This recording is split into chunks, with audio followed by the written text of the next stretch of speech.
Wuhan in China, now on lockdown, as the country struggles with fear of the pandemic.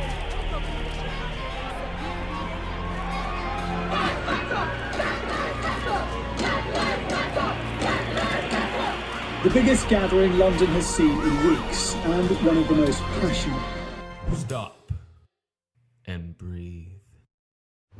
Let's put all distractions on the side and look at the big picture. You see, if we convert Earth's 4.5 billion years of existence into a 24-hour period, it would result in humanity being here for merely 77 seconds. And in this very short amount of time, we have had a massive impact, both good and bad. In that 77 seconds, we made countless inventions, we discovered countries, we established modern-day society with all of its perks. And at the same time, we destroyed nature and harvested our planet's resources, causing destruction at a horrific speed, animal extinction and people in need, with social inequalities and corporate greed. But we also created technologies which can plant the seeds for a brighter future. The evolution of the planet will only accelerate from here, and awakened souls and conscious companies will lead the way. The time we are in has been waited for since the beginning of human existence. While media stations speak of calamities and possible extinction, we know we are at the precipice of humanity's ascension.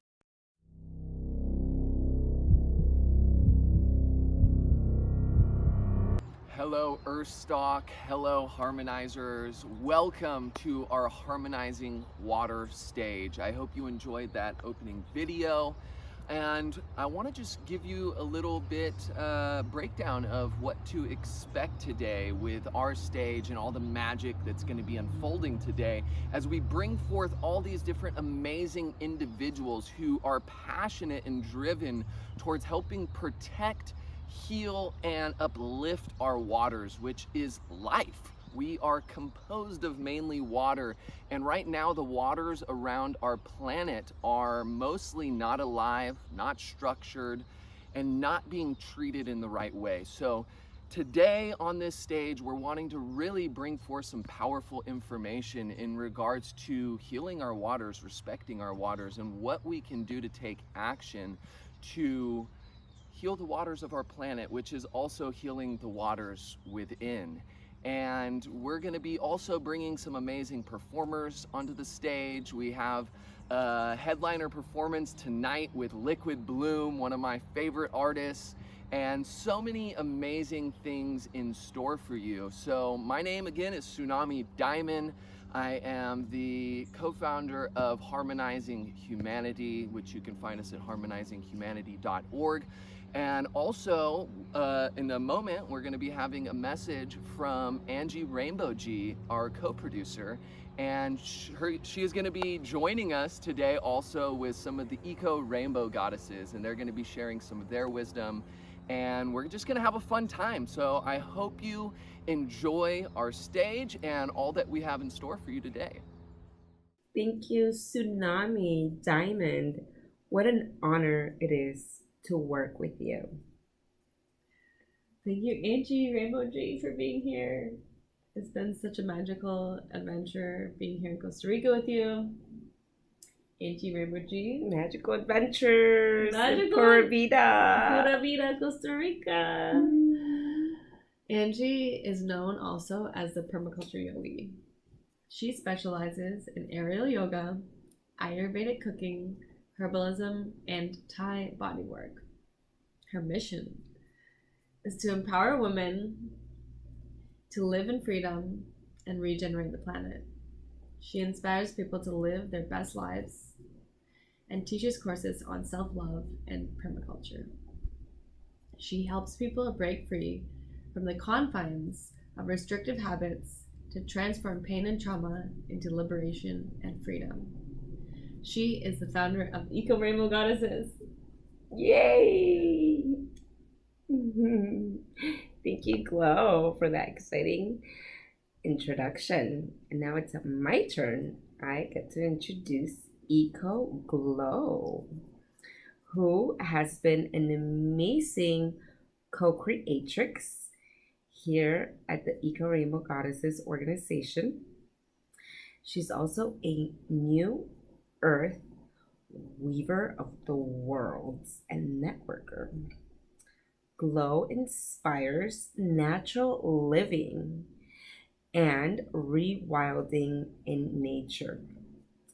They identify as gender neutral, therefore prefers the pronouns they or them. They are on a mission to protect water and to inspire a plastic free living revolution to regenerate the planet. They work with conscious entrepreneurs, artists, and organizations through film and media. They enjoy spending most of their time exploring the jungle and researching wildlife. Thank you, Angie. Yay! Good to be here. It's an honor to co-create with you. Yay. Do you want to explain a little bit about what the magic that we are creating with Eco Rainbow Goddesses? Absolutely. It is my utmost honor. The Eco Rainbow Goddesses is a non-for-profit organization empowering women, families, and communities to live their best lives in harmony with nature. We envision a world where all beings are free of suffering, where all people feel happy and in a state of abundance, where they have access to clean water, food, shelter, love, security, prosperity, and regenerative education. We are weaving the golden thread by connecting the network of light. As we gather diverse community organizations under a mantle of love, uniting kin in collaboration, we harmonize humanity through the creation of conscious media to share inspiring stories of amazing projects around the world with the intention to generate infinite funding with no projects left behind. No projects left behind. If you want to support Eco Rainbow Goddesses, please click the link in the bio and donate to our campaign. We will have a text to donate opportunity with the code Rainbow Earth on the number that you will have available, and also a link where you can donate and a PayPal option as well. Many ways to support our Eco Rainbow Goddesses operation. We are now opening the stage for all the water protectors and organizations collaborating with Earthstock. Thank you so much for being here. Hello everyone, thank you so much for being a part of the Water Protector Tour. Thank you so much for supporting this prayer with your intention, with your presence, with your being. And I am Alyssa. I am a holistic healer and Akashic Record practitioner. And I'm also hosting Women's Retreat. I am the co-creatrix of the 13 Moon Temple Mystery School, which is a feminine mystery school for both women and men. And today I'm going to talk about how we can heal our inner waters. Okay. So when I opened the Akashic Records, which is also known as the Library of the Universe or the Mind of God or the Book of Life, but really what it is, it's an astral plane that we can access to receive information. So that's what I also do with people, like I open their Akashic Records, I have them to access information about their life purpose, their soul, and everything that they want to know about. So I opened the Akashic Records about water, and I wanted to know how we can best protect and heal the water. And what they were sharing with me is that at first, and this will always be the first step, we need to heal and completely cleanse our inner waters. And from this state of being internally cleansed and having our inner waters flowing free through our bodies into our cells, from this state we will be able to attract, better to say reflect, our inner reality into our outer world. And only when we are purified and healed ourselves, we can start to bring healing to the earth. We can start to bring healing into the collective. And this is something that is almost happening automatically. So as we are creating a healthy and balanced ecosystem within ourselves, as we are creating synergy between our feminine and masculine life forces, synergy between our both brains, synergy between all of our organs, internal organs, we will come into the state where we are actually creating the same synergy and coherence in the outside world. And that's why I'm so happy and grateful today to talk about how we can heal our internal waters. And the first thing with that is super, super simple. It's almost so simple you would be like, what? Why is she saying that? But well, it is so simple and you probably know it, but it is so important. So I want to ask you a question.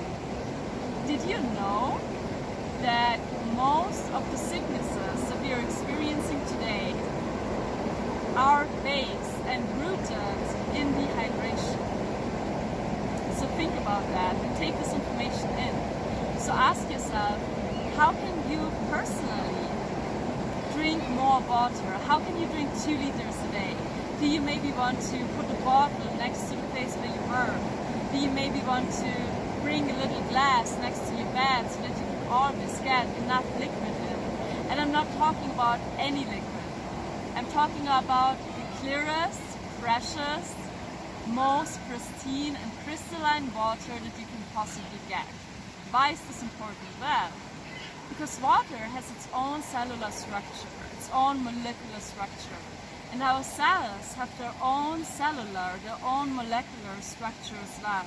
So as we nourish our bodies with the most crystalline water, this crystalline structure is infusing our cells, and our cells become crystalline, happy, healthy and whole as well. And the other thing is the light of the sun. As much and often as possible as you can, go into the light of the sun and receive the codes of the sun. Why is this important, you think? Well, as we put water, like you can also do this literally with a bottle of water, when you put a bottle of water into the sun, into the direct sunlight, the water is receiving information from the sun, and our sun is a channel from the light of the great central sun, which is the highest frequency of our galaxy.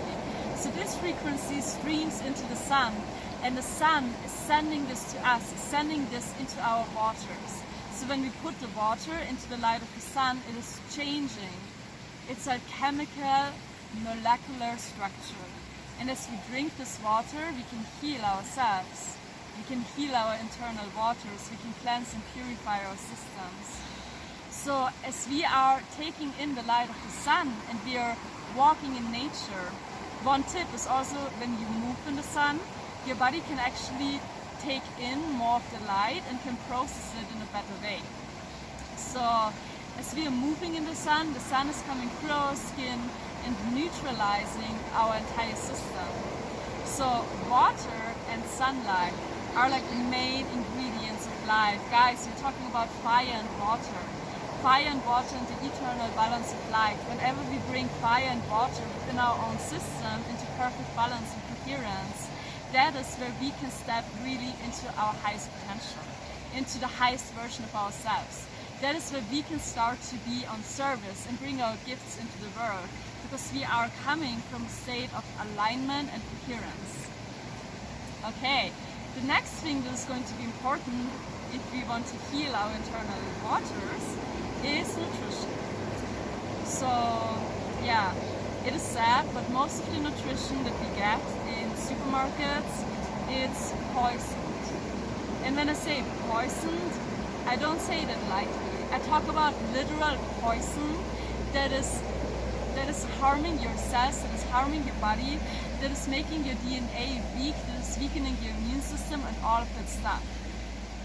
It is so crazy, and so I ask you, if you really want to heal your internal waters, eat good, nourishing foods.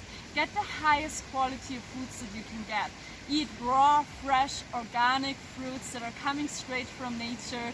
Eat apples, eat fruits, eat vegetables, eat soup, eat just like lentils and beans and beautiful things that are harmonizing your system.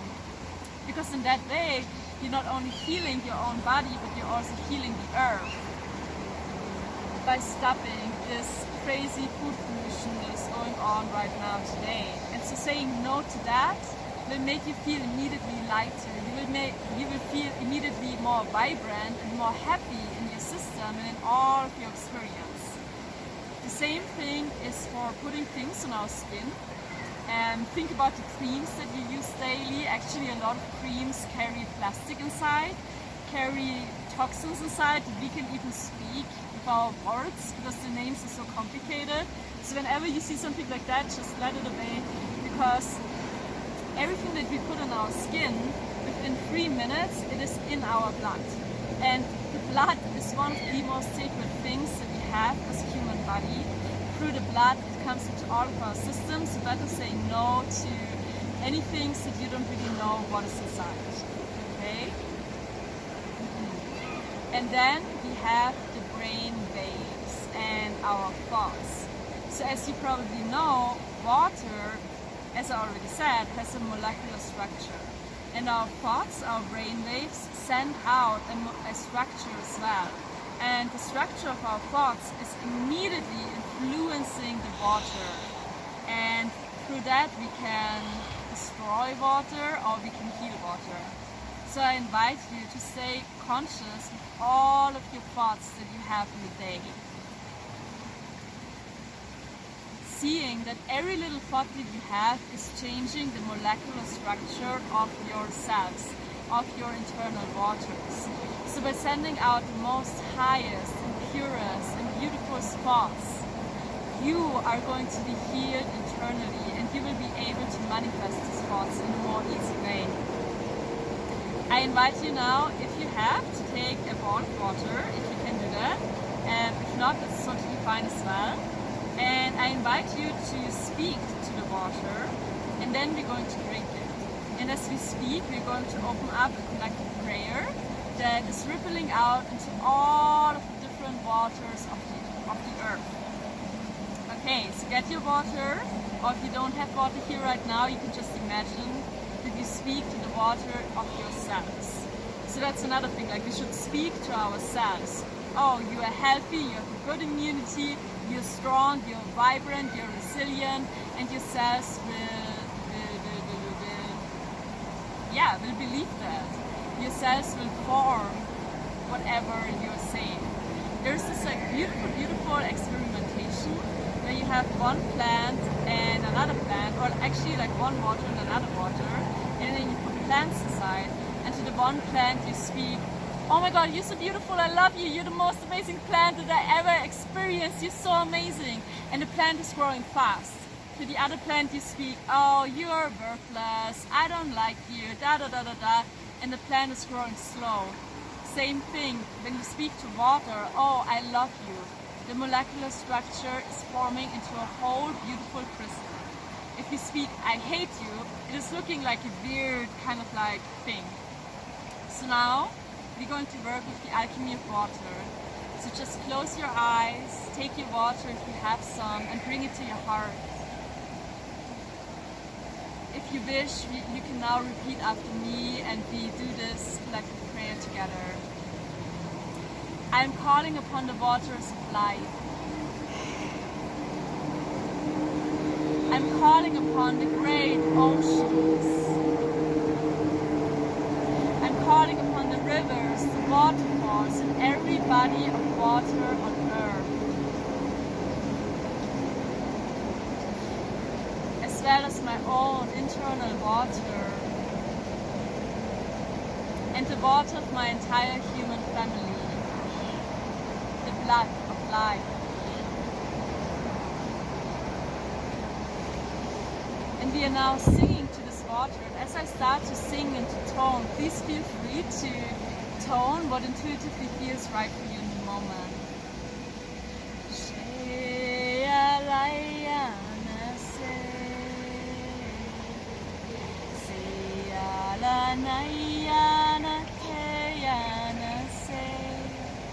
Asiana yayana kutia yangana kuya kuya te.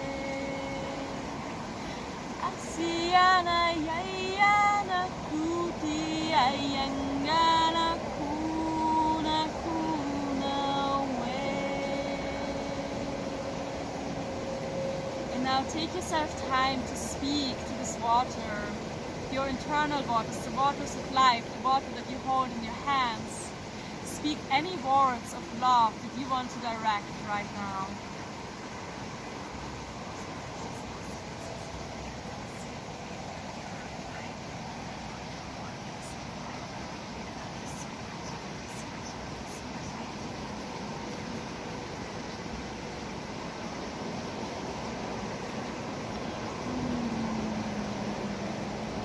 And I invite you now to call forth the violet flame and the violet fire of transmutation and transformation. You can see this as a violet light ray that is now infusing all of the waters on earth. And we are asking for this light to be stronger and stronger and stronger and stronger, purifying, cleansing and crystallizing every particle of water on earth.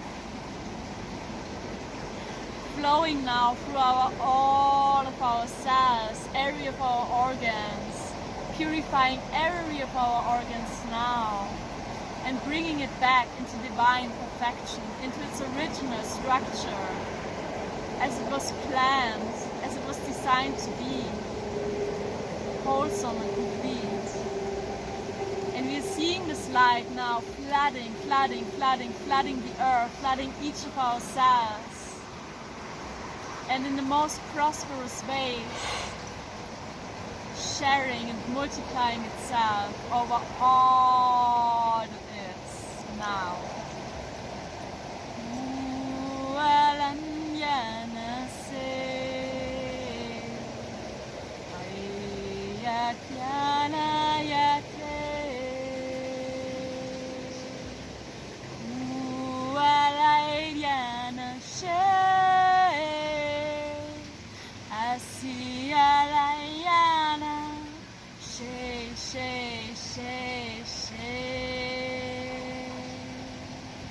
We're now calling forth the light of the central sun. You can imagine it as the most beautiful golden crystalline light that you have ever seen.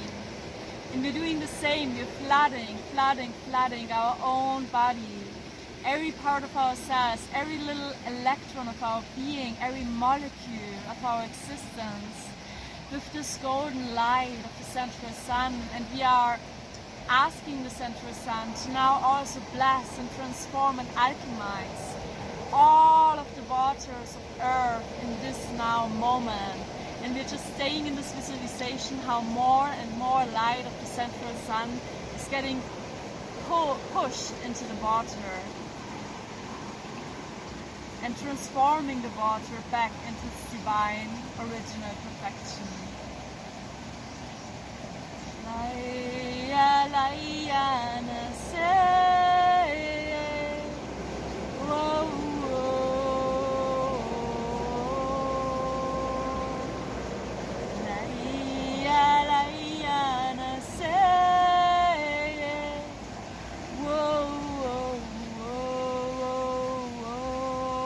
Golden river of light flowing into our cells, nourishing every of our cells, and all the waters of earth.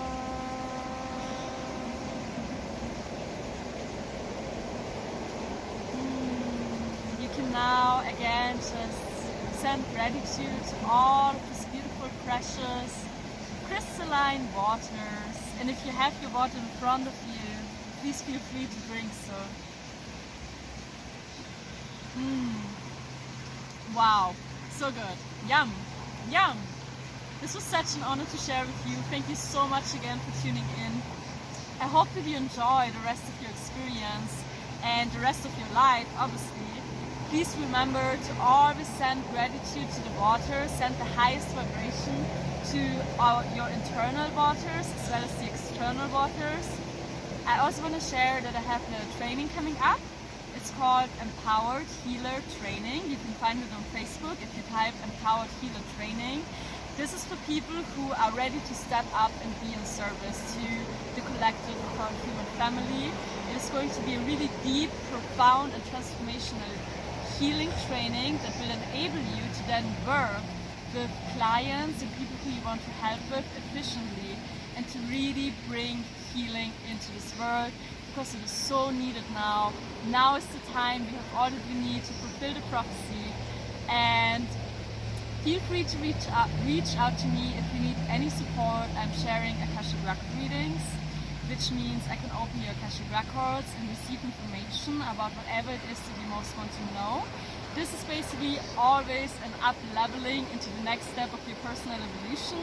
And I'm also sharing one-by-one healing sessions that are really profound and really transformative. So if you're feeling called to that, feel free to reach out to me. And I see you soon. Thank you. Bye.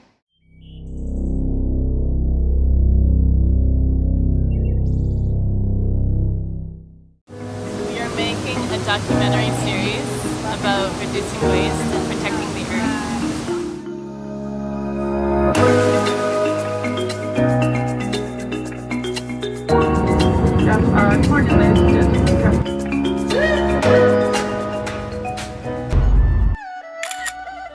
I spent a year teaching in Shanghai, China. I went out on weekends and consumed a lot of plastic. During the China Eastern smog of December 2013, it was like an apocalypse. I couldn't see 50 feet in front of me. I felt my lungs fill up with toxins and it was hard to breathe. It was one of Shanghai's worst episodes of air pollution in history.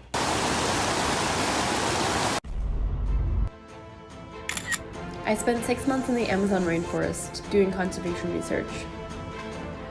We studied frogs, snakes, butterflies, monkeys, big cats, you name it. It was one of the most challenging 6 months of my life. I also did things like step on a bullet ant. It's the world's most painful insect sting. At the time, I wanted to cut off my foot.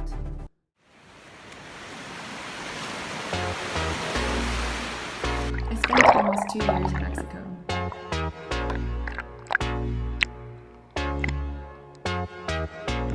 I lived in paradise, on the most beautiful white beaches in the world. But there was one problem. Trash. There was so much trash everywhere. I would run past the landfill every day and couldn't ignore the plastic anymore. So I started holding beach cleanups.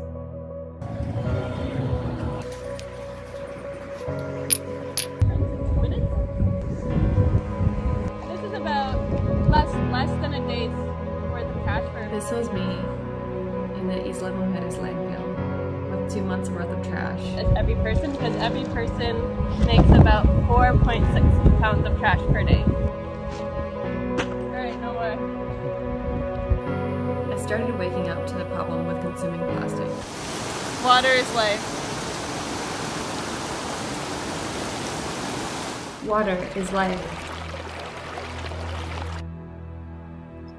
What is something we all depend on? Something we consume every day. It is the essence of all life on Earth. Water, the source of everything. The source of every being. The element we are created from, which makes up 70% of our body. We can't live without it. Water is life. Do we have the courage to face the realities of our time and allow ourselves to feel deeply enough that it transforms us and the future?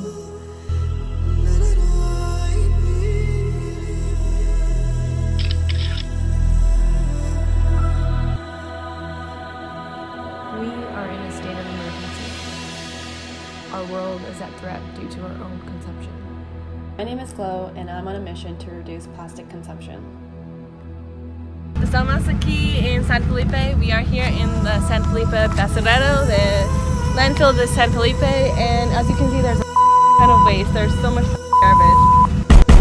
Plastic. Plastic is made from oil. We're extracting fossil fuels, digging up oil, pumping toxins into our air, polluting our water. Over the span of 50 years, the average person will use 10,000 plastic water bottles, 25,000 plastic bags, 35,000 plastic straws, 16,000 disposable drinking cups. 42% of all greenhouse gas emissions are caused by the production and use of goods, including food, products, and packaging. Not the only problem. It's the companies and pollution behind all of the products we consume. The consumer care product and packaging industry is a $550 billion industry and is owned by the oil industry. Nestle is buying up our water and selling it back to us, profiting trillions of dollars off of us. Nestle's revenue is $89 billion. They own over 2,000 brands in over 150 countries. Other companies include Procter & Gamble. Procter & Gamble has $65 billion in revenue.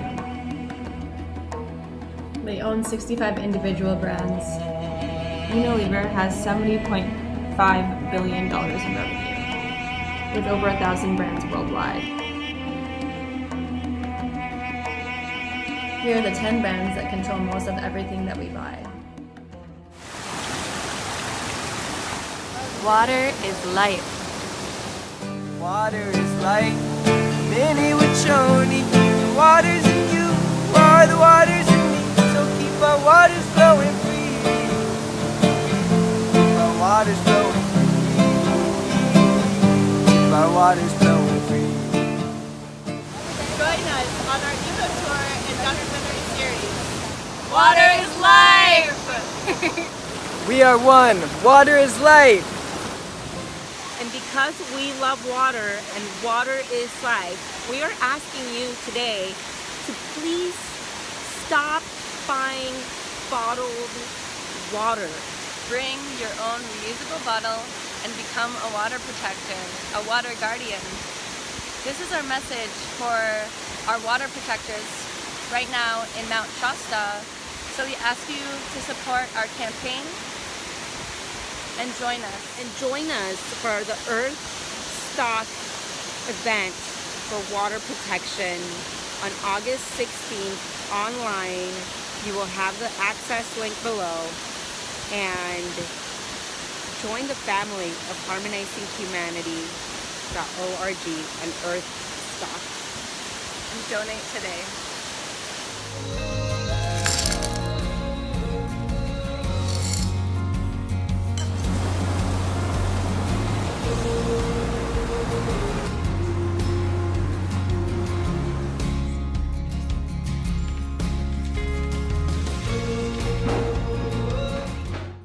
Reusable water bottle. A reusable cup for margaritas. A reusable straw. A reusable bag. A utensil kit. And a reusable stainless steel container to get takeout food.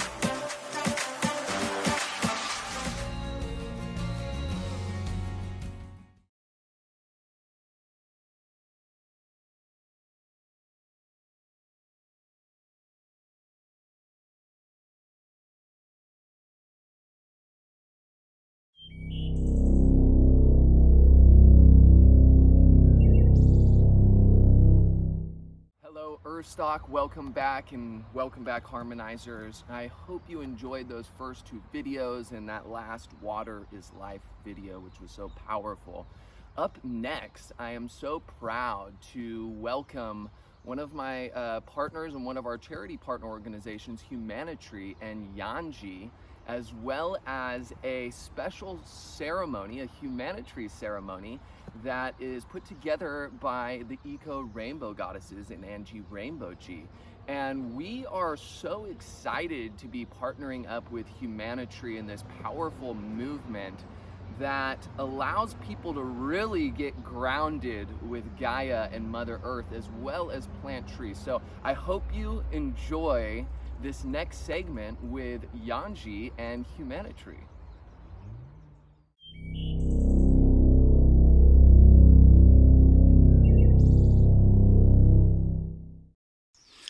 Hello, wonderful people.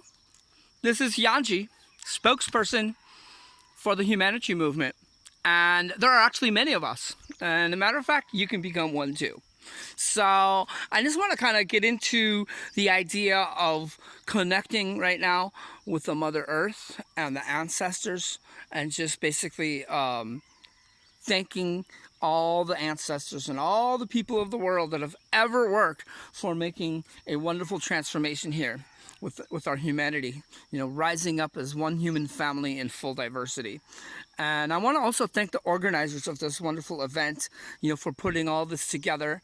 What an amazing team, and what an amazing community of folks, you know.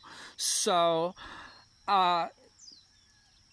just want to basically talk a little bit about what you're about to see.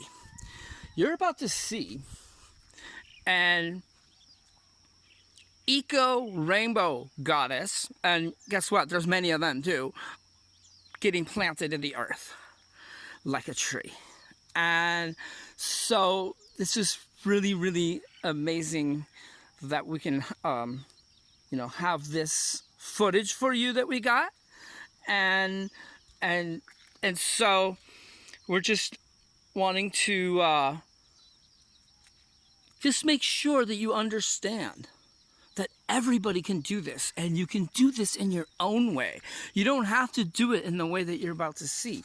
You can do this with, you know, playing saxophone, or you can do this with any kind of items and songs and ceremony, and that we have this great opportunity to really be diverse, you know. So without further ado, here is Angie G.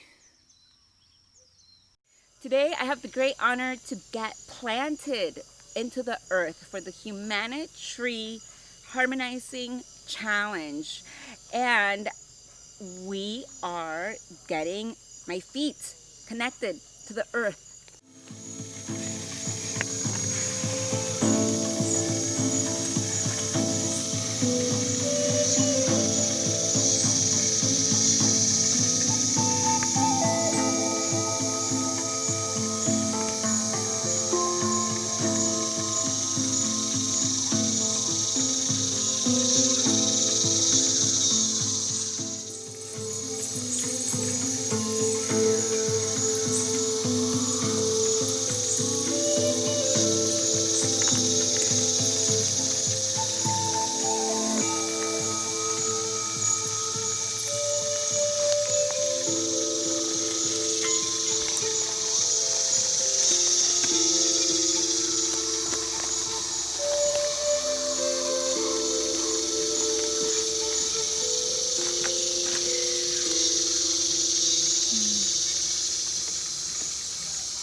She who reconciles the ill-matched threads of her life and weaves them gratefully into a single cloth.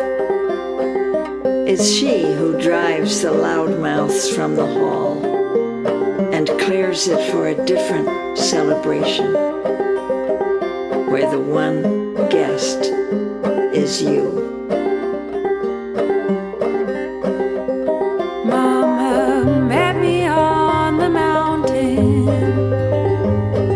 Spoke to me through the trees. She said, daughter dear, you come from these women who are bound to you. They're gifted with sight. They can see you now as they saw you then. They come to you in the night and say, keep her moving, keep her shaping, keep her safe, safe in this life. Keep her speaking, keep her feeling, keep her safe, safe in this life.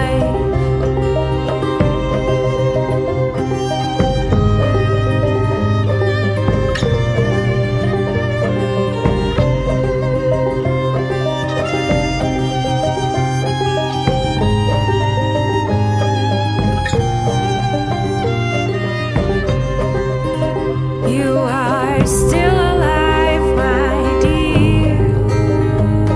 You have a chance to heal. And those crocodile men with their wicked tongues may haunt you through the veil. They say not enough, not pretty, and certainly not thin. They mock you as they shout. But these rippling melodies that are in your blood cast those demons out.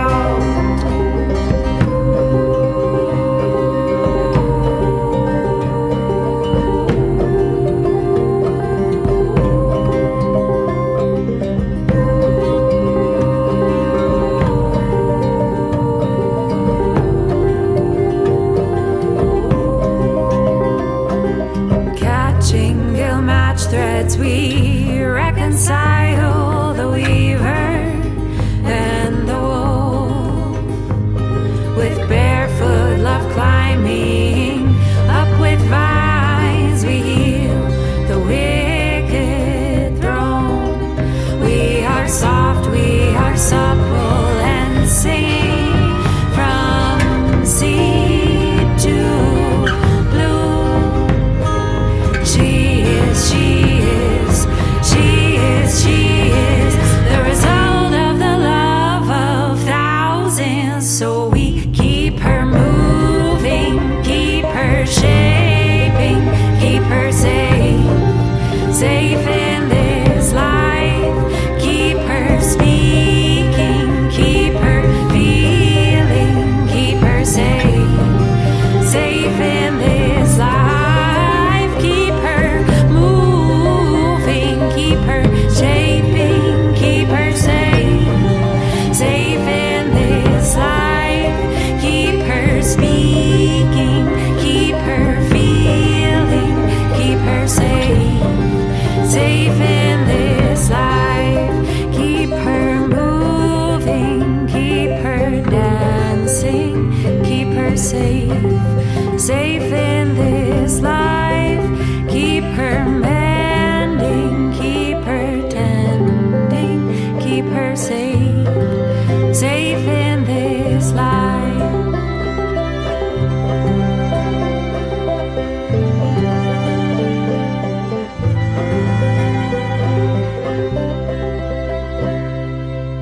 Safe in this life.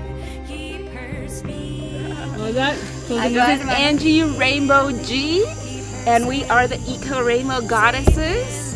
Come join us at our harmonious, sacred goddess temple on July 26th, and our Abundancia, abundance temple on July 27th, and discover how you can grow your natural abundance. Safe in this life.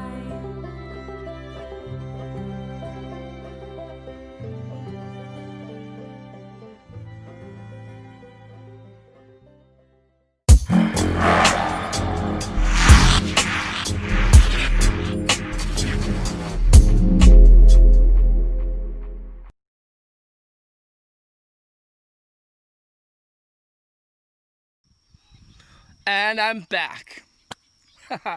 How are you? All right, did you like that? I mean, I did. I just want to give that tree a hug. Woo! And so, anyway, I wanted to kind of talk with you a little bit more about the humanitarian movement.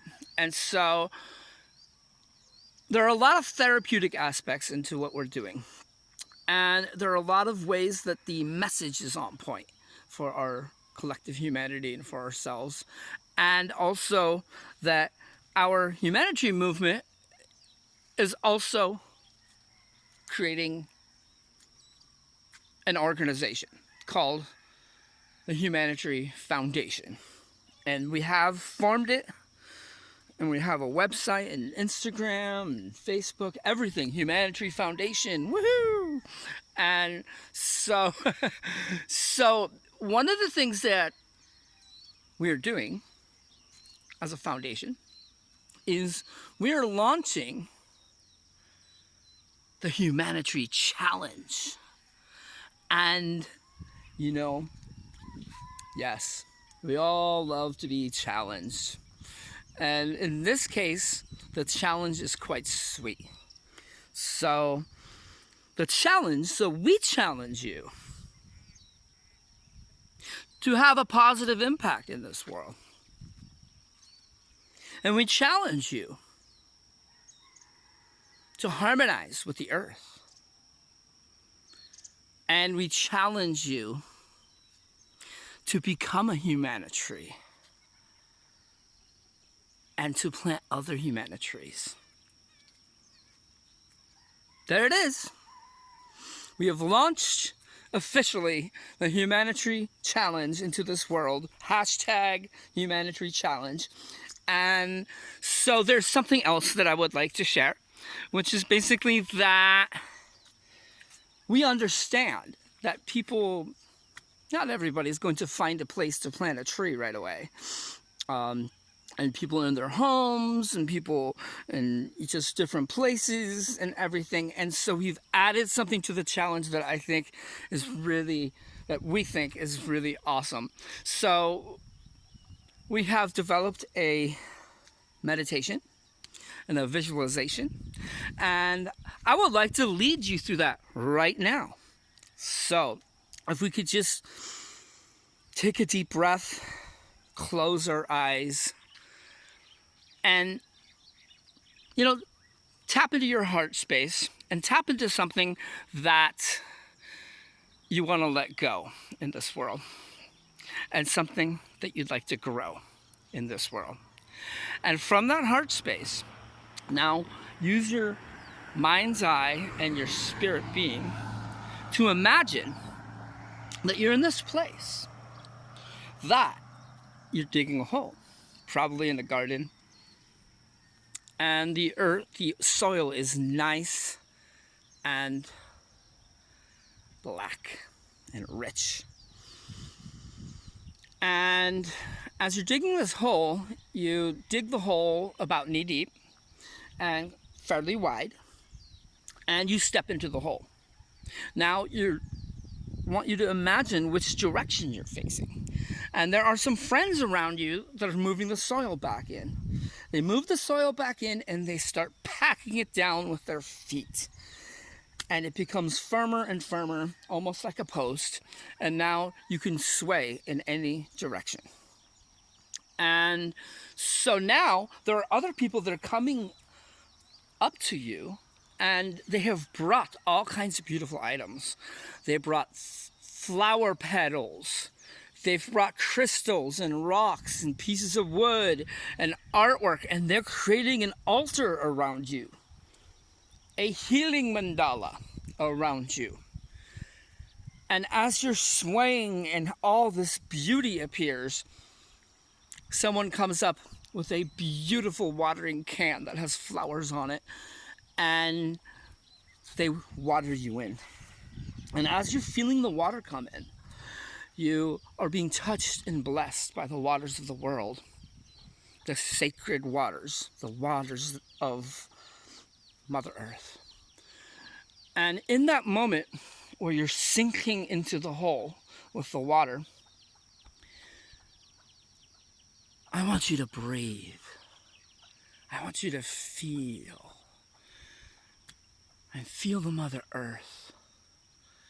And she is with you. You are connected.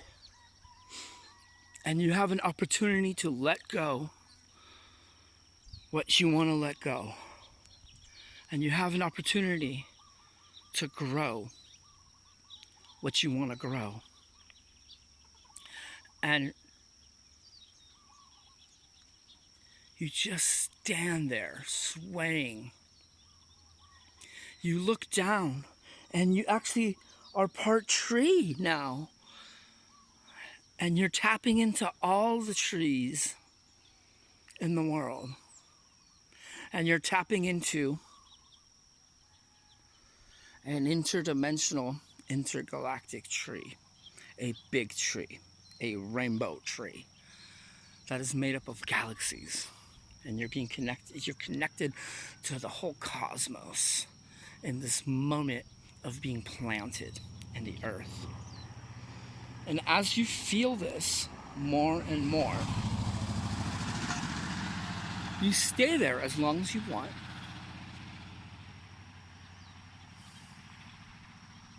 And when you're ready, you come and step out of the hole.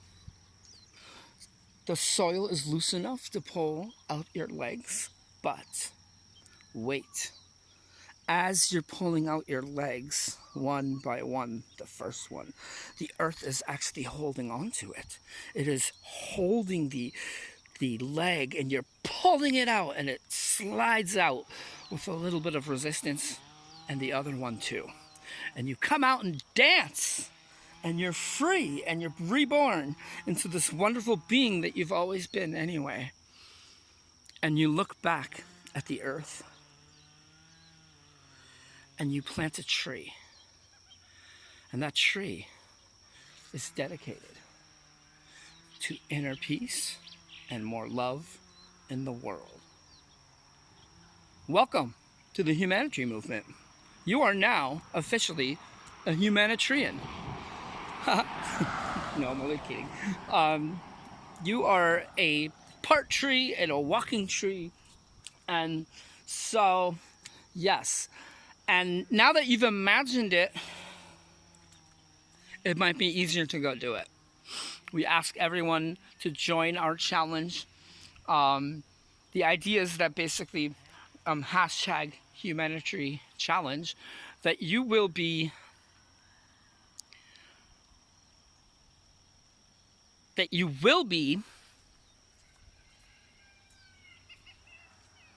sharing this with a lot of people.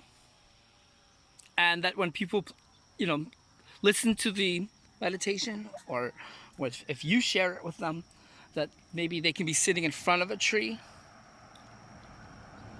next to a tree, or hugging a tree. And so, call to action.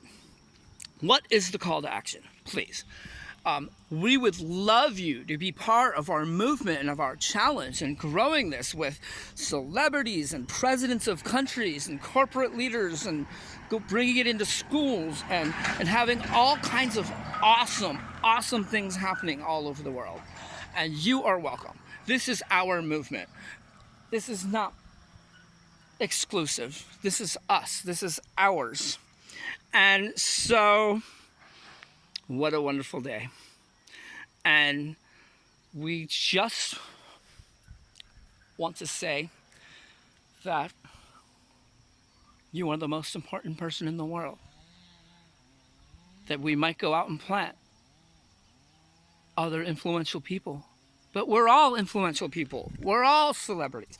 And so please join us. And you can also, if you want, contribute by volunteering, by helping organize things. We have a PayPal on the website. The website is humanityfoundation.org. And we would love you to go check it out and join us and enjoy the show. Woohoo! Thank you so much to Yangi of the Humanitarian Movement. We are so honored to be in collaboration with this organization that's dedicated to reforesting the human heart and also reforesting the garden of the earth. After each person is planted, a tree is planted, encouraging our one human family to plant the trees of life. Become part of our Harmonizing Humanity Challenge. Film yourself getting planted and then plant a tree. Send us the footage to a Dropbox link that we can provide when you send us an email to info@harmonizinghumanity.org. Once we receive your documentary of your tree planting, we will give you a shout out on our Facebook page. You will then become eligible to receive seeds, which is a regenerative new conscious cryptocurrency. Next up, we have an interview with Elizabeth Harold, who is a council member for our Eco Rainbow Goddesses organization, and she is the founder at lovingwaters.life. She is also a co-creator of the Aisha Foundation, and you can learn more about that at foundationaisha.org, which will be a link below. She has worked in film, video, and media production for 28 years. She is a freelance editor and graphics creator. She is passionate about water and invites you to remember our inherent sacred relationship with water. She is also committed to bringing clean water to the children of the earth. Please welcome Elizabeth into the stage.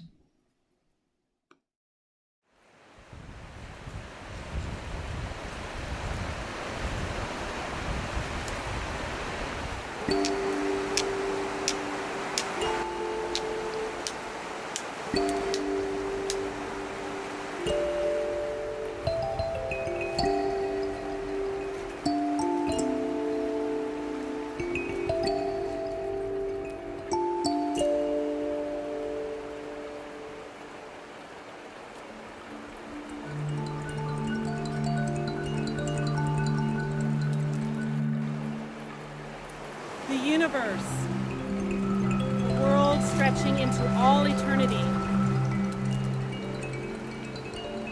Hundreds and thousands of clumps of ice moving through outer space. After a long journey through the expanse between the planets and the stars, the grand journey is about to come to an end.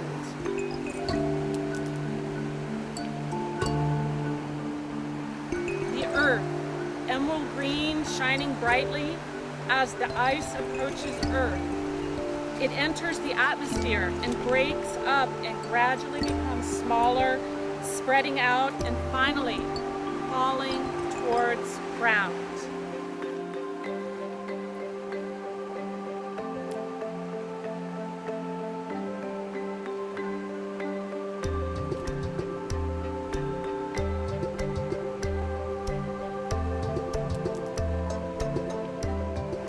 Rain falls, bringing nourishment to the earth, forest, fields, flowers.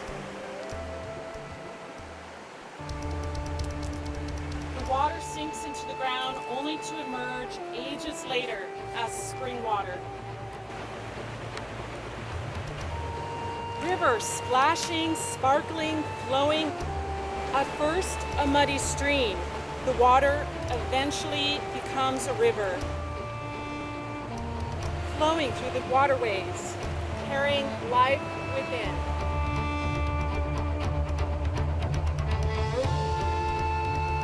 somewhere along the way, we have forgotten to show our appreciation for water. Water from the ground is polluted, and water from our taps no longer tastes good. So we resort to water in plastic bottles. Perhaps the pollution of water is nothing more than the pollution of a human soul. Modern society has gone as far as we can go.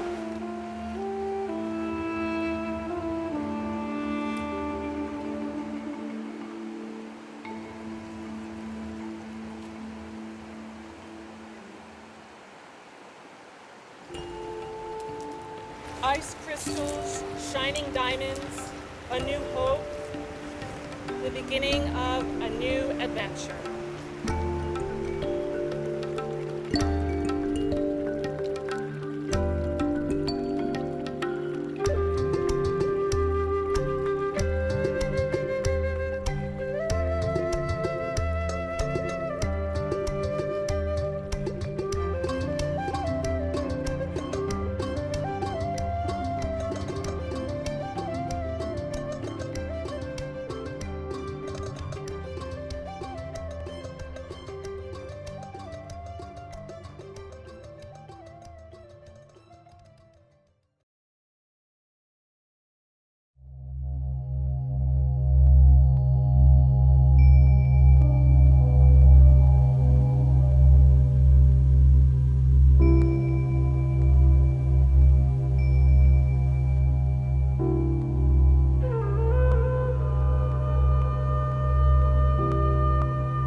There's only one water on Earth. We must cherish water as if life depends on it, because it does.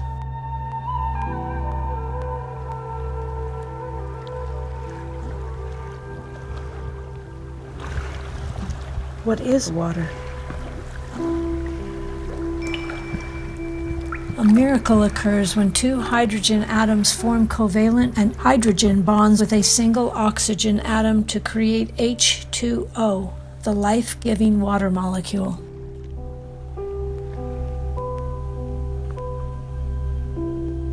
Hydrogen bonds relentlessly to oxygen, seemingly into infinity.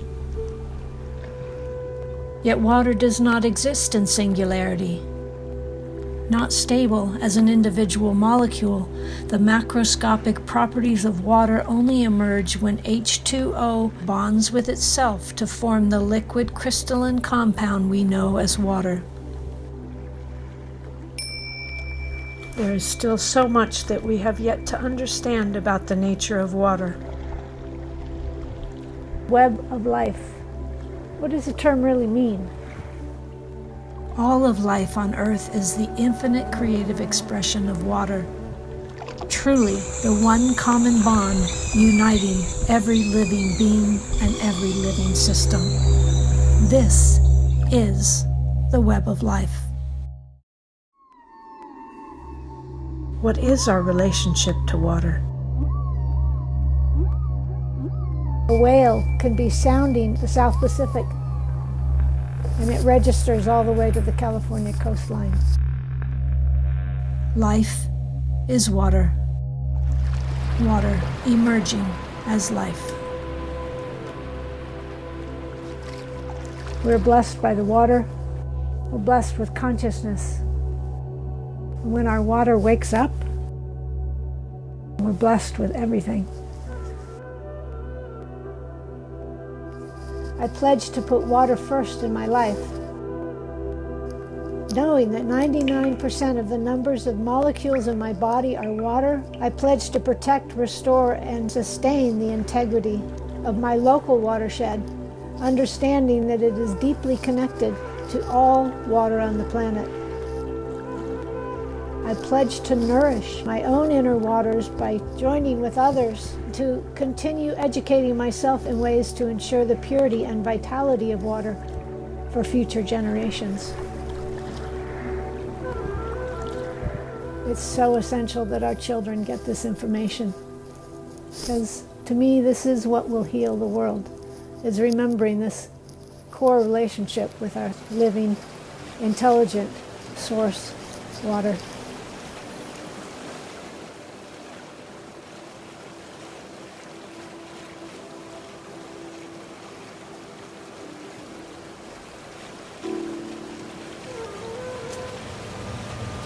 Hi everyone, this is Shelley Darling, and I'm here to express my gratitude with the understanding that we as a collective conscious community all over the world can come together with a sense of ease and balance as we discover a deeper sense of connection to our one source water.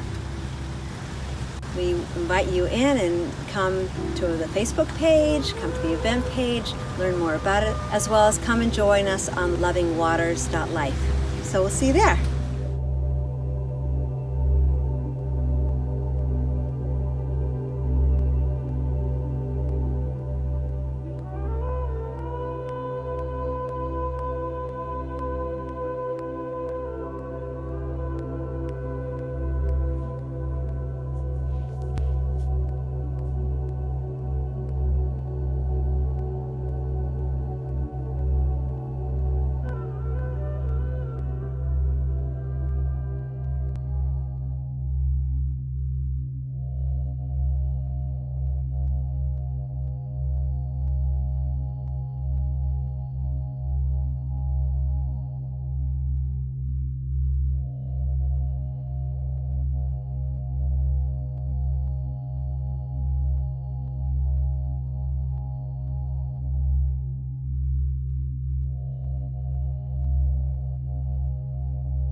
Welcome back, Harmonizers and Earthstockers. We hope you're enjoying the day thus far with what's going on over there on the Earth stage. And if you haven't yet, go and check out the Fire Circle so you can join in on the community conversations that are taking place over there.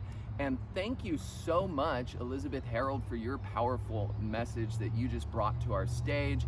Up next, I am honored to be introducing Jim Graywolf and Chief Charles Two Dog to the stage to discuss water and the circle of life. So up next.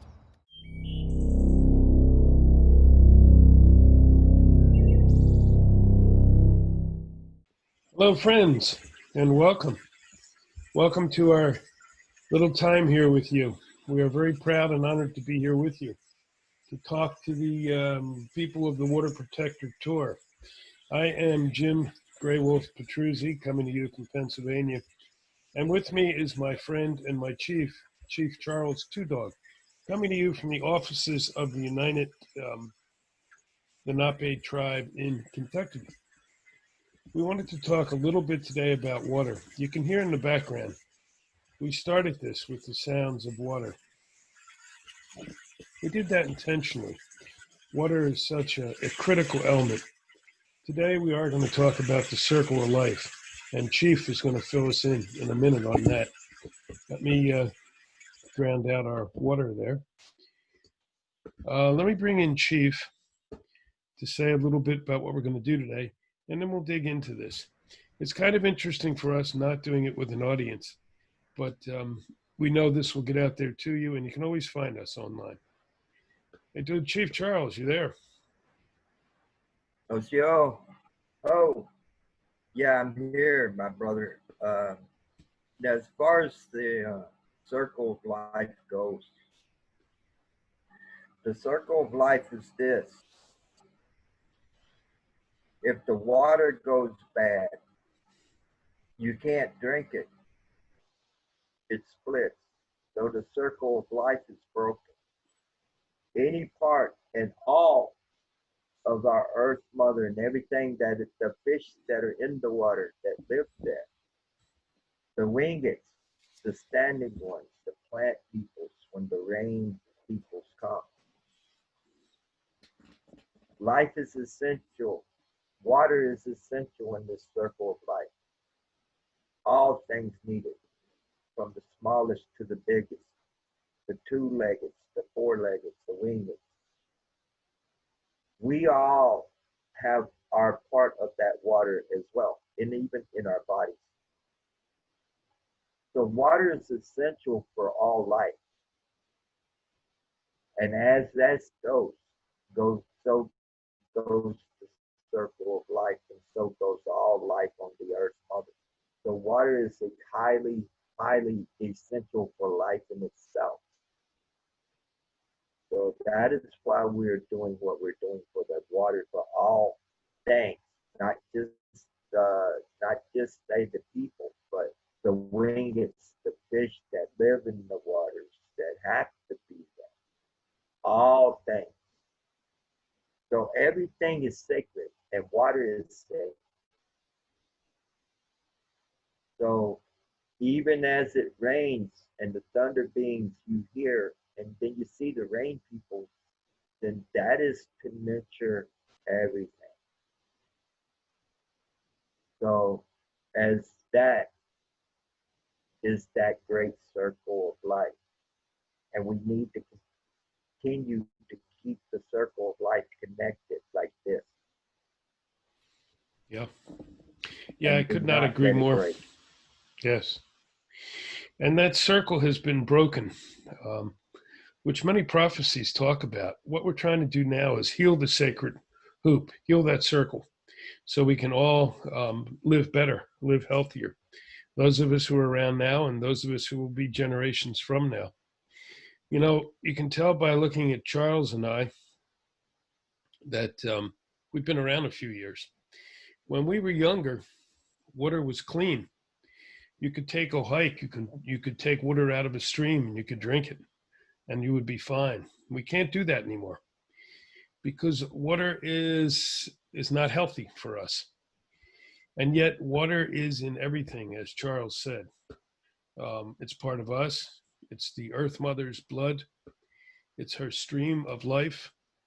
It's how we connect most directly with the earth. If we lose water, we die within a couple of days. We can go without food, but not without water. So this whole movement around water, which has been going on, and Charles and I have been broadcasting on our radio show about some of it. Standing Rock opened eyes and got people to stand up again. Because for many years we've thought about water, we've done things around water, we've tried to help a little bit here and there, but suddenly people are understanding we must attack this, we must deal with this collectively in a circle, as Charles says. One mother, one tribe. We're all one tribe. And so I think that's a big part of what's going on right now. What do you think, Charles?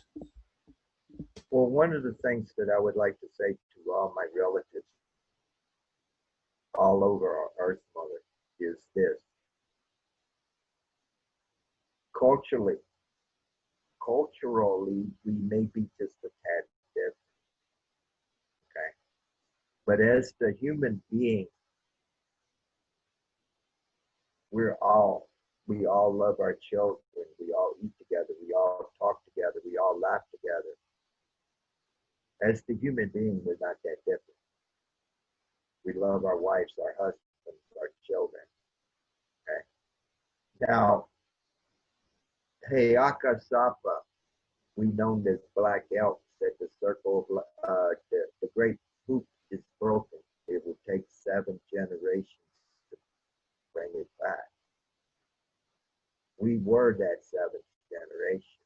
Now another generation is coming after us, a younger generation. But the way I look at these things is that we are now in the communication with our brothers and sisters all over the Earth Mother, from Australia, from the United States, from everywhere in this great mother that we sit on. Okay. So, as relatives, and as your relative, I am saying to you, whoever may hear me, as far as the clean water for your children and your grandchildren and yourself and you, as a brother to you, we're working to try to help and do what we can to make sure that we can nurture this and take care of everything that lies walks on the planet. Yeah, great point. And we've been doing a lot of work with wisdom circles, with elders talking about various aspects, and one of them has been water. We're now expanding that even more. We've done a little bit of it, but now we're going to be talking in wisdom circles of elders and youth together, because we have to share these things together, not just between cultures, but between generations. I think that's really, really critical right now, because Charles is right. You know, we're white hairs now, me more than him. But our time is more limited. We have these young people coming up, and we have some great young people. You all know some of them. You see what's gone on. We have people ask us, well, you know, is this more important than climate change? Is this more important than having healthy food? No, no, no. I think people miss the point. These are all one issue. Climate change is the elephant in the middle of the room, but climate change in big part is being driven by what's happened to our waters, because as go our waters, so go our crops, so go our trees, so go so many things. So really, as we deal with any one of these, as we clean the waters up, as we respect the waters again, we are also respecting ourselves. We're also helping to clean up the environment. You know, we have people, young people we talk to who are into sustainable gardening and gardening's within cities. And that's incredible work. However, they also need water. No water, no gardens. And so this is all one. You know, especially Charles, let me throw this one out there, because I do get asked about this a lot. As indigenous people, we, in the past, and let's see how it is for our tribe, indigenous communities, tribes, all grew up around water. They needed water to drink, water drew the animals so they could have food, water to plant crops. So wasn't water like the most important decision in where a tribe would either build its community or have one of its mobile communities? Well, you know, Jim, this is exactly a lot of how we did these things back in the old days. Even, you know, like on the plains or wherever. When we built our camps,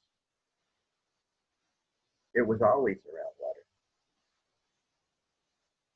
Water was essential to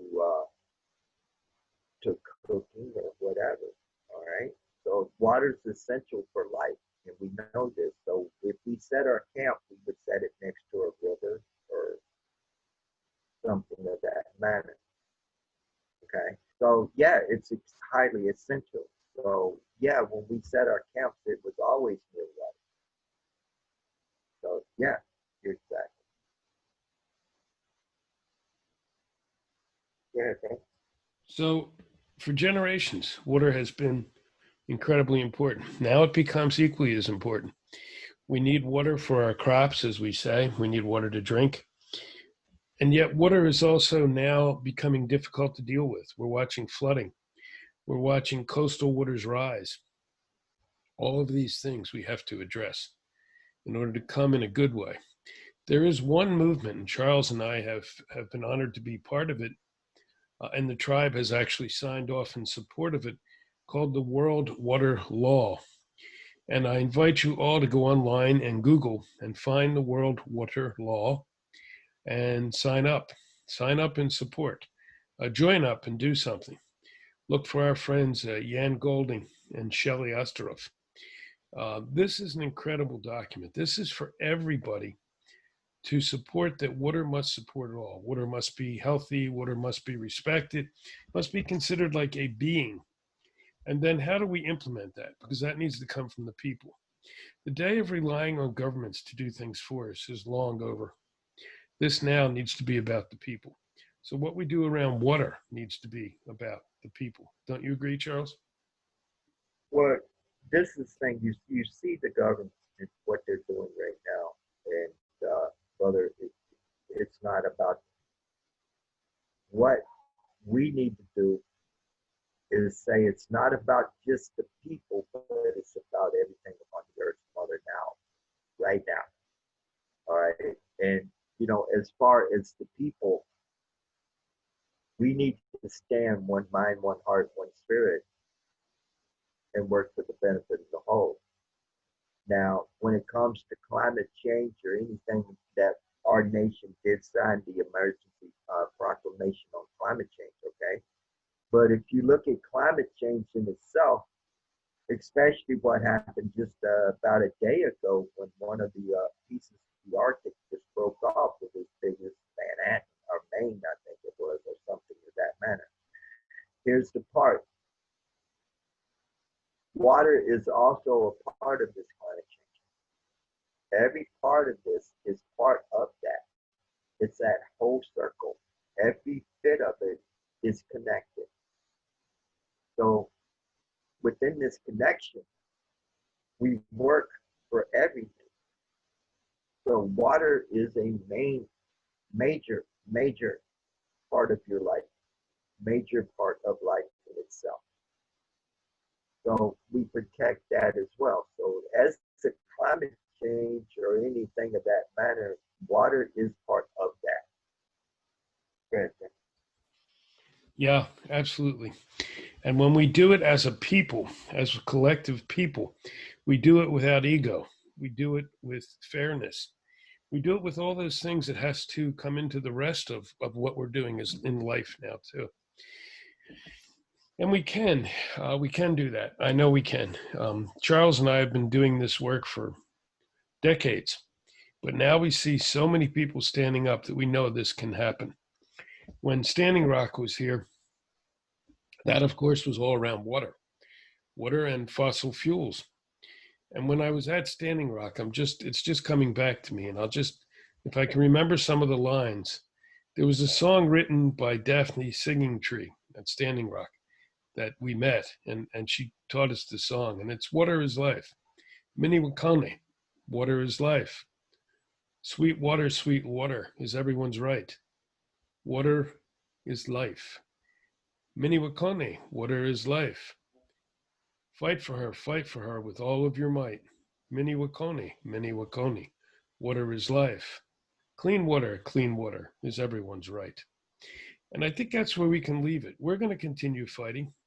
We're honored to fight with all of you who hear this. We would welcome hearing from any of you. Questions, comments, things you'd like us to do, things that you would ask Charles to present to our tribe, any of that. And we thank you for hearing us today. Charles, sign us out. Brothers and sisters, this is what I will do today. We take this world, we take this mother, our life, your life, everything's life, the trees, the standing ones, everything. We call it the people. When the rains fall, we call it the rain people. Okay. So we have to look at everything has being in this earth. We just happen to be the human being. So being, helping, being, water is being. So without the water, we will not exist. Nothing will. Okay. So I say this to you. We will be here to answer your questions and whatever we can say and whatever we can do with you. But it's time, one mind, one heart, one spirit, and work for the earth mother and the water and her blood. For as the earth goes, so goes life. Right, Aho. back. Thank you, Charles. Thank you for hearing us, people. And with that, we will say goodbye. Yahoo.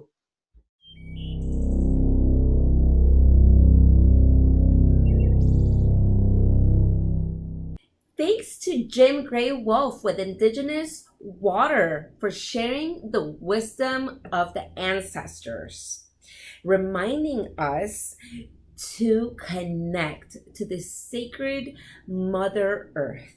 You can visit him at sotem, SOTEM.org.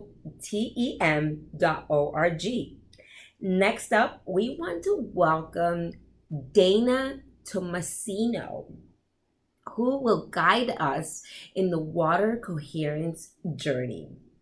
She spent 12 years working with the Heart Math Institute, and she is a water protector, and she's exploring the connection between consciousness and water. We are now welcoming her to the stage. Aloha, everyone. My name is Dana Tomasino, and I'm here today to lead us into a meditation to make a deep heart connection with water as we generate a state of heart coherence together. Water is, of course, the substance that gives us life, that cleanses us, that refreshes us. But water is also so much more than that. Some of the most prominent scientists alive today have acknowledged that we know almost nothing about water. I believe that water is a conscious being. It is a multidimensional encoder, translator, and transmitter of energetic information. It is a bridge between dimensions. Water may indeed be the most advanced form of consciousness on Earth. I also believe that learning to connect and communicate with water at this level is a vital next step in humanity's evolution. Studies have shown that water responds to human consciousness. It responds to our emotions, and it responds to the energy of our heart. I was a research scientist at the Heart Math Institute for 12 years, where our research showed that states of love and gratitude produce a marked shift in the heart's rhythmic pattern and energetic field, giving rise to a highly organized and harmonious state that we call heart coherence. We can also generate a state of collective heart coherence as a group, creating an amplified coherent heart field whose energetic impact is more than the sum of its parts. And even though we may be in different parts of the world, we can still generate such a coherent, amplified heart field non-locally. This month of August has been designated Global Coherence Month. Today, to contribute our heart energy to the collective wave, we'll first enter a state of heart coherence by experiencing heart-centered feelings of love and gratitude. Then we will connect our individual heart field to create one collective, amplified, coherent heart field. And then from this amplified energetic space, we will direct our coherent heart energy to send a message of love and gratitude into water, the water within us, and all of the water on our planet. In doing so, we will set up a two-way communication link where water can also reflect back to us what it wishes us to know and experience about its consciousness. So we will be energy transmitters and also receivers today. So let's begin. I invite you to shift your focus of attention to the area around your heart, right in the center of your chest. Closing your eyes as you do so.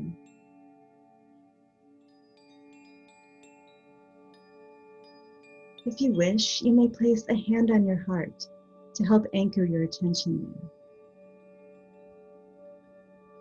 Feel your attention and presence in the heart area as we begin to slowly breathe through our hearts, feeling our breath coming in through the heart and going out through the heart. And coming in.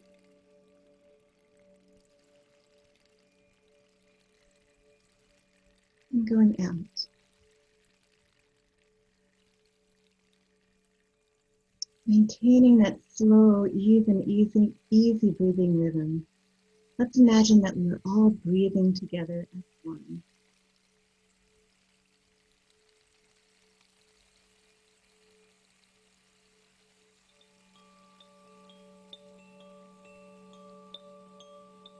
Now let's bring into our heart a feeling, experience of love and gratitude.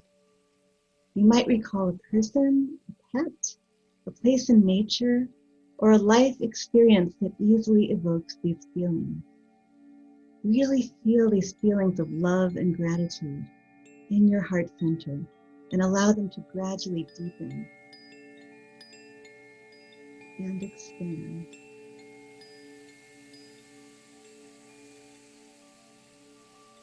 Allow these feelings to infuse your heart's energetic field surrounding you, feeling your heart's field growing stronger and brighter with each breath.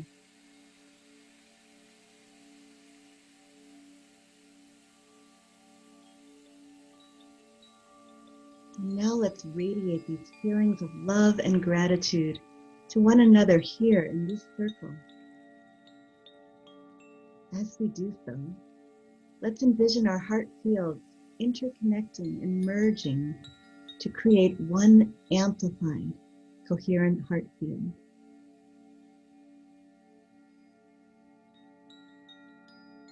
Feel the presence of this amplified heart field surrounding us, like a holodome of light.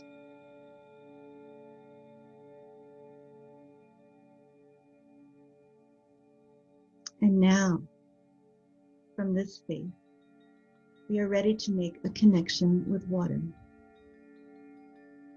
Beginning within us, let's radiate our coherent heart energy, this message of love and gratitude, to the water in all of our cells throughout our whole body. Allow the water within you to receive and respond to this energetic message, this light from your heart.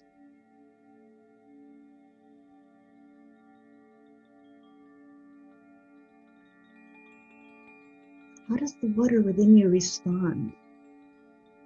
How is its configuration affected? What does it reflect or communicate back to you? Take a moment to listen and receive.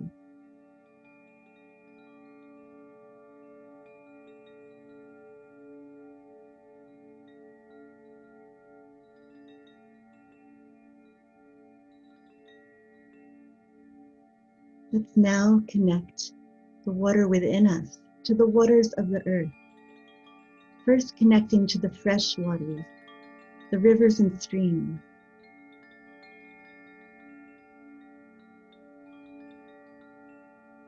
And also the lakes, the reservoirs, the water that becomes our drinking water, and the water that falls as rain from the sky.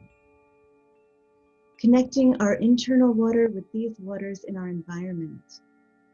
Let's see all of these waters being infused with the waves of light from our heart.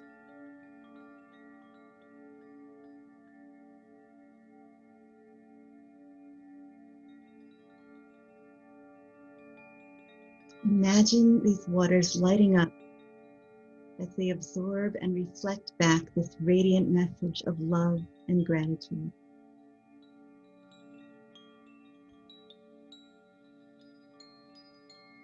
As we breathe out, let's infuse our heart light into the water. And as we breathe in, let us open to receive the message that water sends back to us.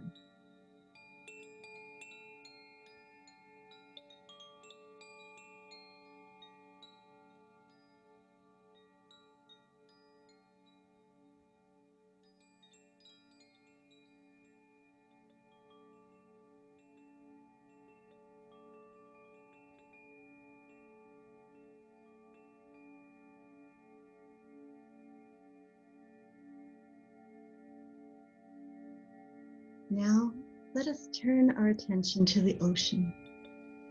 The ocean covers more than 70% of the Earth's surface and contains 97% of the Earth's water.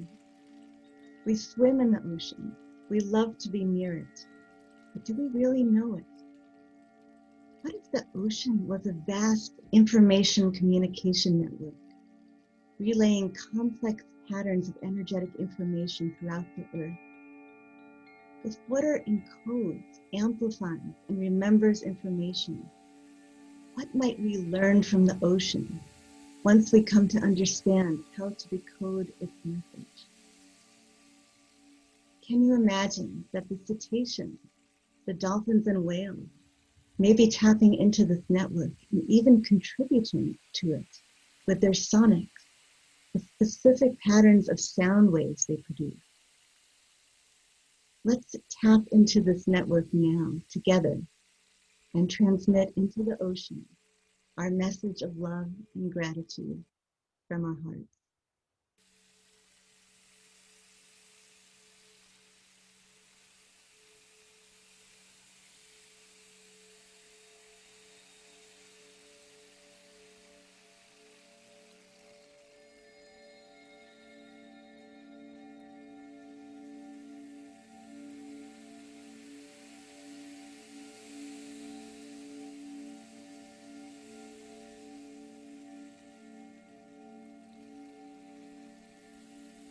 See the ocean lighting up with this message, amplifying it, and instantly relaying it throughout the whole planet.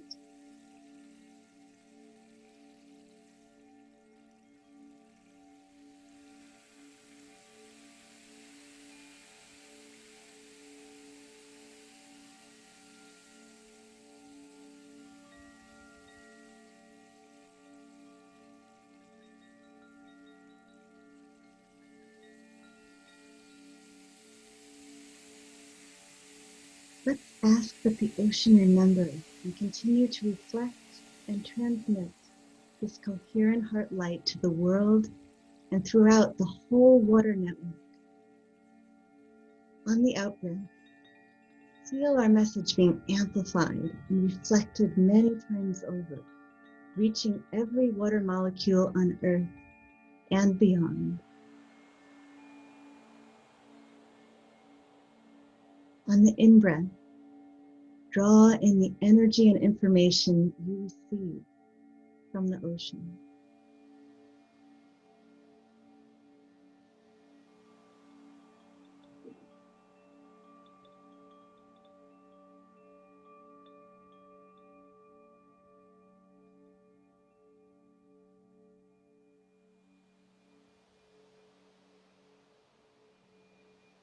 And finally, expanding our collective awareness out even further, let's take a moment to commune with the very essence of water, the soul of water, its full consciousness, radiating our love and gratitude, respect and reverence for this amazing being.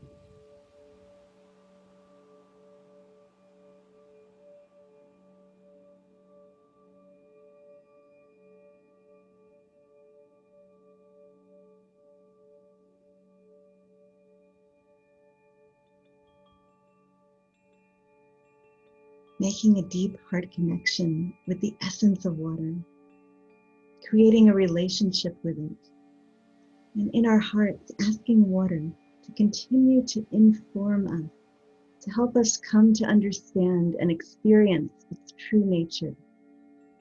And we intend this for all beings on Earth.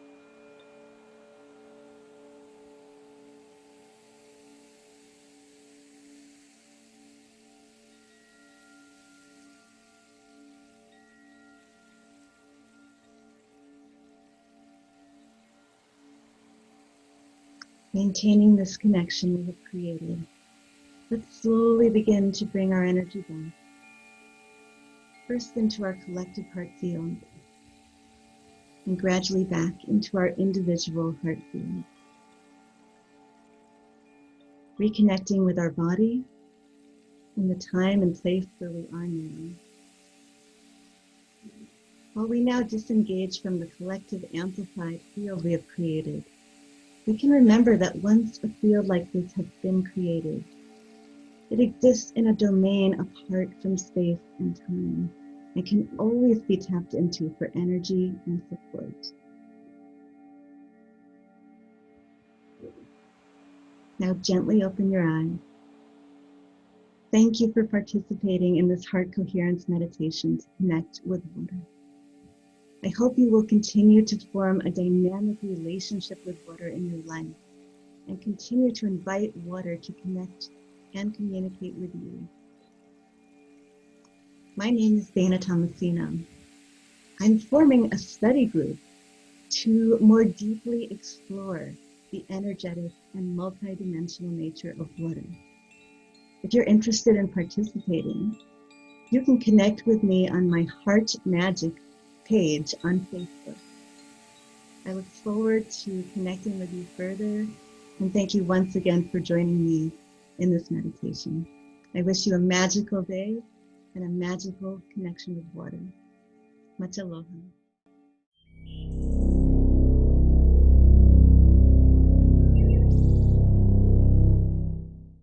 Welcome back to the Harmonizing Water stage. As you know, the focus of today has been about water because water is life.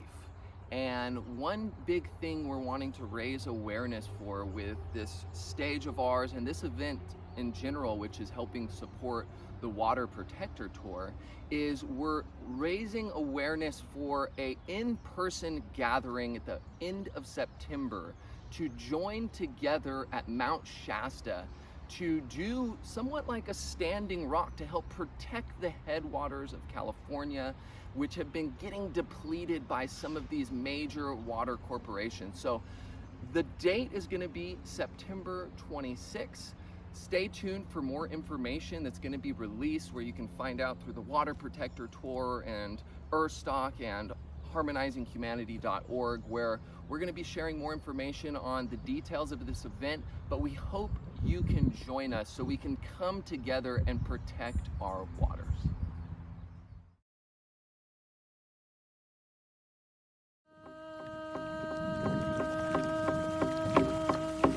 Digging deep for courage, digging deep for courage, digging deep for courage, yes we can,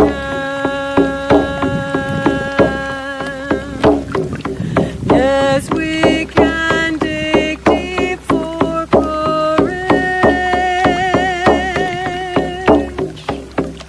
But it's hard, but it's hard to let go, hard to let go, hard to let go of being right, hard to let go, hard to let go.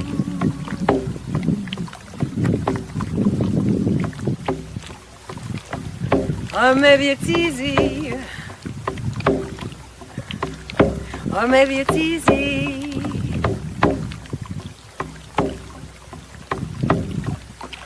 Maybe it's easy to let go.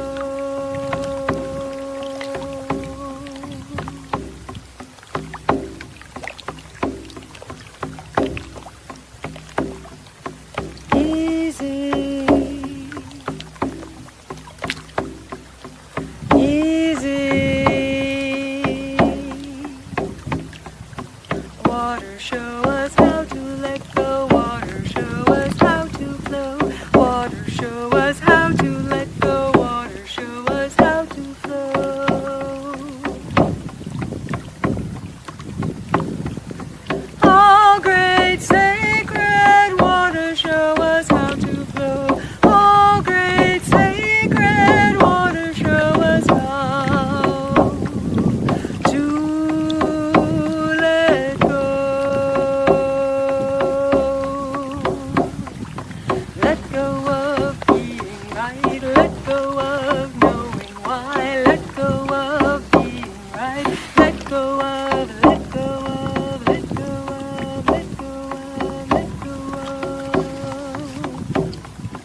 beauty forming, see the beauty forming, see the beauty forming now,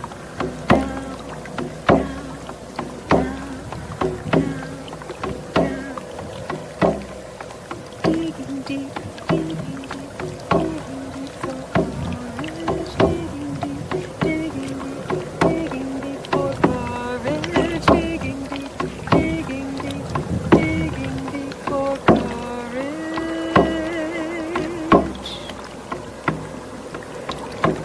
To stand for love, to stand for gratitude, to stand for harmony,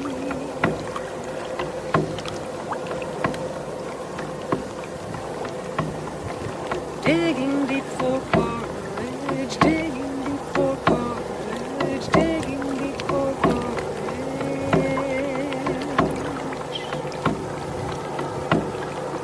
Hazeltine, Delta,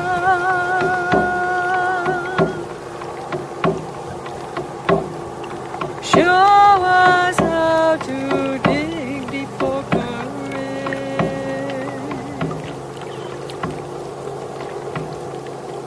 Courage to move on from here.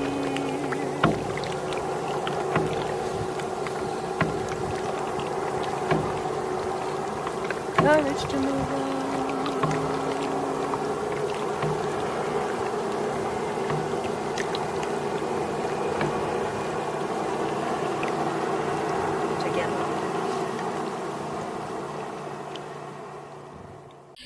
Thank you, Daniela, for sharing the water wisdom and the sacred songs for her sacred body. We now want to welcome Isabel Friend from www.waterislife.love. Isabel has a borderline obsessiveness and fascination with water. She's an international water advocate and a workshop activist who also writes articles, posts videos, and facilitates ceremonies and retreats about water. Welcome, Isabel. So my name is Isabel, and I've been studying water for 10 years now and teaching about it for about 6 years in 6 different countries so far and counting. And today we're going to swim through an overview of some of the basics that I feel everyone should know about water. We're going to touch briefly on a lot of different aspects of water, from the scientific to the spiritual, from the mundane to the mystical, and if any aspect of what we talk about today really captivates your attention, you can learn more about it in the free videos or e-courses available through my website, waterislife.love, or you can join our private Facebook group where we discuss all kinds of really interesting aspects of water research. Because each one of us is made of water. And so each one of us has a relationship to water. But we often go through our lives completely unaware of this relationship, even though it subtly affects our lives deeply on every level, every day. So we really want to start bringing this more to our conscious attention.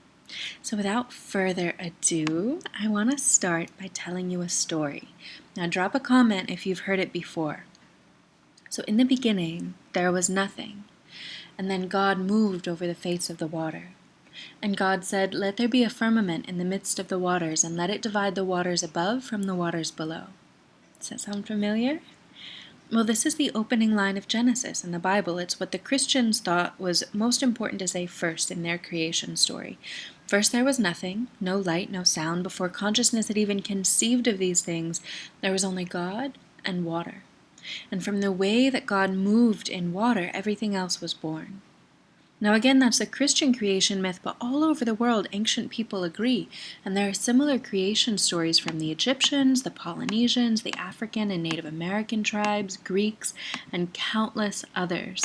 They all say that first there was water, and then all of life was born from the movement of water. Now, some say it was water and light, some say fresh water and salt water and light, some say fresh water and salt water alone, but in every creation story, water is the central modus operandi of creation.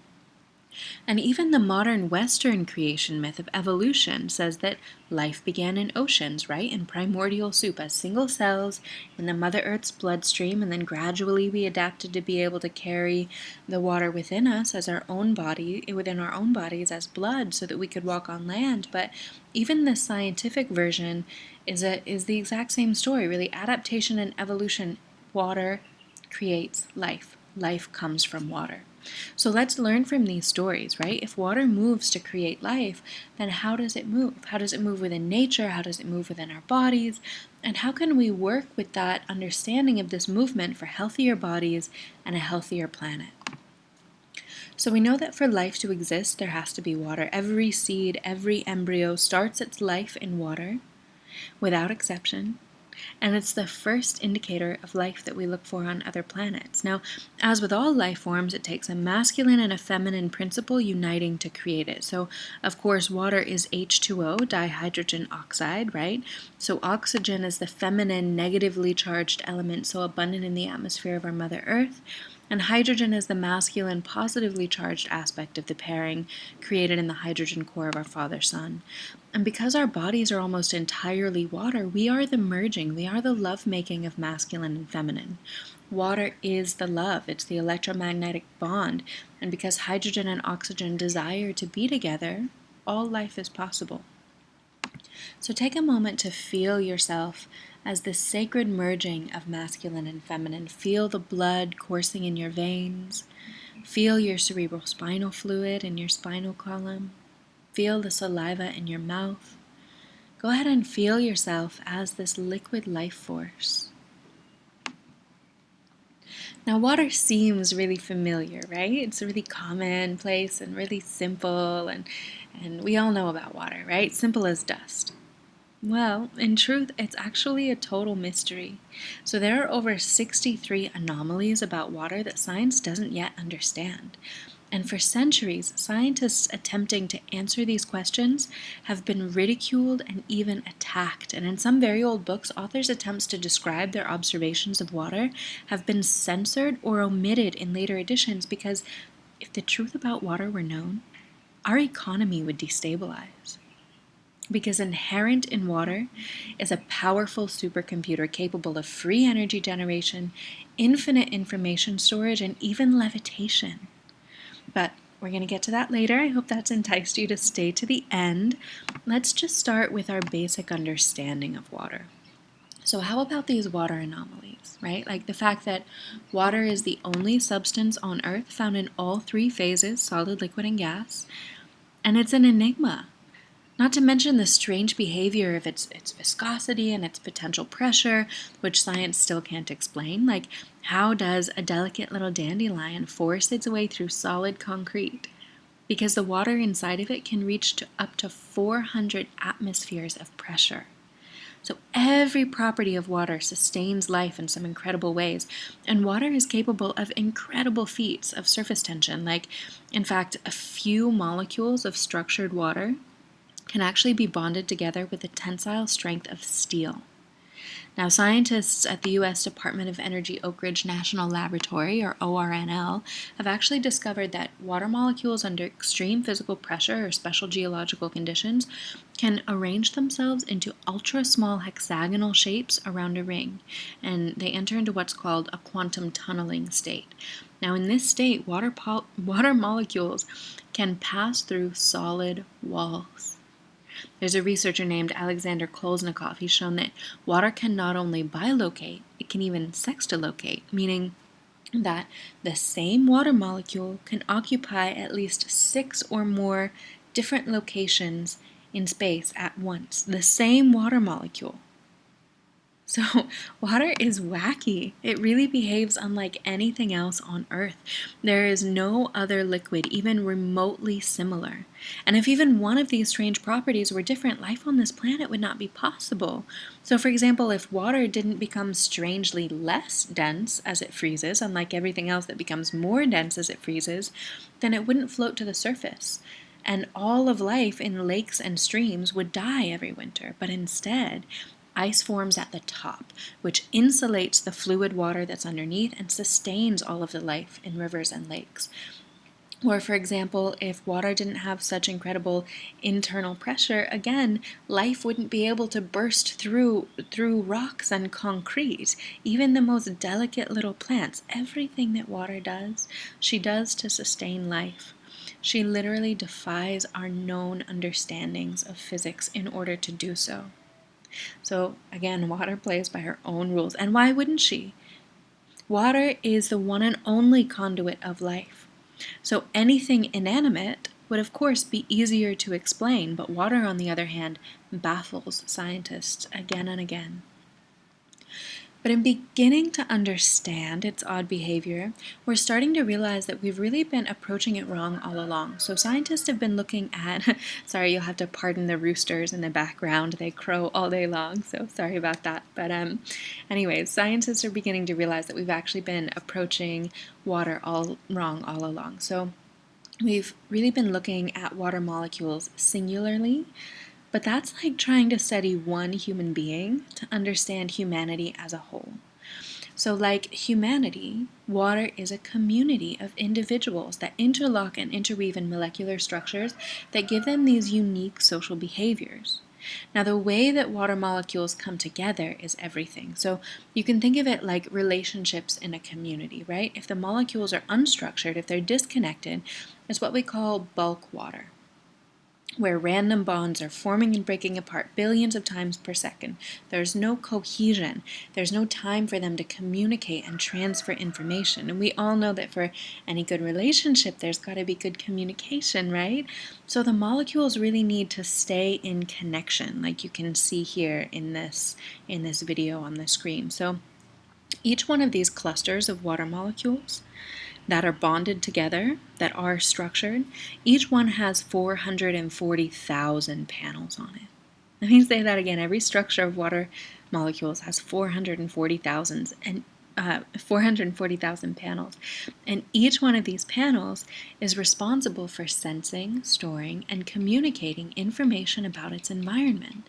So when the molecules are bonded in this hexagonal geometric pattern, they can transmit information and communicate over vast distances, faster than the speed of light. Now, this instantaneous communication is called quantum coherence. Quantum because it's faster than the speed of light, and coherence because it's able to act cohesively as one coherent organism. And this is part of what gives water its incredible intelligence that we'll go into more in a minute. So coherence is really the ability of any multiple components or constituents to act together as one unit. Like your body, for example, you are a multitude of cells and organs and nerve fibers, but your body is coherent in that it acts all together as one unit, as one intelligent being, right? Well, when water is structured, it's able to act together cohesively as one being as well. Just like a fabric that's made of lots of different threads, but it acts as one piece. Water is made of countless molecules, but it can act cohesively and intelligently as one being.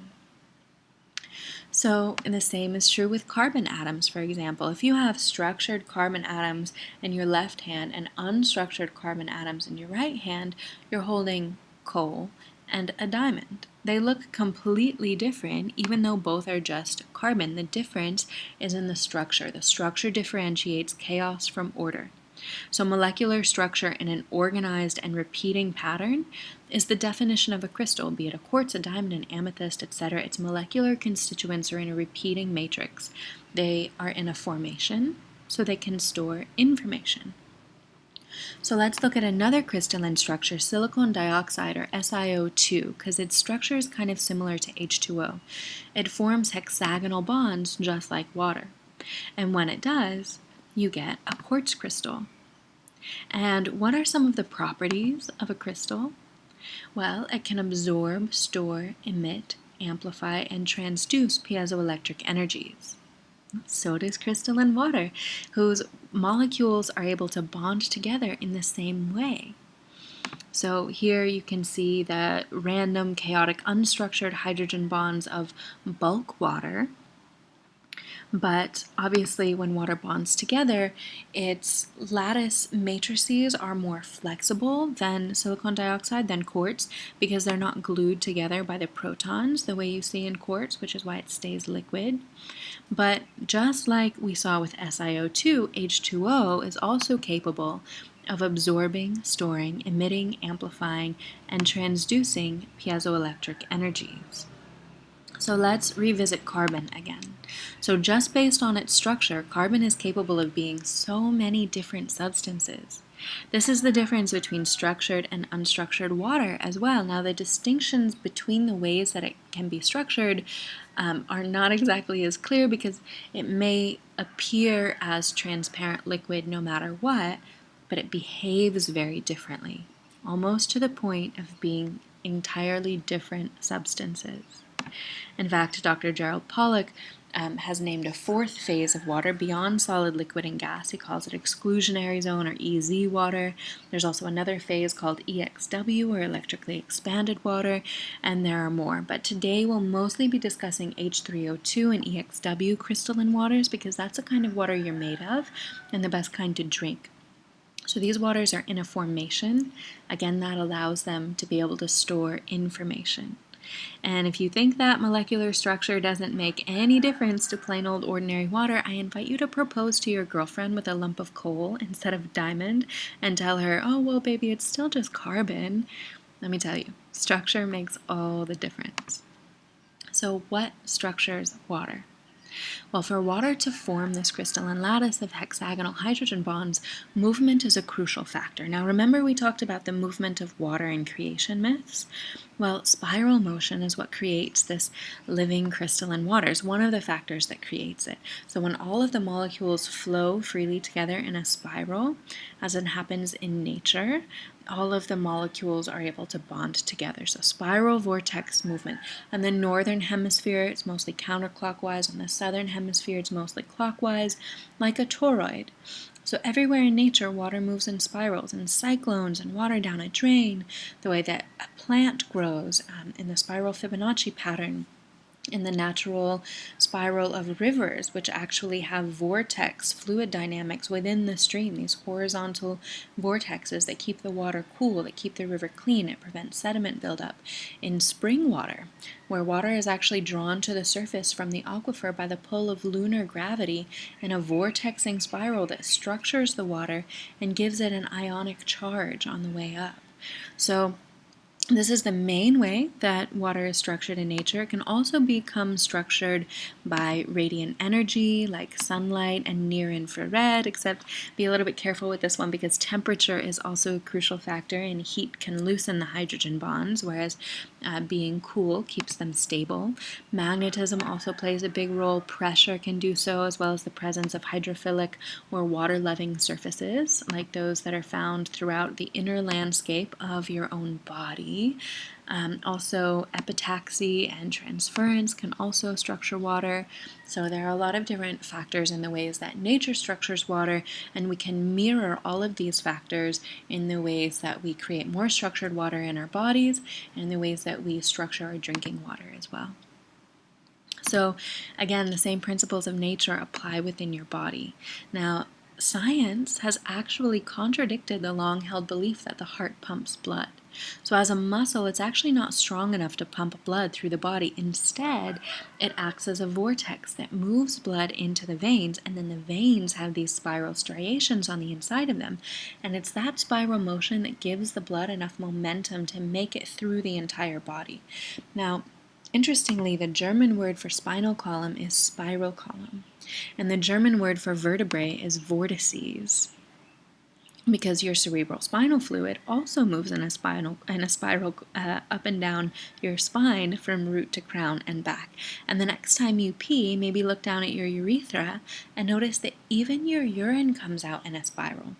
So our bodies are mirrors of the earth, right? We are smaller holographic projections of the earth's larger whole, and our bodies are small plots of water, like aquariums contained in skin, right? They're bits of ocean that we get to tend to. And so by understanding the earth's hydrological patterns, the ways that water moves within nature, we can understand our bodies better and vice versa. Now, I believe that one of the most powerful ways to influence the health of the planet's water as a whole is by ennobling our own body waters. Because water has this principle of behavior known as transference. And the transference property allows higher quality crystalline substances, like crystal in your water, for example, or like the crystalline water that is already highly structured. It allows that to actually uplift and ennoble any lower quality bulk unstructured water in its vicinity. So if your body is made of highly structured water, you will affect the people around you. You will affect whatever water comes through your body and back into the watershed. You will affect bodies of water that you swim in. You will be a physically healing presence. So let's really start with our own bodies. What is the practical application of now understanding that water is life and that it is a crystal? That it is innately a living liquid crystal, as you've now seen up to this point. What do we do with this information moving forward? Well, first, I think out of respect to the entity that gives us life, I think we can stop treating it as an inanimate object, right? And then we can begin to harvest, store, and imbibe it in ways that honor, ennoble, and uplift it. And we can create our bodies out of this incredibly intelligent and vivacious entity. So like a crystal, water whose molecules are in a formation can store information. And by drinking this water, you actually become more intelligent. Now, Victor Schauberger, my personal hero of all time, he's incredible, and they call him the water wizard. He had a better understanding of water than anyone who's ever lived to this point in time. But he actually partially attributed the great genius of his incredible wisdom to the fact that he made himself of the highest quality water. Now, regardless of whether you believe that crystals have healing properties, it's unequivocal that we use crystals in watches and computers because they store information. Now, your body can tell the difference between structured and unstructured water, and it will preferentially choose more crystalline water. In fact, within a month, and I've heard even within just 5 gallons of drinking this water, you can replace your entire body volume. Now, as we discussed, your body already has natural vortices to spiral your body water. So many parts of your body are already made of highly structured water, like your collagen and your cell membranes. In fact, it's been shown that acupuncture meridians and the nadis that were spoken about in yogic texts may simply be very long strands of highly structured chains of water molecules, which allow for the immediate transference of energy and information throughout the body. Now, these meridian systems map exactly over the fascial network, which connects every cell in your body. So this fascial network that you can see on the screen here, it's 75% water, 25% protein, and it actually conducts electrical signals at the speed of sound, 700 miles per hour. Far faster than your nerve signals, pretty much instantaneously. Now, this is due to the structured water's properties of quantum coherence that we talked about. It's likely the second or third most highly structured water in your body after the water surrounding your DNA and your cerebrospinal fluid. So your DNA, as you can see on the left side of the screen here, your DNA is surrounded by chains of extremely highly structured water with very strong hydrogen bonds. Now this is what keeps the chiral integrity of the double helix tightly twisted and intact. Now Victor Schauberger claimed that drinking the highest quality water allowed him to actually access his ancestral memories. Now this was before the discovery of DNA, but I believe he had that direct experience because his DNA was surrounded by this intelligent crystalline matrix. Now, your DNA is meant to be a cymatic antenna of perceptive clathrate icosahedral water geometries. And interestingly, you can see a huge difference between the body water of a younger person versus an older person, specifically in the water surrounding their DNA. Because after a lifetime of dehydration and inflammation, of course, that takes its toll, and your body water eventually becomes more like unstructured bulk water, allowing for less healthy gene expression and is a direct correlation to the process of aging. So drinking high quality water helps your body to stay younger. It keeps your collagen tight. It keeps your DNA healthy. It keeps your telomeres intact. It keeps your cell membranes intact. It neutralizes free radicals. In fact, the more we learn about it, the more we realize that it's the key to youth, longevity, and gene expression. By contrast, stagnant water, like municipal or bottled water, leads to stagnation of qi in the body. So we talked about how important movement is for the health of water, but when we keep our drinking water stagnant, as we so often do, it creates stagnation in the body as well. Now, according to Eastern medicine, stagnation of qi is the root of all disease, inflammation, and stress. So water is like a child, right? Water loves to move and to play in nature. It bubbles and babbles, it swirls and eddies. And just like a child, if it has to sit still for too long, it becomes unhappy and even unhealthy. Just like if you sit still for too long, you start to get achy, right? And if you continue sitting still, you would get sick. And if you were forced to continue sitting still, especially in an enclosed container, you would feel imprisoned. Now, this is what we do to our water. We seal it up, we set it on a shelf or in a reservoir, we create these little plastic gravestones of water to line the shelf with. But again, just like us, water needs to breathe. It needs to exchange gases like oxygen and carbonic acid. It needs to move to keep itself clean and prevent sedimentation. It needs to move in order to keep itself cool. So, because your body is mostly water, what we do to our water, we do to ourselves. By understanding the way water moves in nature, we can understand the way our bodies need to move. Because your body is mostly water, physical movement is also a key aspect of hydration. We think of hydration as just being a matter of how much water you drink, but that's actually irrigation. Hydration is the chemical process by which those water molecules actually bind with proteins and other substances in your body. Now, the human body is a hydraulic pump system, and squeezing, twisting, contracting, movement of all kinds deliver hydration more deeply into our tissues. So our spinal canal and our joints are central to this hydraulic system, as is the fascia. So this sponge-like connective tissue that you're seeing that's made of mostly water that conducts all electrical signals through the body instantaneously, that surrounds our muscles, that connects every single cell in your body. This is the hidden irrigation system, which also conducts the cell-to-cell signaling. It also conducts the hydration to get to every single cell that it needs to reach. And for your fascia to stay healthy, you gotta move. So, the water that we carry is the blood of Mother Earth. There is no difference between the waters inside of us and the waters outside of us. We must collectively remember this. Because within 5 minutes of drinking water, it becomes your blood. Within 5 minutes, it becomes your blood.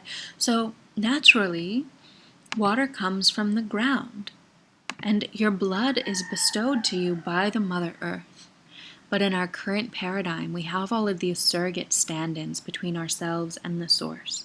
So just like churches and priests have inserted themselves as spiritual stand-ins between humans and God, the source of our spiritual life, now we have corporate and municipal surrogate stand-ins between ourselves and the source of our physical life. Now, in this system, we buy our own blood. Think about that. We buy our blood. It's this strange slave-like paradigm where we either pay the city government for water to make our blood, or we pay corporations for our bloodstream by buying bottled water at the store. But let's not forget, water comes from the earth, and we can make ourselves of the very highest quality water, literally the cleanest and most intelligent substance on the planet. Now, we evolved from creatures that lived in the sea, and we've, of course, adapted to carry the Earth's oceans within us as our own bloodstreams, but this life on dry land has led us to forget that we are primarily still aquatic life forms. In fact, human fetuses still have gill slit structures as they develop in the internal oceans of the womb. And amniotic fluid mirrors the mineral composition of the ocean exactly. The electrolyte ratios of your blood plasma is an exact mirror of ocean water. Same ratios of calcium, carbonic acid, chloride, phosphoric acid, sulfur, sodium, potassium, magnesium. The main difference is just being that blood plasma also contains some protein and ions. And your cerebrospinal fluid is only one single molecule different from seawater. You are a drop of the ocean. So it's really the state of your extracellular matrix that runs your inner ecosystem and regulates your immune response.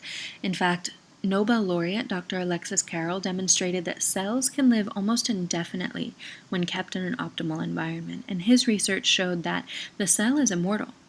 It's only the fluid surrounding the cell that degenerates. And he was able to keep heart tissue alive in the lab for over 30 years by immersing it in an oceanic environment of marine plasma. Now think about it, it makes sense, right? All of life for 2 to 4 billion years of evolution existed only in the ocean. Even before Pangaea, the first landmass, there was Panthalassa, where the entire Earth was covered in oceans. Humans have only been around in our current form, according to the standard narrative of science, for about 200,000 years. But for 2 billion years, 2 to 4 billion years, all of life was oceanic. The whole structure, function, and design of life is based on the aquatic environment. The ocean is life's terrain. And as René Canton said, the only way that life was able to eventually leave the ocean was by adapting to carry the Earth's oceans inside of our bodies. The Earth's oceans contain the blueprint for life, and they are a storehouse of genetic information arcing back to the primordial soup. So we spend a lot of time making sure that the food we eat is of the highest quality, right? Making sure that it is organic, farm to table, biodynamic, gluten-free, expensive, etc., etc. But here's a bold truth. The water that we make ourselves of is more important than the food that we eat. Now, this is coming from a nutritionist. My background is as a nutritionist and a health coach originally. So of course, the food that we eat is so important and it determines so much of the quality of our lives. But let me tell you right now, the water that you make yourself of is far more important because, yes, we are 2/3 or 70% water by volume, but molecularly, we're 99% water molecules. So there's an analogy I really like here. You can think of your body as like a fish tank, like an aquarium sort of, that's held in skin, because you are a container of 99% water. And as we've seen, that water within you is an exact mirror of the ocean. So in this analogy, the fish are your cells. Now imagine you're feeding those fish really, really high quality fish flakes, but you got swag, stagnant water in there. Well, those fish are not going to last for very long. But imagine that you have extremely high quality, vibrant water in the tank, but the flakes that you feed them are just so-so. Well, those fish are still going to thrive pretty well, right? So our bodies, again, are mirrors of the Earth. We are each 70% water by volume, and so is the Earth. And stewarding the hydrological cycles of the Earth is absolutely key for environmental sustainability, just like stewarding our internal hydrological cycles is key to health. So let's take a look at the greater overview of the Earth and the Earth's hydrological cycles as a whole. Let's take a step back here for a minute. How do we treat liquid life? How do we treat water? Because when we treat water inhumanely, water disappears. We're seeing this on a grand scale. And by objectifying and commodifying water, we are creating these conditions of scarcity, whereas in nature there is no inherent scarcity. We need to honor the water that we're made of. But instead, how do we treat it? Well, we shit in it and we piss in it and we use it as a carrier for chemicals and insecticides like pesticides and chemical weapons. We would never treat any living creature in this way. It would be inhumane, right? It would be illegal. But yet we treat the physical embodiment of life itself in this way. So with this kind of treatment, it's no wonder that water is disappearing, and it will continue to disappear as long as we treat it as an inanimate object. In the year 2050, it's estimated that 1 in every 2 people will not have access to clean water. That's in only 30 years. That's half the population. That is super soon. In fact, if you watch the stock markets, you can see a trend where the top % of wealthy people in the world are investing heavily in water privatization. They're snapping up water rights, they're investing in desalination plants, they're trying to capitalize on this arid, desertified future. And for as often as we hear about Syria in the news, what you nearly never hear is that originally this was fundamentally an issue of desertification. There was such a drought that people could no longer live and farm on their land, so it created so many refugees and a fight over arable land and resources. So many people were displaced by the drought. And this happens all the time. The same thing happened in Darfur. And these kinds of conflicts are always played out to be, or made out to be by the media, religious and ethnic conflicts. But more often than not, drought and water scarcity are at their core. Now, I'm sorry, but this is a preview of what's to come, because the earth is desertifying really quickly. And there are currently 10 times more people who die each year from lack of access to clean water than there are who die from war. That's 1,000% more people dying without water than from war. Now, Victor Schauberger predicted this. In the late 1800s, he saw the way that water was being treated, and he laid out all of the consequences that he could foresee happening in the future, right down to global warming and climate change. Of course, all of this is coming to pass now, but he also laid out how to change and prevent it from happening, because water is capable of anything. So let's explore a little bit of what a world would look like in which the highest expression of water is facilitated. What would it be like on the planet if we implemented some of Schauberger's and other scientists' discoveries? Because not only is water life, water is also peace. Water is prosperity, and right relations with water can foster cooperation and equality, creating peace on Earth more quickly and more effectively than anything else. So what's possible? Well, the possibilities are endless. First, there would be fewer natural disasters. So scientists have found that when large quantities of water are unstructured and exposed to negative imprinting, they behave in erratic ways. Hydrologists call it aggressive water or aggressive solvents. It basically results in an increase in typhoons and cyclones and tsunamis, just like we've been seeing over the last decade. Now, all of this could be mitigated if the world's waters were treated differently. Even flooding would vastly decrease if rivers were allowed to take their natural meandering course. But all over the world, waterways have been artificially shifted to be made more straight. Because in the Western mind, right, the shortest distance from point A to point B is a straight line, but that's not how nature works. When water moves in a straight line, sediment builds up, and then it's more prone to flooding its banks. When water moves naturally, it actually moves more quickly because it meanders. It creates a spiral within the stream, and the spiral flow of water prevents sedimentation.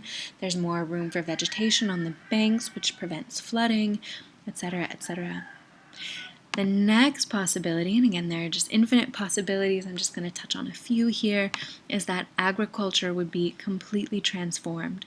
So 20 to 50% less water is needed when you're using structured water, and the plants end up having about 600% more photon radiation, which is the energy that can be measured in EKG and seen in Kirlian photographs. They also end up having a lot more nutrient density, more vitamins. You don't need fertilizers and pesticides in vegetation that's sprayed with this kind of water. And another cutting-edge water discovery right now is that depending on what bandwidth of the light spectrum you expose water to, it can actually increase its inherent levels of certain minerals in plants. So, for example, if you expose water to green light, it'll create more nitrogen in the plants. If you expose water to yellow light, they're going to have more magnesium, more calcium with orange light, etc., etc. So you can really nourish the soil or nourish the plants directly according to your needs as an agriculturalist. Really effective in hydroponics especially. Then we could put an end to world hunger. So Schauberger discovered the means by which water actually creates and regenerates itself. This is called primary water. It has to do with the freedom and stability of the hydrogen atoms, whether they form a 104 or 109 degree bond.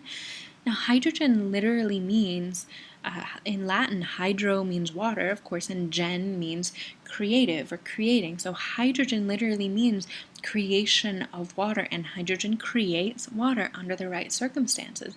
Just like any living being, water is fully capable of reproducing. Now, this is a groundbreaking and paradigm-shifting discovery. Desertified areas could become lush food forests, and food would be able to be grown just about anywhere. We could end world hunger if we understand and optimize the potential of water.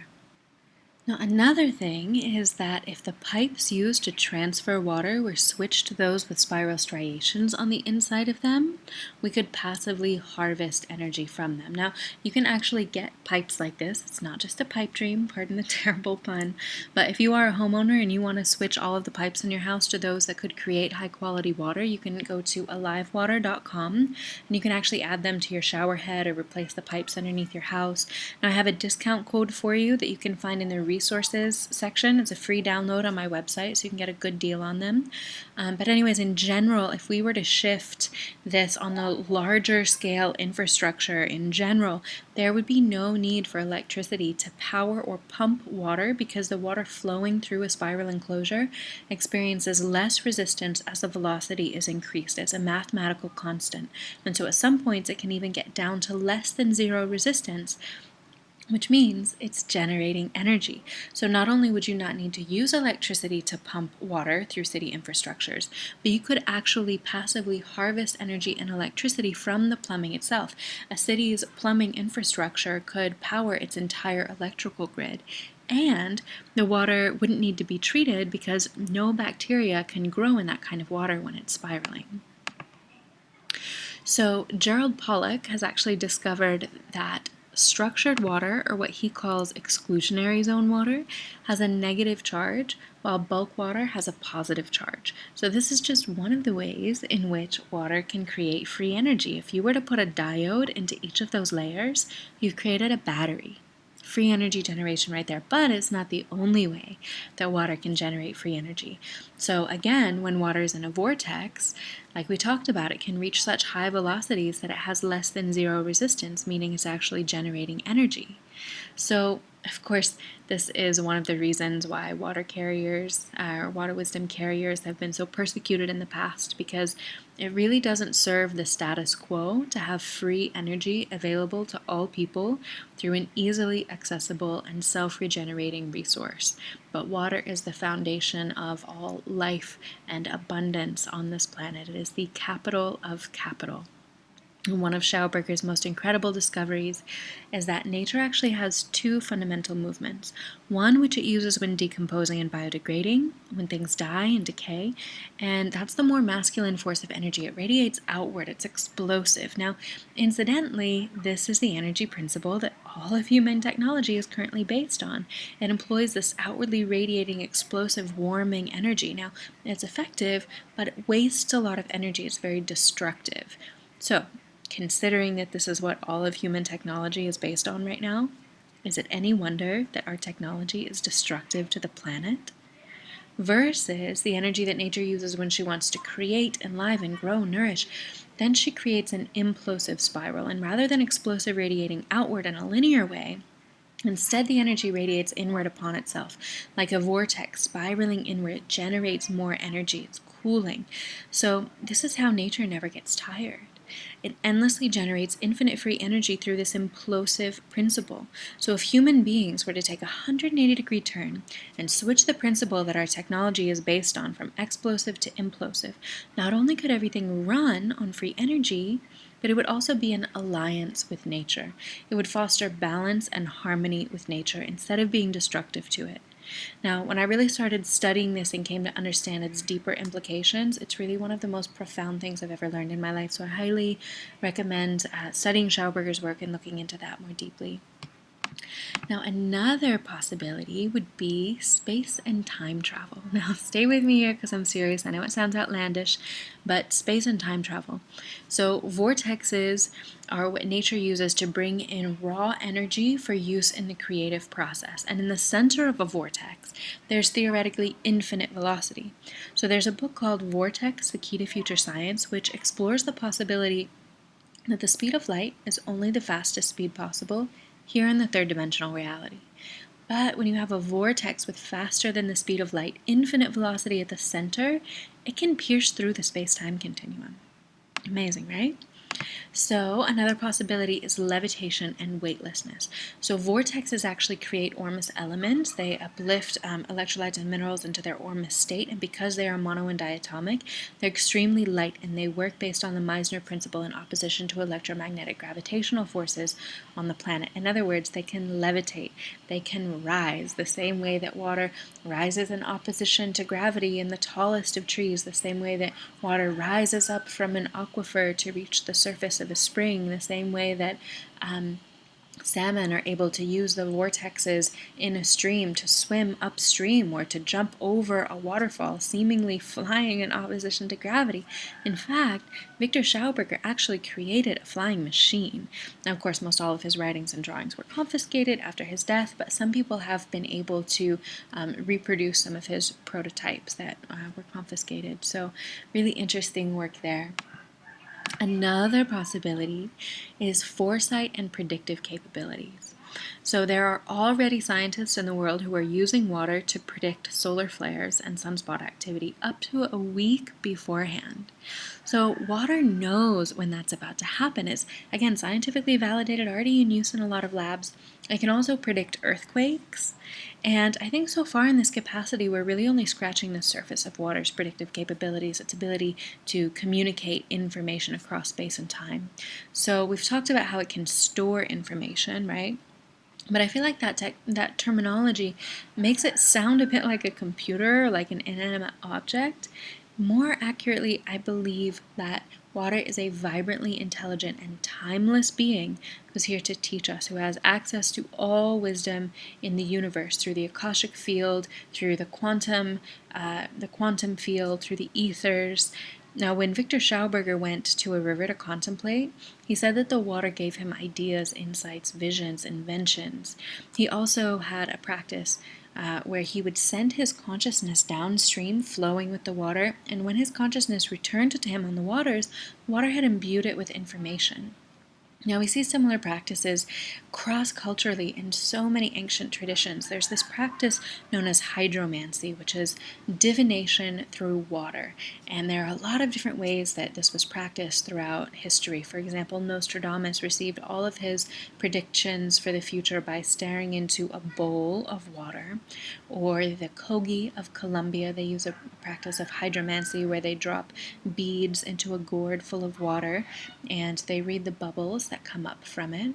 Also, the oracle at Delphi would inhale the steam vapors from a cleft of rock at the Cosotus spring, and by breathing in those waters, it would open her to certain forms of divination. We see this in so many different cultures, and again, I think we're really only just scratching the surface of water's predictive capabilities in this way, because water is ancient and water remembers. So, another thing would be remote communication. So even at 100,000 kilometers, you can still imprint water with extremely subtle energies through quantum coherence that we talked about earlier, through transference. So water can communicate with other water molecules at vast distances, even over small distances. So if you were to put two glasses of water together and one is really high quality crystalline water and the other is not, the better quality will imprint on the lesser quality. And there's a theory that ESP, or extrasensory perception, psychic capabilities, might just be a function of the highly structured water that surrounds one person's brain, this highly structured cerebral spinal fluid, acting with this quantum coherence principle, communicating with the water surrounding another person's brain. That ESP might not actually be a function of neurons firing at all. Interesting, right? So another possibility is extreme health and longevity and vitality. So imagine if all water in the world was capable of the same healing capacities of the water from Bernadette's Grotto in Lourdes, France. So that water is world famous for its healing properties. People make pilgrimages to visit it from all over the world.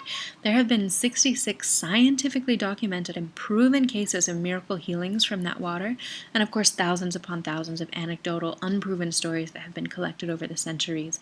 There are other springs with similar capabilities. There's one in Nadana, India. There's one in Tlacote, Mexico.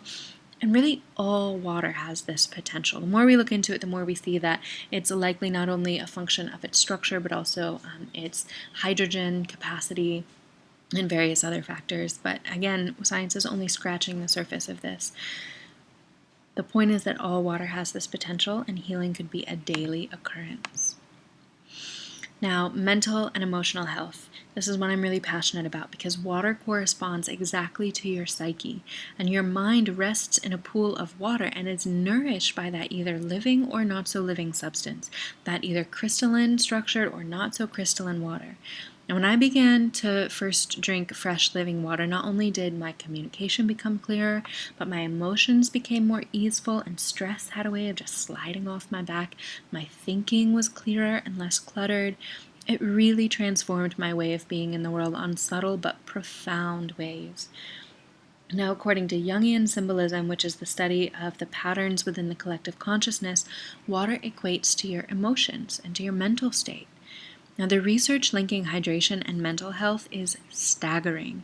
And again, this topic is just dear to my heart because countless people suffer unnecessarily just by a lack of understanding that, one, your brain is 80% water and it requires adequate hydration just to function normally and excess hydration to function optimally.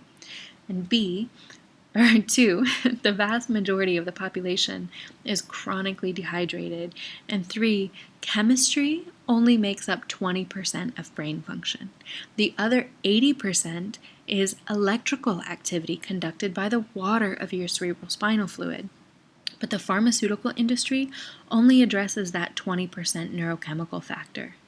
But there is a better way. And no, it's not just the simple adage of drink 8 glasses a day, because hydration is a lot more nuanced than that. Because if you're not drinking the right kind of water or your body isn't optimized to absorb it well enough, then you're just going to pee it out anyway. But as bodies of water, healing hydration is the most potent form of medicine that we can learn to practice. So if you or someone that you love has ever suffered from stress, depression, anxiety, ADHD, dementia, chronic fatigue, etc., I really encourage you to study more about the link between hydration and mental emotional health. I'm actually working on creating a book about this that should be available hopefully within the next few months or by the end of the year. So, what do we do with this new understanding? Given these capabilities of water, the living liquid crystal, it's really no wonder that water research has been censored throughout history, right? Is it any wonder that we are all brought up believing that water is just as boring as dust? No, because realizing its power would destabilize everything. It would empower every living being who is made of water. So it's really up to each one of us to spread this wisdom and to break that censorship and to change the world together. So now is our opportunity to play a higher role, to serve a higher purpose, and to be of service to the source of life itself. So here's the most useful part of today's workshop. Whip out your pens and pencils again, because now we're going to talk about what each of us individually can do to raise the vibration of water on this planet. What are our action steps? So the first thing that I would say we can do is to read about Victor Schauberg and really get to know his work. It can be kind of difficult to plod through sometimes because it was written over a century ago in very technical terms and translated from Austrian, so the wording is dense. Sometimes you have to read each paragraph 2 or 3 times, but it's really worth the time. He discovered the blueprints and patterns of nature, and it's only through nature's wisdom that humanity will get ourselves out of this mire that colonial patriarchy and blind faith in technology have dug ourselves into. So please learn and spread his work. Next would be to support water protectors. Be an activist. Stand against fracking and pipelines. Get engaged with local activism groups that attend anti-fracking hearings at your local city hall. Join your local watershed association. Attend meetings of your state's water conservation board, usually a division of the Department of Natural Resources. You can stay up to date on pipeline politics. You know, the North Dakota Access Pipeline got a lot of press, but it was installed regardless. And of course, there have already been so many leaks there from the Dakota Access Pipeline. But there are currently 97 other areas in the U.S. that are fighting similar pipelines. But of course, there's no more media attention. So most people are completely unaware of these 97 other pipelines about to be installed. Destruction of water resources is a form of terrorism. Denying poor people access to water by privatizing water distribution is also terrorism. Now, there is a growing grassroots counterterrorism initiative of people fighting for their rights and a mass mobilization of water warriors around the world.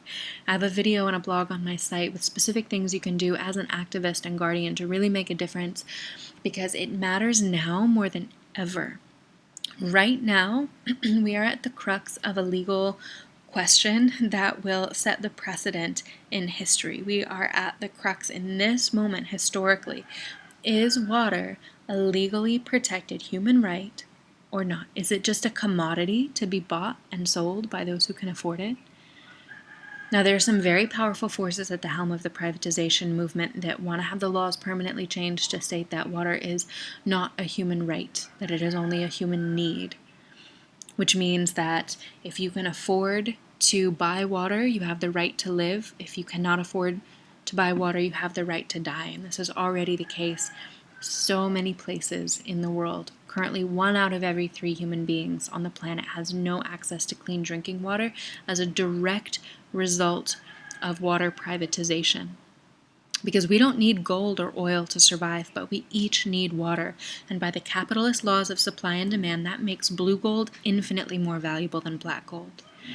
The most powerful and wealthy people in the world have realized this, and they're capitalizing on it. And we, this generation, right now, we will be the determining factor as to what the rest of the future of human history and ecosystems will look like in terms of their relationship with water, with the source of life, depending on which direction this privatization question is answered. So we need to be very involved in this, as though our very lives depend on it, because they do.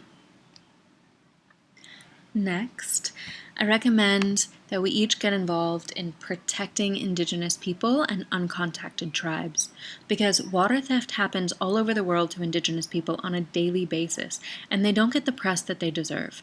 Now, most often, it's Indigenous communities suffering from eminent domain, having their water sources poisoned. They need our voices to stand with them. Also, those who were present fighting to protect water in North Dakota, they can still use your help. A lot of them still have legal fees to cover. There's a nonprofit called the Lakota People's Law Project. You can find them at lakotalaw.org, where you can support them and help with their legal fees. It's really heartbreaking. You know, Indigenous people are the original water protectors and stewards. They carry wisdom, legends, understanding, and relationships with nature that are legacies for all humanity and for all life. And so it's really up to us as humans to honor those legacies. Now, one of my favorite foundations to support Indigenous people is called Survival International. So look into them. The next possibility, and possibly the easiest thing that you could do, would be to just love your water. Now, I know it sounds really simple, but you now know that water, like we talked about earlier, is primarily an effect of love itself, right? It's only because hydrogen and oxygen love each other through this electrostatic bond that water is even possible. So water really responds to love. And once it experiences this love from us, it changes its function. It acts energetically to spread more love in the world when it has been loved. Now, Dr. Masaru Emoto said that the following phrase is one of the best things that you can say to water. You say, "Water, I love you, I thank you, and I respect you." Another thing is to dig water retention ponds to prevent runoff. Now, we didn't get really deeply into the ecology of desertification today, but suffice it to say, just dig holes. There has been so much deforestation that water just kind of runs off into the ocean now to become salt water, and so it has a little chance to seep into the ground and get into the aquifer to do the whole second part of the hydrological cycle. Now, we can help with that by simply just digging water retention ponds. So if you are a landowner or if you want to go out onto the BLM and do it, it's simple. You just dig big holes. It's pretty simple, but it really helps the water to seep in and to have more time to penetrate the soil. In fact, you can actually get in touch with your local watershed association and volunteer with them. They may even already have initiatives like this in place. So another thing we can all do is to visit and protect our local springs. Now, a lot of springs have dried up due to deforestation or development or just simply being paved over. But back in the day, when it was common practice for people to get their water from springs, a lot of times they would build hexagonal well houses above the spring. Even now, you might notice that a lot of buildings built around springs are in the shape of a hexagon. It helps to preserve the health of the water. So you can build a well house around springs that you know of, or just generally protect them, keep them shaded, steward them. Springs are our birthright, and there used to be a ton more springs than there are now, but there are still a lot, so we need to protect them for future generations. Tell your friends about them. Tell your friends where the springs are. Create some culture, some community around visiting springs. It's really like visiting church. You're there at the source of life, or it's like going to the spa. When you're there, you're automatically breathing in more ormus elements, more negatively charged ions. Even if you don't even drink the water, it's a healing place to be. So the next thing that we can all do is consider being a water carrier for your community. Consider going on pilgrimage to collect this vibrant, vital source of life and bring it back to your clan. So you can fill up a van with several 6-gallon carboys, even if you have to drive an hour or two to do it. I mean, who doesn't drive an hour or two to go to the airport, right? It is a sacred charge, and you are healing up and blessing your whole community by doing that. Now, some of you are going to take on this practice, this service, and that is amazing. I really honor you. Many people also take on the practice of carrying blessed waters, or what the Celts called wished waters. So this is where you collect water from different sacred water sources that you visit, and it's not for drinking, it's more for prayer and ceremony. You can gather water from sites around the world and share and spread and commingle it with other waters from around the world. You carry this vial or this jar with you, and you imbue your prayers into it, and those prayers, again, because of the quantum coherence principle, they touch all of the water sources that water was gathered from. And everywhere you visit, you can share with other water carriers that you meet, joining together the disparate corners of the earth in these little bottles of liquid prayer that carry your intentions into the collective hydrological cycle of the planet. One of my favorite things about being a water carrier is all the other water carriers you meet and commingling the waters together and being able to tell stories together, like, oh yeah, and this how this has water from here and from there, and here are the stories of where I collected the water from and the ceremonies that this water has been in, and it's really a way of not only linking the waters, but really linking people and community as well. So another thing that we can all take on, and this is mostly for women, but of course men can do it too, but women especially, sing to water. So this is one of the most common indigenous practices and beliefs throughout the world and throughout history, that it's the duty of women, the sacred responsibility of those who identify with the feminine, to sing with water, to sing about water, to sing to water. A lot of the indigenous ancient water songs are on the verge of being lost, and countless of them have already been lost. So it's really up to us to keep them alive and to create new ones. The effects of sound vibration, specifically the human voice, on the structure and function of water is profound. The Russians have done a lot of really interesting research into this, and all of the ancients had an innate understanding of this. So it's one of the ways of cultivating a deeper communion with the essence of life, and personally I believe that any meaningful change has to start with that primary personal relationship, that fundamental communion. So another thing we can do is be proactive about this water wisdom. You can be a proactive water rogue in the world. You can bless up your water. vortex it, magnetize it, ormus it, deplete the deuterium, enrich the hydrogen, get it as high quality, supercharged, super water as possible, and then go out to your municipal water supply, reservoir, rivers, lakes, streams, and just put a little bit of that water that you made really high quality into the larger body of water. Because like we talked about with transference, the larger body of water will respond even to the smallest amounts of the higher quality water. And you can have a pretty big impact and effect in that way. It seems small, it might seem like hocus pocus, but the science is there, and if your faith and your practice are there as well, you can move mountains. Another thing you can do is to invest in companies that are really making a difference. Now, some of you guys are philanthropists, and there are a lot of companies that claim to be doing good water work, but it's mostly just greenwashing, or in this case, maybe blue washing. They're still exploiting explosive technologies, still supporting privatization efforts, or investing in dirty desalination. So really look into the enormous investment potential of water right now. Because of this impending desertification, it's really a great place to put your money, potentially really high returns. Any of the companies listed in the resource guide of the PDF resource download on my website are companies that are doing really great things. There are a lot out there. Just do some research. Amazing nonprofits out there too, like those that are fighting to actually give legal rights to bodies of water. So we vote with our dollars, right? You guys all know this. So let's start funneling some of our dollars into supporting water work around the world. The next thing we can do is to hydrate. So this is the very last and most important thing that I can recommend. Hydrate, hydrate, hydrate. If our bodies are smaller holographic projections of the Earth's larger whole, then our chronic and epidemic levels of dehydration are partially contributing to the Earth's desertification, and vice versa. So we need to hydrate now more than ever, not just for our own sake, but on behalf of everyone, to affirm a more hydrated world. There's a book called Your Body's Many Cries for Water. You're not sick, you're thirsty. And really all of the books of Dr. Batman-Gelage, it traces almost all disease back to dehydration at their root. Really fascinating research here. And it's something that we can really change. So if you're using really good high quality water, you don't even need to drink as much water because it's inherently more hydrating. But if you're drinking lower quality water, then you really need to drink a lot more. So when you're born, you're about 75% water. But by the time you're an elder, you're only about 50% water. Now, this isn't necessarily because we're drinking less water, but our bodies lose the ability to absorb and retain it.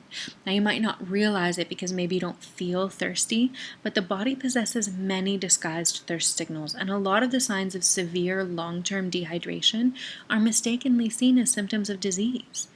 I mean, consider this. When someone goes to the hospital or is picked up by an ambulance, what's the first thing they give them?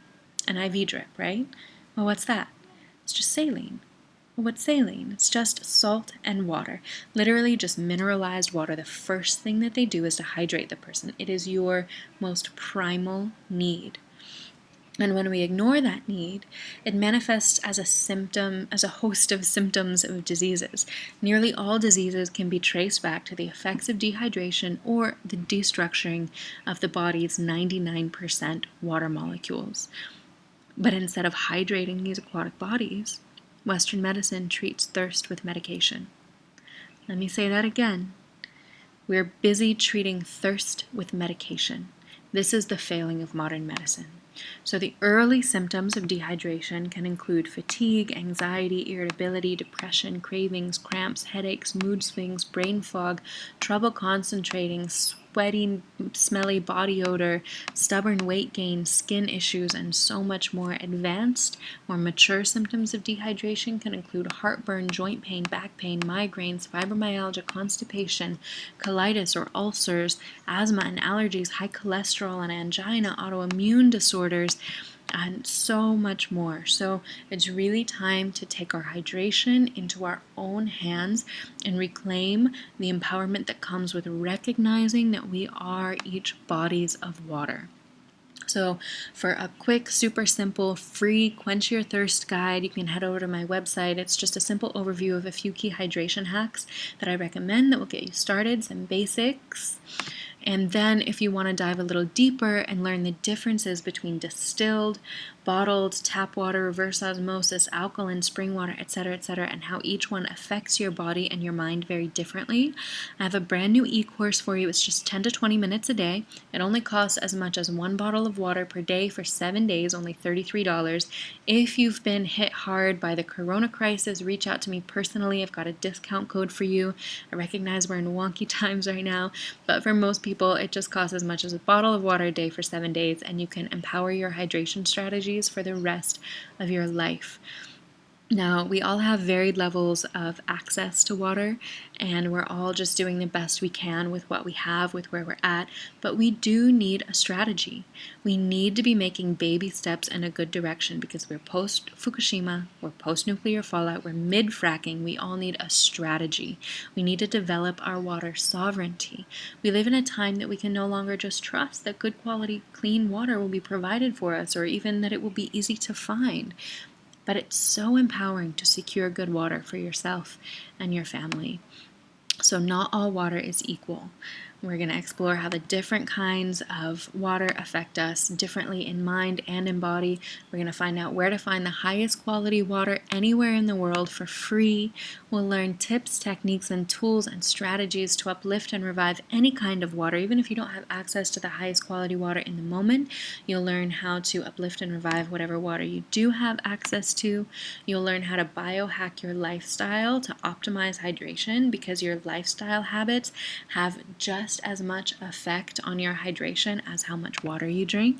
And we'll find out the simple actions that you can take to make sure that you're actually absorbing each drop you drink, how to optimize your body so that it's absorbent and the water is actually getting into the cells where it needs to go. And we'll also go over a bunch of surprise bonus material too, some surprises in there for you. So I hope you'll join us. Again, you can find those links at my website. Now, I just want to finish by saying that water is a solvent, right? It dissolves things. So when you have a problem and you want to solve it, we call that a solution. And when you solve or dissolve something into water, we also call that a solution, right? Now, I believe that water can be the solution to solving or dissolving the world's problems, and we can all be a part of that solution because water is life. When the esoteric quality of life itself wants to take physical form, it incarnates through the body of water. And if any physical being is alive, it is alive because it has that physical life force flowing through it, because it is imbued with this incredible living liquid crystal. Now, hydrogen is the most abundant substance in the entire universe. So we are literally swimming through a universe of potential water. Now, we all know that water is life, and I believe that we can also say life is water, and maybe each one of us is just a unique cymatic expression of that water. We are each a pattern of water. So again, thank you all so much for the honor of your time and your attention. Thank you for your presence. It's really been my privilege and my joy to get to share this with you. I hope you'll continue learning and continue hydrating. Please join us in our private Bodies of Water Facebook group so we can continue this discussion. You can share your hydration strategies and insights and ask any questions that you might have. I'm always here to answer any water questions that may arise for you. And if you want to check out some of the references to studies and information and articles that we linked, that we discussed in this webinar, you can go ahead and take a screenshot of this page right here, and or I can send it to you if you reach out personally. I know it's not the easiest format to click. Anyway, thank you again so much, and I look forward to hearing from you. I hope you have a beautiful day. Stay blessed and stay hydrated. Welcome back, Harmonizers and Earthstockers. Thank you so much for joining us on this powerful day. I hope you are enjoying what we have been bringing on the stage so far. And thank you so much, Isabel Friend, for that powerful webinar talk on a living liquid crystal and really how we can take water to the highest of levels and ascend our waters. So thank you so much, Isabel. And if you've been enjoying all these talks today so far, we hope you can help support some of our artists and speakers by donating at paypal.me/harmonizing humanity. And up next, I would love and I'm honored to welcome to the stage this piece on world water law. The World Water Law. We, citizens of Earth, call for and commit to working together to ensure that a binding international law is put in place for the immediate and universal protection of all water as the first vital step towards global cooperation for effective worldwide social and ecological healing. The World Water Law requires the uncompromising protection and restoration of all natural water sources, watersheds, aquifers, rivers, lakes, wetlands, estuaries, and oceans, the rewilding of ecosystems necessary for the restoration of the planetary water cycle, and the guaranteed free access of all humans and animals to natural, uncontaminated water. The World Water Law holds all governments, corporations, communities, and individuals fully accountable for their impact on all waters everywhere. This one law serves as a unifying foundation for all governments and citizens to work together with community-led wisdom and stewardship councils in ways that effectively serve the health and vitality of the whole. This global initiative honors the many water guardians around the world who have dedicated their lives to the protection and reverence of water on behalf of all of life.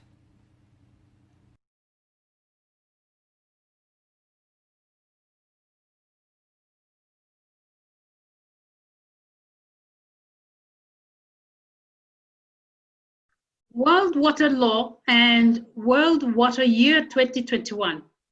Water is the source, sustenance, and medicine of all life.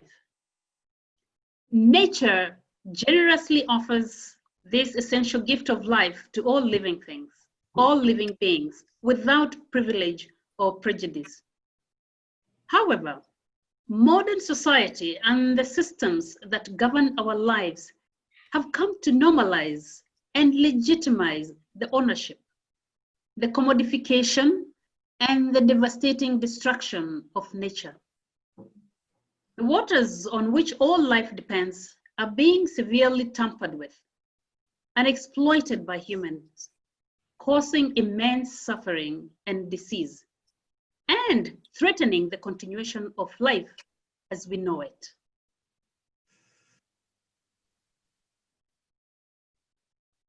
The desecration and contamination of water is a global plague that is enabled by the current legal system. This legal system has forsaken nature to prioritize political and corporate interests that justify the destruction of natural ecosystems. The unscrupulous exploitation and pollution of water cannot be addressed effectively law by law, leader by leader, or country by country. How we treat our water locally has global impact. Water knows no boundaries. Therefore, it is essential that we, as citizens of this earth, work together across countries and cultures to nurture respect for water and to realign the human-made legal system with the laws of nature. The proposal for a World Water Law is a citizen-led initiative that calls for and works towards a binding international agreement to ensure the immediate protection and restoration of the planetary waters and the planetary water cycle, and the free access for all humans and animals to natural uncontaminated water. It holds all governments, corporations, groups, and individuals accountable for their impact on all waters everywhere.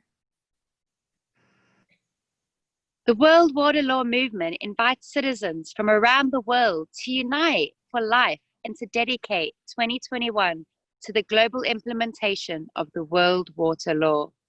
During World Water Year 2021, we will focus our collective energy on healing our relationship with nature, building our individual and collective immune systems, and co-creating new and healthy ways of organizing ourselves as a species.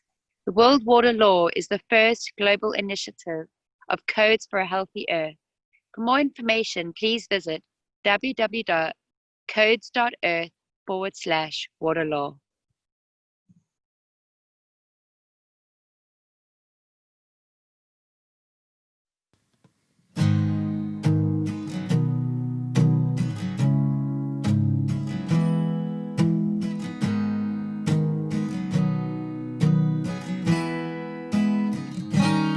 I am water.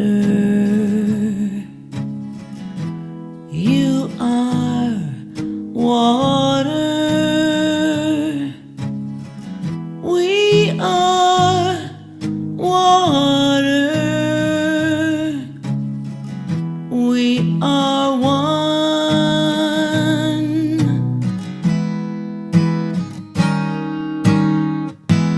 Rising with the tide we gather to protect our fluid source, birthing, nourishing, cleansing, healing, nature's loving sacred force.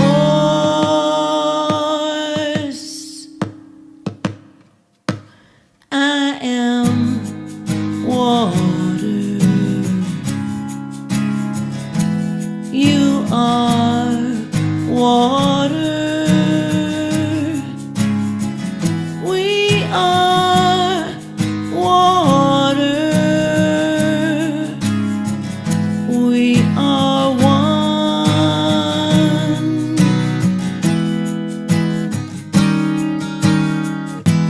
Endless drops of loving living. For all life we now unite, serving, listening, learning, giving, honoring the liquid light.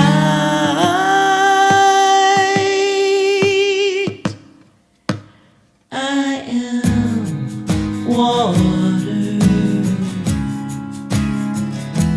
You are water. We are water. We are one.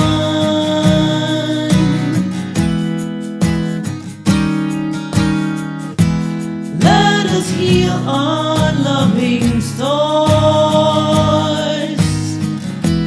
honoring her loving force.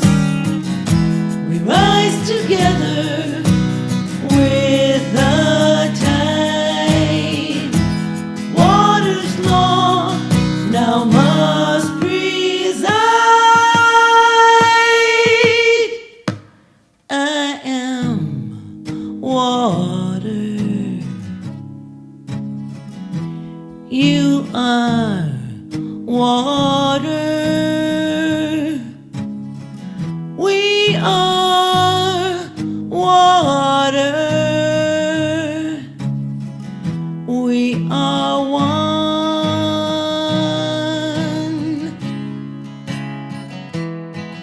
With all of life we now unite, honoring the liquid light.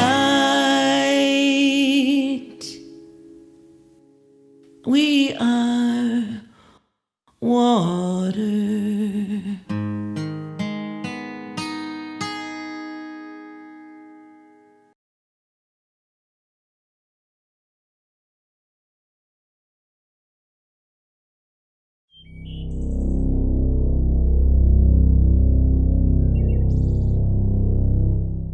Next up, we want to introduce our brother from waternow.us. Karuna is the founder, and with this amazing organization, they have provided clean drinking water for over 33,000 people, and their projects extend up to 11 countries worldwide. They provide the knowledge, technology, and the way forward to a new living paradigm. They envision empowered people, clean water for all, and new green prints that are environmentally friendly and economically beneficial. Their amazing Water Now music video will play next. Let's watch it together.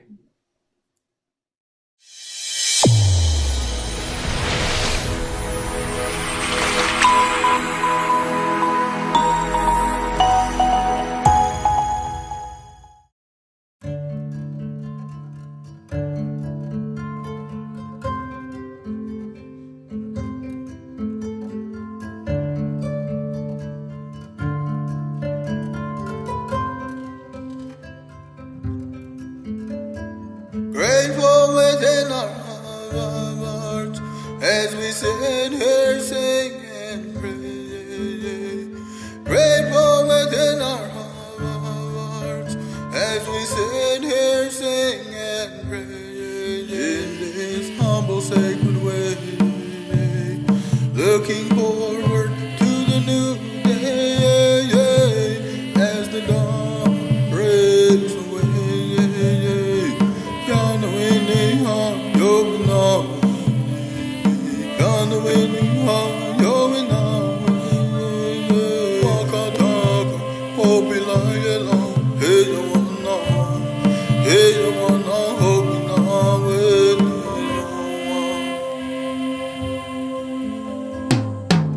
As we dream and the song comes through, keep us clean, feel the water rushing over you. Clouds are parting and the sun shines through. Grateful in our hearts and staying true. New, it's a new day, deep, deep. Now we can say it's a dream, but we stay awake. Hit the water drum, it's time to pray. Grateful within our hearts as we sit here singing praise. Grateful within our hearts as we sit here singing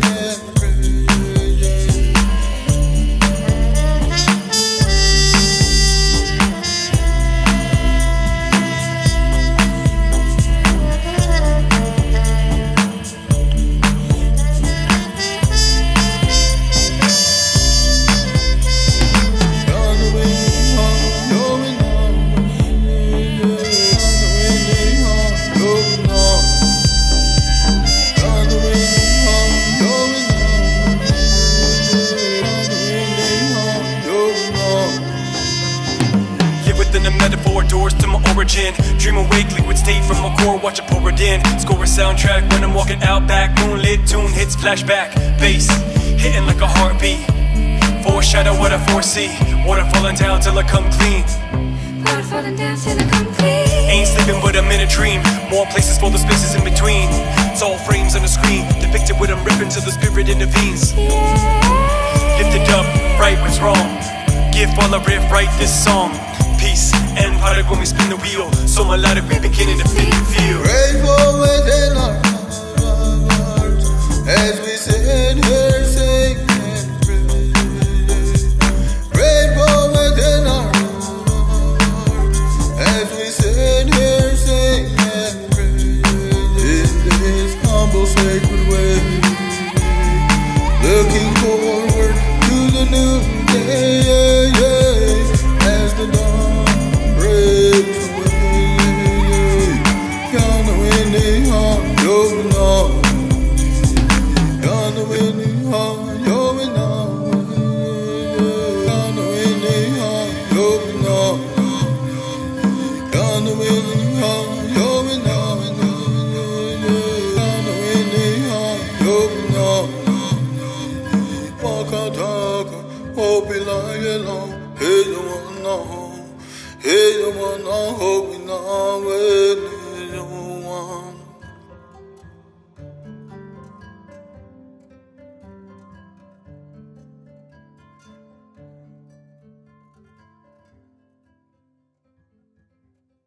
Thank you so much for listening to this video. We're very excited and humbled to work with Tap to Flow 24 and the Dene community to help bring this water project into inspired, meaningful action. Your generous contributions will make all the difference in the world. Every drop counts. Thank you very much. We're so blessed. It's an amazing opportunity. Thank you.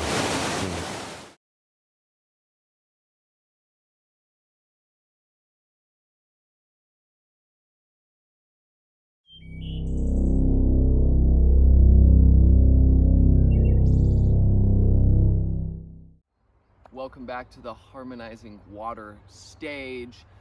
As you know, the focus of today has been about water because water is life.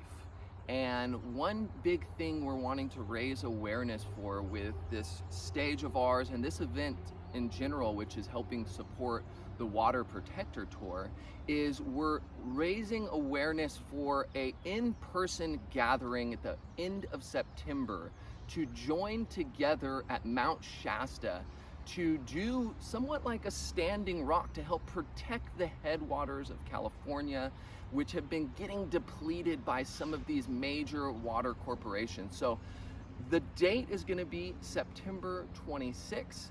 Stay tuned for more information that's going to be released, where you can find out through the Water Protector Tour and Earthstock and harmonizinghumanity.org, where we're going to be sharing more information on the details of this event, but we hope you can join us so we can come together and protect our waters. Thank you all for being here. My name is Angie Rainbow G, and I am the founder of the Eco Rainbow Goddesses organization. We are the keepers of the earth and alchemists of heart, mind, body, and soul. Today we have a beautiful array of speakers that are going to be sharing their perspectives on water solutions for the world through the different lenses that they will present, connected to their own life experience and walk of life. So I would like to initiate with presenting Tess, who is an activist, a Greenpeace Gaia warrior, and she's also an associate producer of the Water Protection Tour and this beautiful Earthstock event. Tess, would you like to share with us some of what you're up to?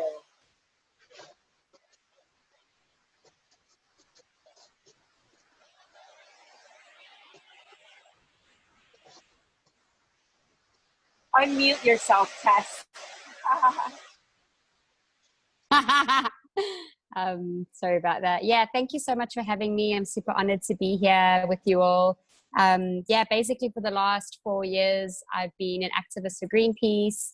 I've been very involved in some grassroots organizations in London doing direct action against fracking and deforestation and all things like that. And then I decided to create my own platform called Gaia Warriors, which is a channel and a show that's just basically allowing other projects that are doing good things for the planet to be shown so people can be inspired by, you know, the good things that are going on in the world. We always just hear so much negativity. So I thought, why not create a channel and show all the positive things that are going on, you know, all the things that are going on behind the scenes, because it's not in the media. So I want to be a platform for all these amazing projects and inspire people to get involved and take action themselves. And I met Michael, who's doing the Water Protector Tour, and I was very much in alignment with what he's doing. You know, it's about a coalition with bringing nonprofits and the Indigenous community, who are the original water protectors, and basically uniting us all in a common cause. I think the one thing that we're all connected with is water. You know, it's the one thing we can all agree on is we all want clean water. And so I've been working on it with him for about a year, and it's been so amazing, the things that we've been doing. It's about creating awareness through art, through music, through speakers and workshops, and then not only that, but doing direct action and taking things to legislation levels so we can actually, get some real change. Thank you so much for having me.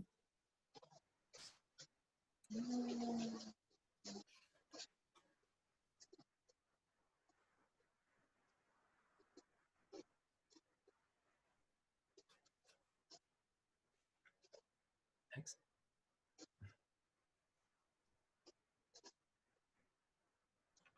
Are you frozen, Angie? Might be. So I'll be the yeah, she dropped off. Tess, do you want to be the alternate moderator? Yeah, sure. So next up, I'd like to introduce Elizabeth from Loving Waters. Elizabeth, if you could tell us a little bit about the project you're doing and what you've been up to, that would be really beautiful. Yeah, thank you. I've been an activist since high school, back in the day, and have really followed a lot of different movements and initiatives, and still seen the relationship with our natural world degrade. And I realized that one of the things that was missing is really coming into sacred relationship, specifically with our water. And this has grown over the years. And so about in 2011, I went to Guinea, West Africa, and I came back realizing that something needed to be done, and I needed to find out what it was that was mine to do. And so I started creating the Water Awake Network and taking all sorts of conscious evolution training and peace ambassador training, and just casting my net very broadly to find what it was specifically that was mine to do. And what I found was that I kept coming back to water. Like, I tried to find the core of our relationships, our sacred relationships, and I landed on water. And the more I get involved in water activism, the more I realize that this is a truth. This is a core truth, is that all of life on Earth is the infinite creative expression of water. And without liquid water, Earth would resemble Mars.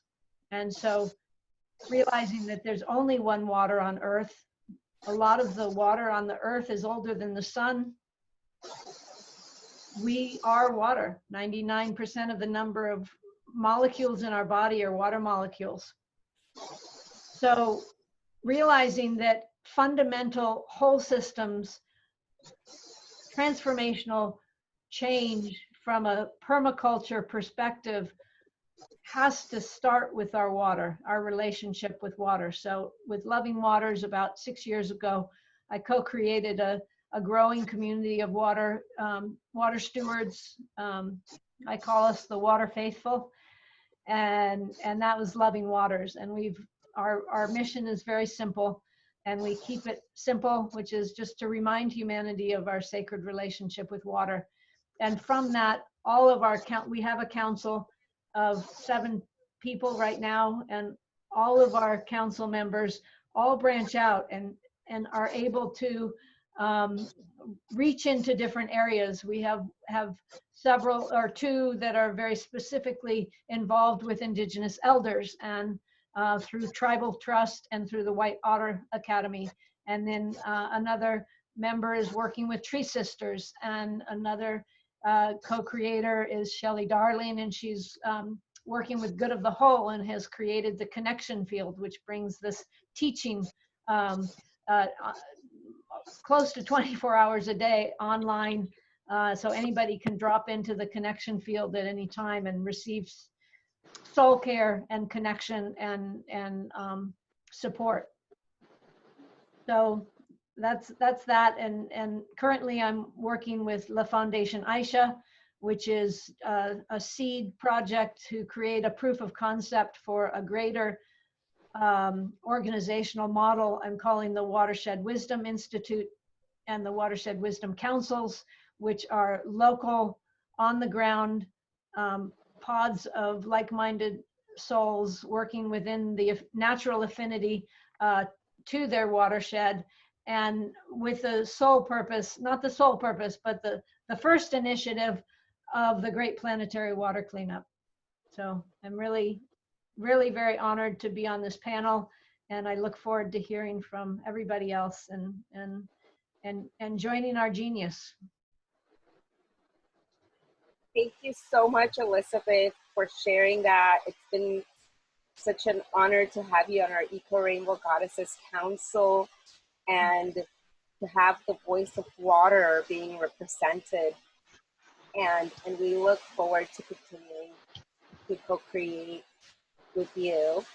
And we are so honored to also welcome Robert Saunders into the stage, who is also a co-producer of the Water Protection Tour and the Earthstock event, as well as an activist of the Crush Nestle Alliance.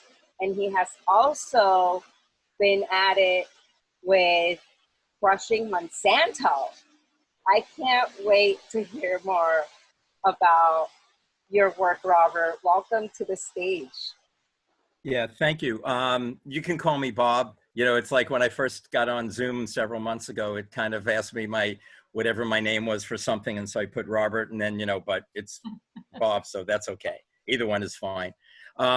Yeah, so anyway, I'm a longtime activist on social justice, civil rights, human rights, on many, many different things. But since we're talking about water, I'll just relate it to water and environmental things. Yeah, so as an outgrowth of Occupy that I was a part of was the Crunch Nestle Alliance and the Anti-Monsanto Project. And Crunch Nestle Alliance, we did direct action, and in Sacramento, which has a large, very large water bottling facility for Nestle's, and they ship most of the water bottles that are produced here and filled are sent to other parts of the country. I don't even want to go into that. It shows you clearly why this is such a ridiculous way of doing business and how extractive and negative it is. But anyway, so we shut them down 4 times. Every time we shut them down, we cost them $50,000. And by our second shutdown, we started getting calls from different news media across the United States. By a third shutdown, I was on the phone with somebody from the Swiss version of the Swiss edition of the Wall Street Journal. And he asked me a whole bunch of questions. We were on the phone for an hour. He interviewed me. And then I said, I have just 2 questions for you. And I said to him, what do you personally think of Nestle's? He said, I hate them. And I said, and what is your city where Nestle's is headquartered internationally? What do they think of them? And he said, they hate them. They're really bad citizens, corporate citizens, and bad neighbors. So, so that kind of, let me know pretty much of any place they sit, they are not good stewards of doing business in this type of environment whatsoever. And we know that they extract water, leave a town dry. They produce massive amounts of pollution. Every bottled water has some traces of arsenic in it and who knows what else, because the only rule is that the water look clear. And it could be ugly, murky looking stuff. You drop some mineral tablets in it, you clear it up, you could sell it. And so people don't really know what they're getting. And on the regarding Anti-Monsanto Project, we shut Monsanto down about 6 or 7 times out of 9 times trying. And in 2017, we were arrested. We had a sit-in basically and blockade. We went to court, and a friend of mine, when we were in jail, said, you know what we're going to do? We're going to, and I said, what's that? And he said, we're going to put Monsanto on trial. And I said to him, well, actually, we're going to do something else too. And he said, what's that? I said, we're going to put the First Amendment on trial. We're going to find out if we have a right to protest in this country or not. And we're going to have to win a court case to prove that we do. And well, we did. We won the court case. So I subpoenaed all the, 14 different sheriff's offices in Yolo County. The Monsanto plant there is the largest bio seed facility in the world. And Woodland is a very small town near Davis where University of California is. If you drove down that rural road, you wouldn't even know what it was. Now that Bayer owns it, there's an even smaller sign. It says Bayer, or somewhere else it says Bayer Monsanto. But anyway, these are just evil corporate people. I call them the Twin Towers of Evil because what they do is so egregious. In other parts of the world, they literally kill people who get in their way. Here, they haven't figured out a way how to get away with it yet. But all those things are so negative and so extractive and so destroyed our planet. And we need to come together in ways of figuring out how we can protect, preserve, clean up, protect, preserve, and do things that speak towards sustainability, or our planet is going to just keep dying, and we're going to have more outbreaks of viruses and more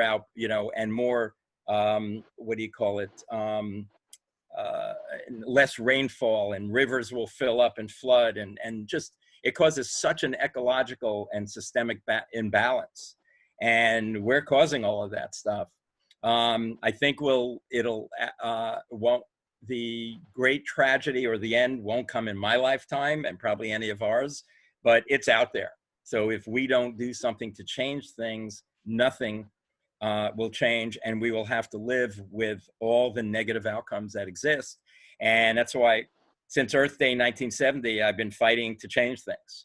I took it as a mission call, as a clarion call, not as just a good idea.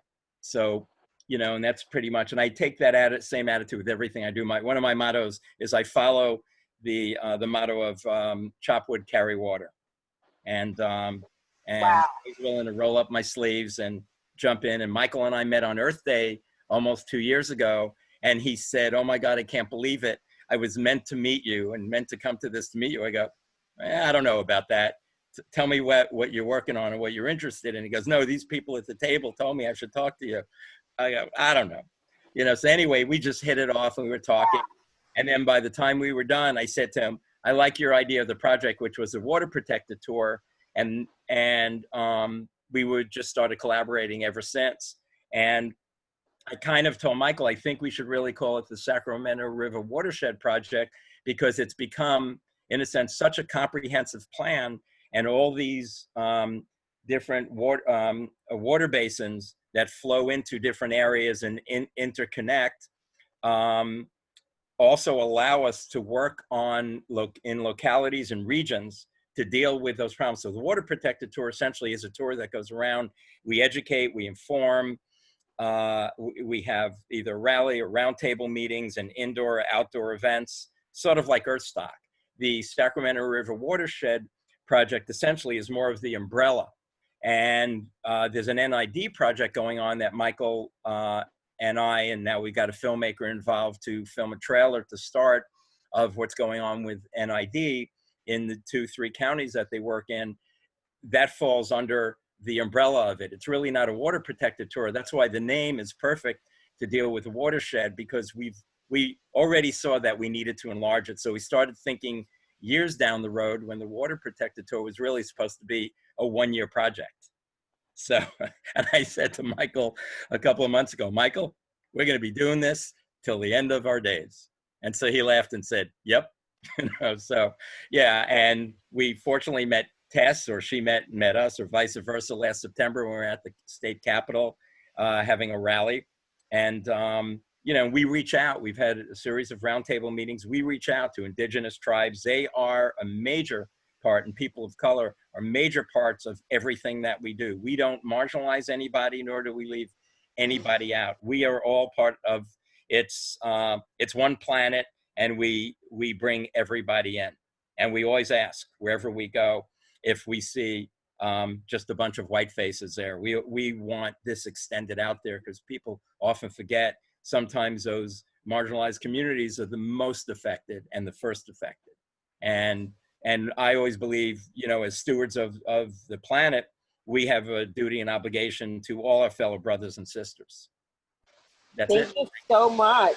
Thank you so much, Bob, for sharing that. We have a wonderful backdrop of all these interconnections now and how everybody has arrived here today. And I want to give some space to my sister Eco Glow here today to introduce herself as well. And then we'll go ahead and we'll bring in our next speaker. Thank you, Angie. Absolutely. Give gratitude for the space that you're holding now here, and just feeling a lot right now as we just heard Bob speak. Triggering. Water is life, and I've been on a mission for many years, for about 4 years, to protect water, and I've been on a mission to really awaken the people to the multi-billion-dollar national corporations that are profiting trillions of dollars off our water, like Nestle, who profits $90 billion a year on all the products that they create and consume. So what I was, you know, everything comes back to our story of what story are we telling, you know? Right now we have an opportunity in this moment in time to create a new story of regenerating and to shift the economy into a new one and to shift our entire collective story. And so, you know, I found myself on the beaches in Mexico many years ago, just, you know, going and living in the most beautiful places in the world, on the most pristine beaches, and then you find this trash, you find the plastic, you find the oil spills, you find these little pieces of oil in California, and you see these rigs digging, and you feel it. You feel it when you see these images of these turtles with these straws and these whales with all the plastic in it and all the corruption and the illegal animal trade and all these things, and it's all for what? For profit. And it's not okay. And it's time to wake up. And it's time to support local businesses and local products, because that's how we can really protect our water, by recognizing the way that we are consuming and who we are supporting and the products that we're making. Choosing plastic free. Yeah. Plastic free, buy local products. Because that's how we really minimize the amount of pollution that's going around the world, you know. Imagine if we could take all the people in China working in these factories producing chemical-laden clothing for Forever 21, for what? For profit, into regenerative projects, into supporting these people. So it's like, how do we make that shift, right? And I feel like now is the call to action. Now is the time, as this water is being drained from the crystal geyser in Mount Shasta. It's time for us to unite. It's time for us to stand up and to stand as one. We are water, we are one, we are for all people, all races, all colors, all beings, all organisms, from the plants to the water to the universe. And I just want to call for support, because the world water needs our support, and we need your support. We're telling this beautiful story now of the Eco Solutions of Costa Rica, this short documentary series about all the amazing environmental projects, permaculture projects, the bulk shops, the zero waste projects, and we're calling for support too, as we support this amazing event of Earthstock on Sunday. So just gonna close it there and keep it open, and super grateful for how this connection field keeps weaving together with Tess and Elizabeth, and super grateful for Bob and Travis and all the beings that show up to tell their story and to connect and unite us as one.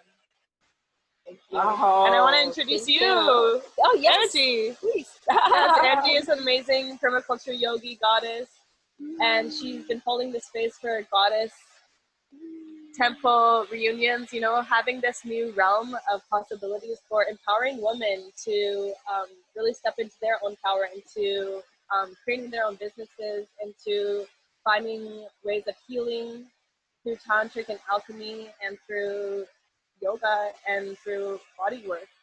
So thank you for being Self-care is earth care. Self-care is earth care. Thank you for being such a light in my life and for the planet. Thank you. Thank you so much. It is our purpose to inspire feminine leadership in eco-regeneration, and also to unite with our heart-based brothers that are doing everything to protect Gaia, to really be the archetype of the green man, the protector of nature.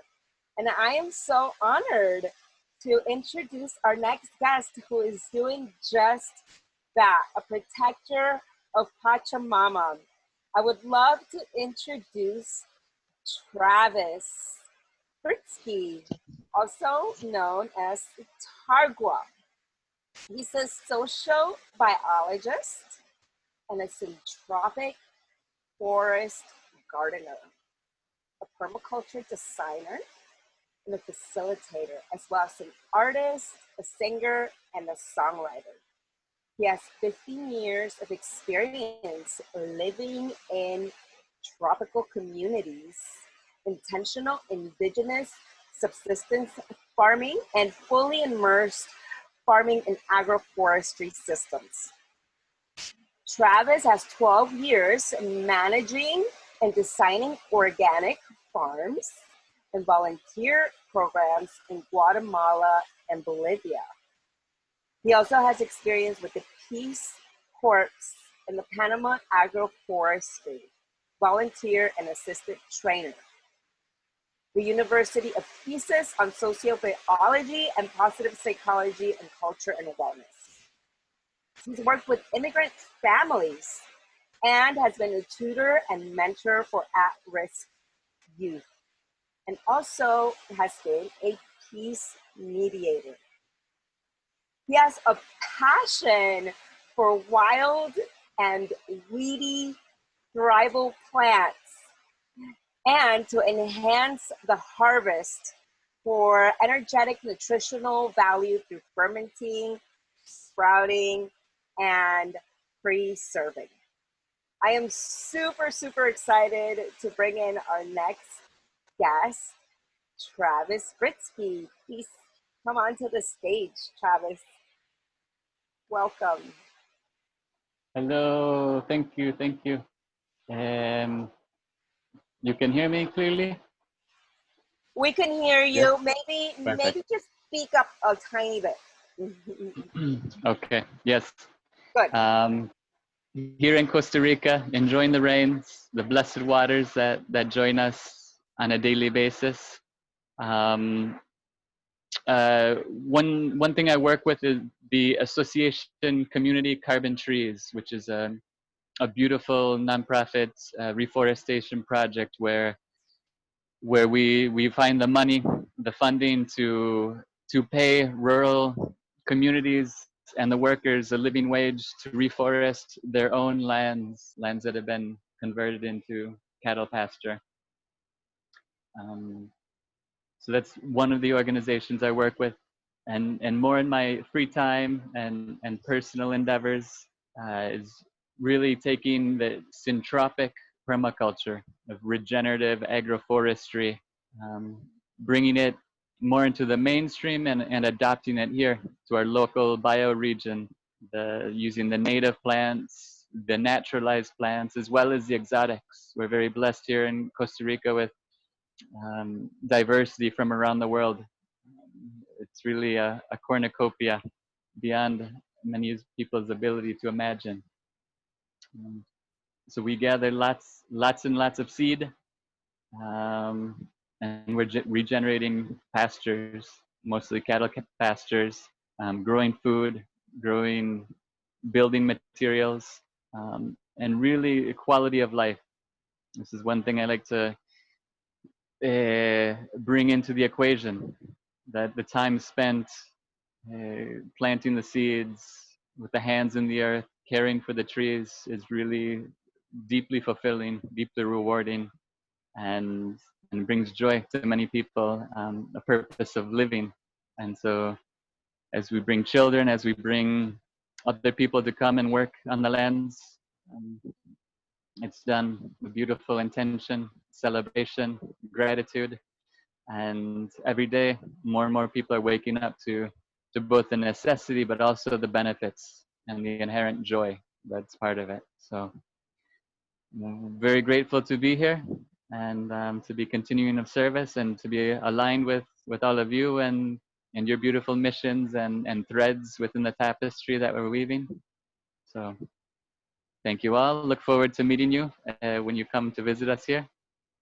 I'll have lots of fruits waiting for you. Wow, thank you so much for that, Travis. I can't wait to hear more about what are some of the permaculture solutions that we have accessible for living a lifestyle that is restoring to our sacred waters. So we're definitely going to circle back into that conversation and learn more about the different permaculture solutions that we have available as conscious citizens of this Mother Earth.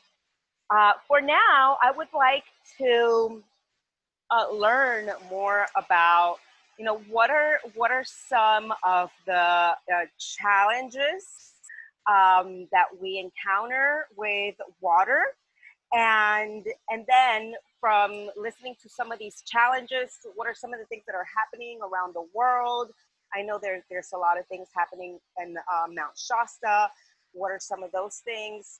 And also there are certain challenges that are happening here in Costa Rica with water. I also know there's challenges in Florida where I actually live, and there's challenges with water all around the world. So if maybe Robert can just tell us what are some of those challenges, or maybe Tess, please let us know who would like to have a conversation. If we could keep it to about a minute each speaker of presenting the challenges, then we could go ahead and we can move into the solution. So let's see, who would like to tell us a little bit more about the challenges? I can go. Some of the challenges we're facing is Crystal Geyser. They're a company up in Mount Shasta. They're actually owned by Coca-Cola, and they are currently draining the aquifers at Mount Shasta, 500 million bottles a day, which is devastating to the lands. I mean, Mount Shasta is very, very sacred land, and they've been caught taking water from other areas, filtering out asbestos, and then dumping that asbestos in ponds. So they're a very, very dirty company. Another issue we're facing is the Sacramento Delta, where they're basically draining 6,000 gallons a second of water at the Sacramento Delta for industrial development. And there's a lot of indigenous people that live along the Sacramento Delta that are going to be suffering from this water loss. And then there's a lot of toxification that's going on. The NID are spraying Monsanto Roundup all along the canals in Nevada City and other areas. Golf courses, parks, all these places are using Monsanto's Roundup and other really bad glyphosate chemicals, and they're spraying it onto the plants, and that's going into the water. There's a rule that you can't catch your own rainwater. Compost toilets are very difficult to have on your land.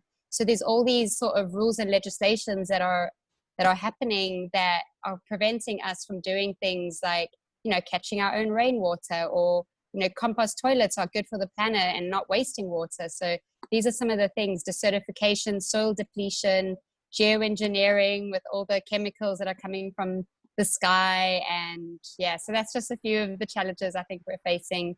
I'll leave it next to Bob to carry on. Yeah, Mount Shasta, that's an interesting thing. I got involved with what was going on to protest against Crystal Geyser about 2014. And a friend of mine and I and my buddies who were working on with the direct actions against Nestle's, we brought about 30 people up there, organized with some folks up there, and we had over 500,000 people on September 15th, 2015. And then we handed it over to the Winnemem-Wintu tribe, the local tribe there that's been impacted essentially by the building of the Mount Shasta Dam, and it's destroyed their tribal lands and their fishing and ceremonies regarding salmon.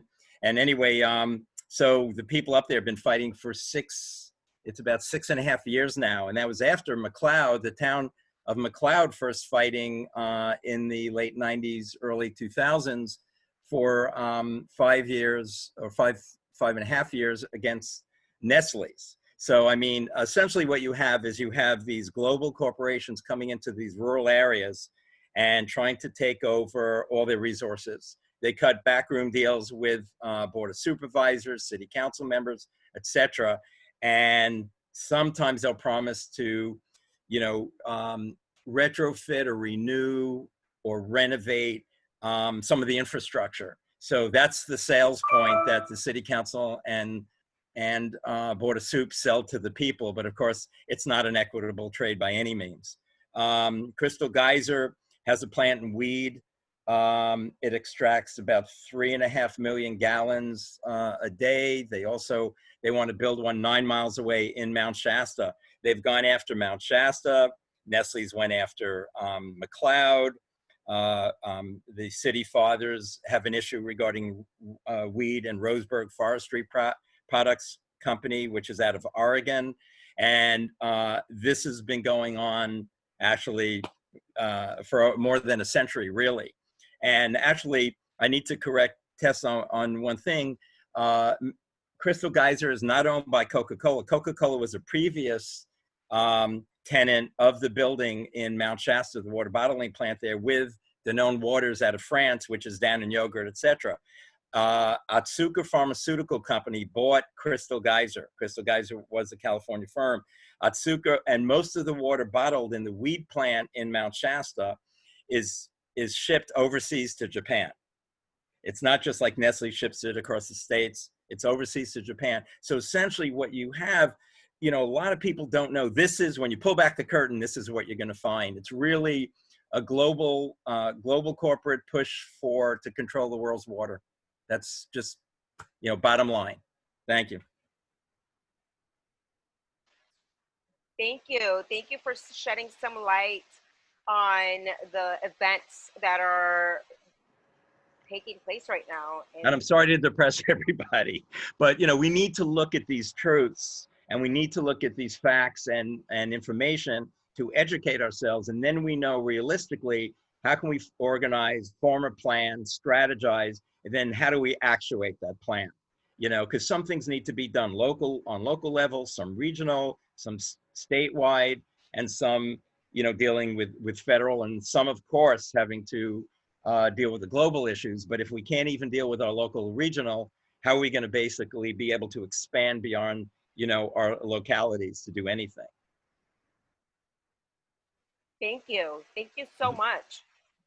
So what are some of the solutions that we can actually create? Elizabeth?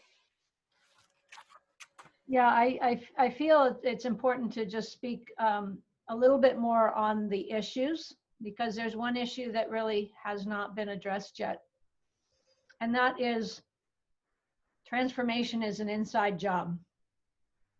Right? I lived through the protests of the 60s. I was out there myself, you know, and yet suddenly it all falls away. It's because we didn't fully make that inside shift at a critical mass level. So there's something that has to happen here that we can reach this flashpoint of critical mass. And that all of this is all of the issues that have been discussed here, and all the rest of that we can weave into this crazy hairball of chaos that's affecting this planet. It's all interconnected. I get communications from the whales that have told me that the shipping that are shipping these bottles across the ocean are killing them.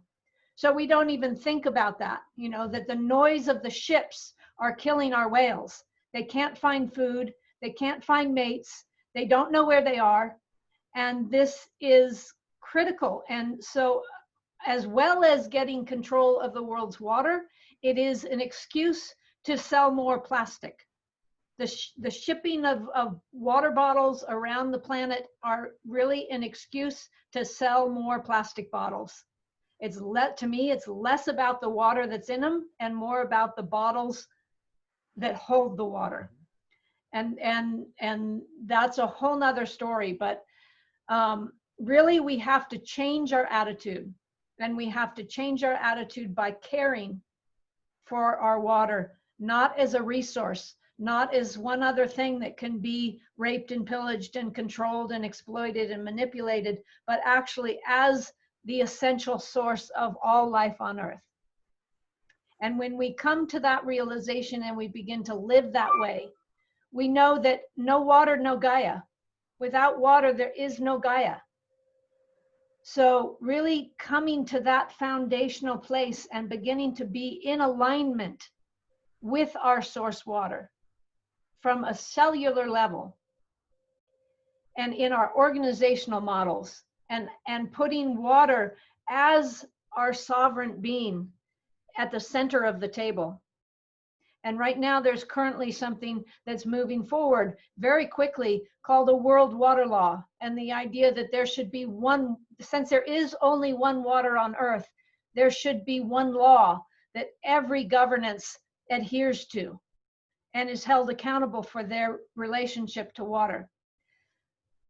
But a world water law, no matter how well written, no matter how comprehensively implemented, is still an abstract if it's not anchored in the local watershed, if it's not held up by the people themselves. And so realizing that there is a water law that supersedes any human water law, and that is the water, it's the law of water itself, right? And so really bringing that divine design, that intelligence of water to every meeting. Like here, I have my blessing bowl, right? And that we have in the center of every, yes, that we have in the center of every municipal county water board meeting a bowl of water in the center, and that water is invited to that conversation as an honored guest, and that we're able to listen to water's wisdom. And so that's part of I think the most important thing to realize that we have to change is that this change is coming from the inside out, and it's coming from all of us together as one human community on the planet. Thank you. Thank you so much. Those were some really great points, because it really brings the attention where change starts with us. And, I know one of our permaculture directives is, why don't we shift from being consumers into being producers, right? So rather than being consumers of these plastic bottled waters, why don't we start to actually create systems that regenerate water, and where we can just simply refill our water bottles? I mean, something as simple as having a good water filter and having a reusable water bottle can help us to minimize our waste production and our need for purchasing these water bottles, and for funding these companies that are polluting our waters. So Travis, I would like to invite Travis to speak more about some solutions that he sees from a permaculture perspective. Would you like to share? Sure, yes, thank you. And yes, to echo Elizabeth, yeah, it starts with remembering and embodying the sacredness of water. So for example, having an altar with water that's changed daily, living water in our homes that we're caring for. As you said, the distributed filters Any water that comes through a central city system, the water that comes through, if it's treated fluorine or anything through the pipes, it's not healthy, living, vibrant water. It doesn't nurture us in the same way. So yes, the filters need to be when the water comes out. If it's in each individual's household, a very simple charcoal sand filter, very affordable, $20, $30, every home could have one. And it makes a big difference in our health and wellness. What else for water? I mean, here we sing to the water almost daily. My wife and I, and more so my wife, she practices what's called the Camino Rojo.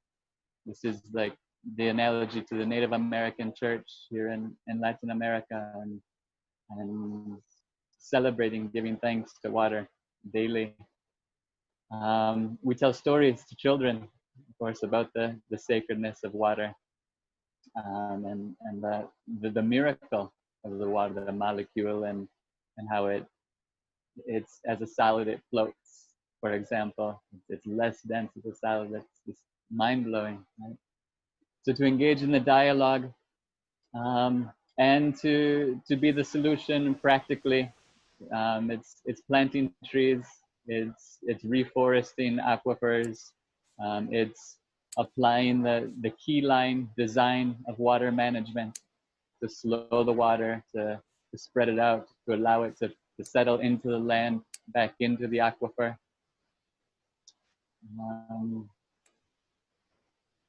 Yeah, creating the canopy, creating the shade, making sure the soil is covered so that evaporation and the drying isn't too extreme.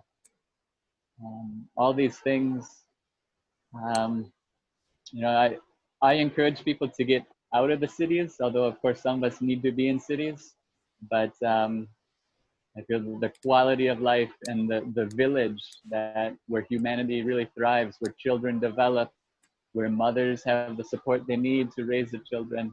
This happens in extended families, in villages where we're living together, providing our most basic needs together: the water, the food, the medicine, construction materials. These are the steps that I see. Of course, every individual is different and has to follow their heart and their calling. But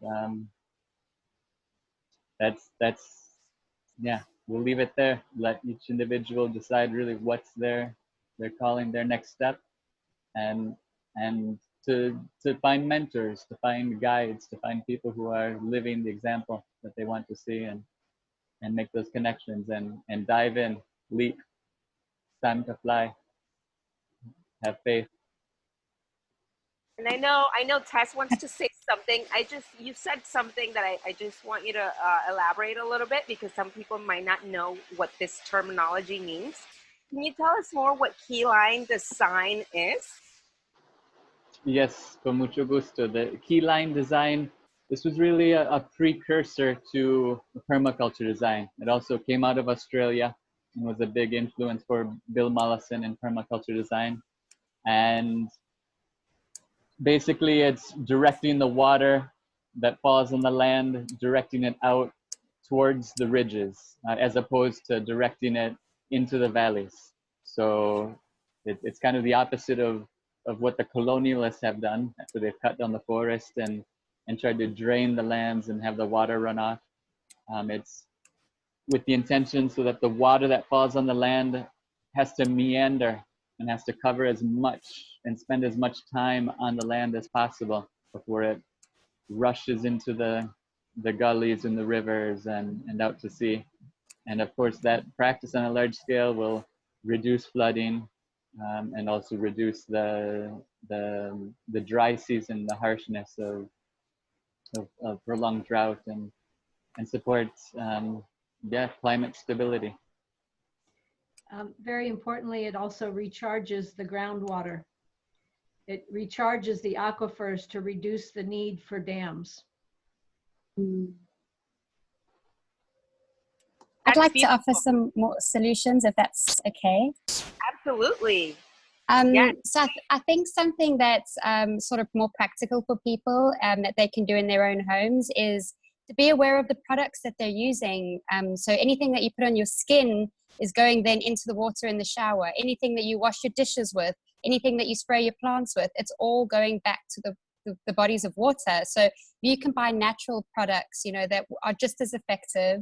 You can buy them from your local health food stores. That's also supporting buying from your local shops, you know, not supporting these corporations. Like, you vote with your money with who you want to support. That is the most important vote that you make every day, is what you buy at the supermarket. You are voting with that money. So if you're going to buy products from corporations that are destroying the planet, you are basically advocating the practices and harmful destruction that they're doing to our planet. So if you buy local, if you buy things that are, you know, naturally made, that are not only good for your skin, but good for the planet as well, that is a huge, huge step that people can make. And, you know, waste products, be careful of your waste. When you go and buy fruit and vegetables, do you really need a plastic bag to put your fruit and vegetables in if you're going to wash it anyway, you know?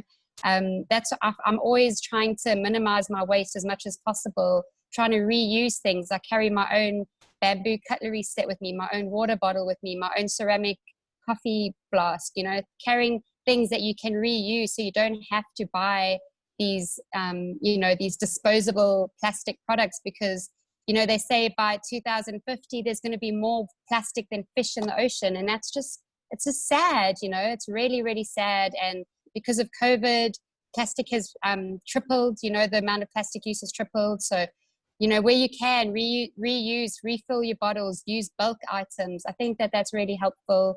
And I think as an everyday thing that people can do, you know, it's something that doesn't take a lot, and it will save you and the planet so much harm. So I think that that's a very good practical thing to say for solutions, and to, yeah, bless your waters. If you go to a river, just put positive intentions into the rivers, into the lakes. And for anyone out there that doesn't understand about the change in the molecular structure of water, you can look up Dr. Emoto and Victor Schellberger, who have done countless research, scientific research, peer-reviewed research that's been proven that water does have consciousness, and we can change the molecular structure of water with our intentions.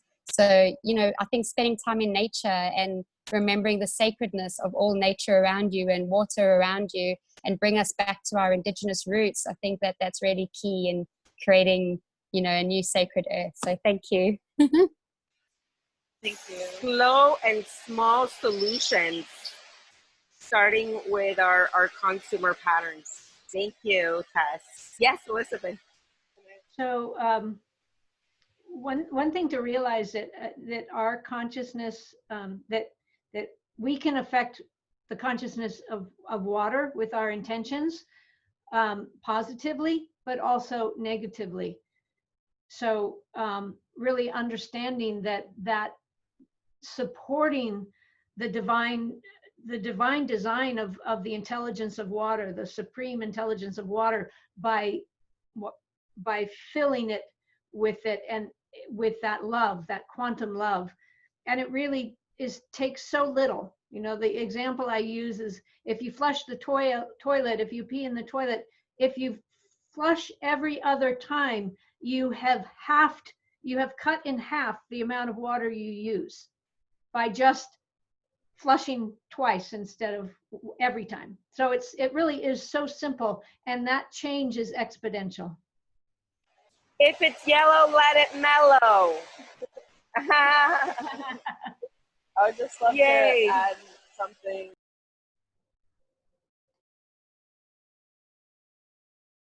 You're on mute, Glow. As the earth is shifting, so is the rain falling down. We have lots of rain falling from the sky. I just want to thank you so much, Tess, for bringing all those solutions to us. And like, it really hits home. Like, I just feeling so much. It's also like remembering to feel. I think that's so important. Is remembering to feel. Like, why are we doing this? Because, you know, Gaia, Earth, thinks it's everything.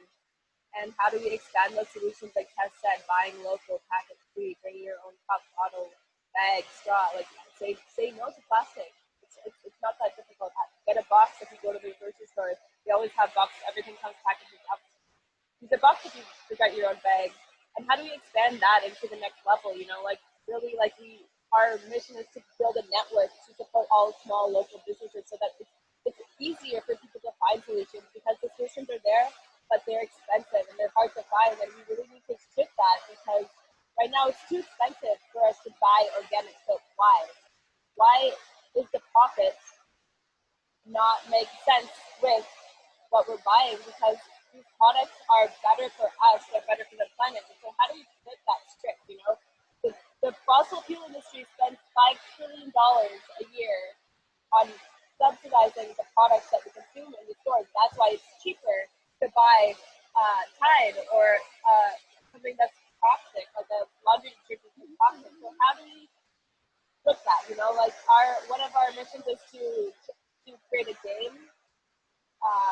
We have some friends working on a video game so that we will receive points and into a new currency system for doing things that are eco-friendly for the planet, for supporting these local small businesses, for regenerating the planet, planting trees, for using less plastic, for all these things. So how do we entirely change the game that we're playing on planet Earth?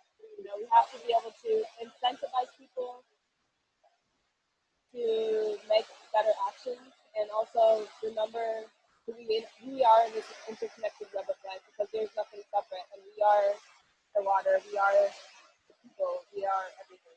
So thank you for being here. Water's life. Absolutely. Thank you. Thank you so much. And yeah, we have lots of rain going on, so I'm just going to be talking a little bit louder. We're going to get ready soon to wrap up this panel. But I do want to go into a couple more of the solutions. So we talked about the smaller scale solutions that we could do with our everyday actions. Like we're about to get our local food delivered here from the organic area, which basically sources all the local food from the area, and it comes all in plastic free packaging. So that is a local solution that we have, where we are shifting our consumer patterns to being a lot more supportive to the local economy, and also that reduces our waste. And we can also grow food. So growing our own food is one step deeper into the rabbit hole, where we reduce carbons and fossil fuels and the pollution that washes off from the roads into the water.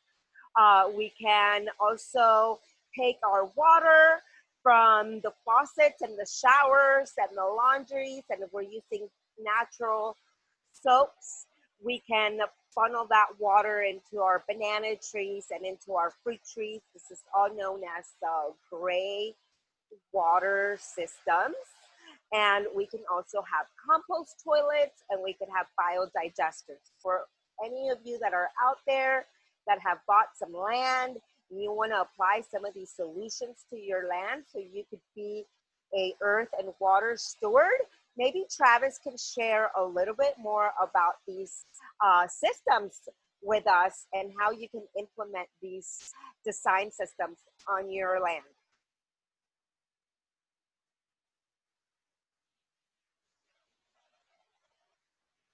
Yeah, there's endless things that can be done, you know, from gathering the rainwater. I just saw today again, so when one washes their hands after using the bathroom, that water can go into a holding tank that's the same water then that gets flushed down the toilet on its next use. I think that's a small step that everyone could do. Yeah, again, minimal cost and pretty big impact. Wow, so what you're saying, Travis, is actually like upcycling the water from like you washing your hands, having that water redirected to your toilet so that it will flush the toilet? Yes, very simple. Wow, that's brilliant. Now, how would somebody go ahead and like do this type of diversion? There's diagrams. We can, I think, maybe add a link. Okay. I mean, it could also very easily be done if you have a 2-story house. All the water from the shower, even on the first, if it's on the upstairs, if you shower, you can gather that water and again use that to go into the toilets. Right? There's we're a little lost in society how, right, we poop into our clean supposed drinking water, right? So just having a little more the water systems, yeah, separate into what's the potable drinkable water and what's, you know, on its way to being dirtied and then being cleaned. Yeah, you know, composting, dry composting toilets were mentioned, and in some states it's legal and you can do that. Of course, in other places you can just do it based on your own sovereignty and appropriate management of your resources. Yeah. Are you talking about for composting toilets? Correct. Also known as dry toilets. Dry toilets. Can you tell us more about composting toilets and how they work? And yeah, there's, again, we can find a link, but there are models that are available for purchase, but also people can do their work in 5-gallon buckets or in larger containers and with microorganisms and carbon material, convert those resources back into safe, healthy compost used for growing food. Yeah, it's quite simple. So you're saying that our waste, our human waste, can be composted and processed with carbonaceous biomass and completely turned into a soil fertilizer that can be used for fruit trees and for flowers and for growing gardens.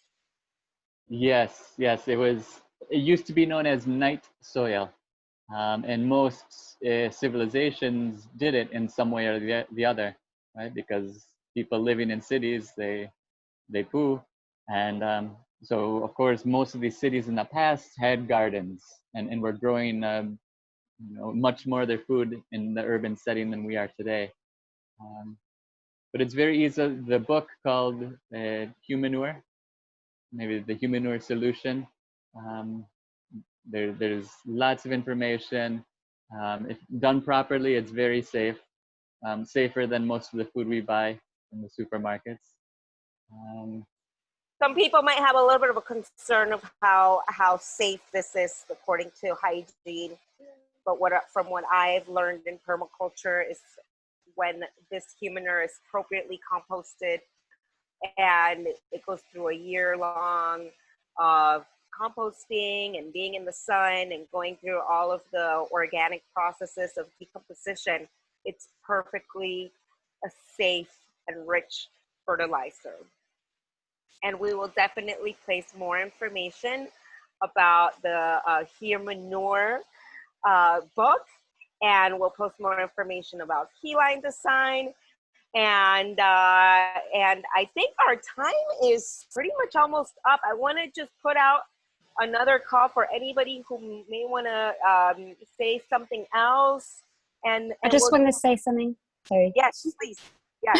I just wanted to say another solution that people should do is composting. Compost your vegetables, your fruit, all your scraps, because the methane that comes off your fruit and vegetables into the landfill is so bad for the environment, and it's good for your plants. You know, even if you aren't growing food, if you just dig a little hole in your soil and put your compost there, like, it's just so much more helpful. And don't throw it with your landfill. I think that's a really important thing.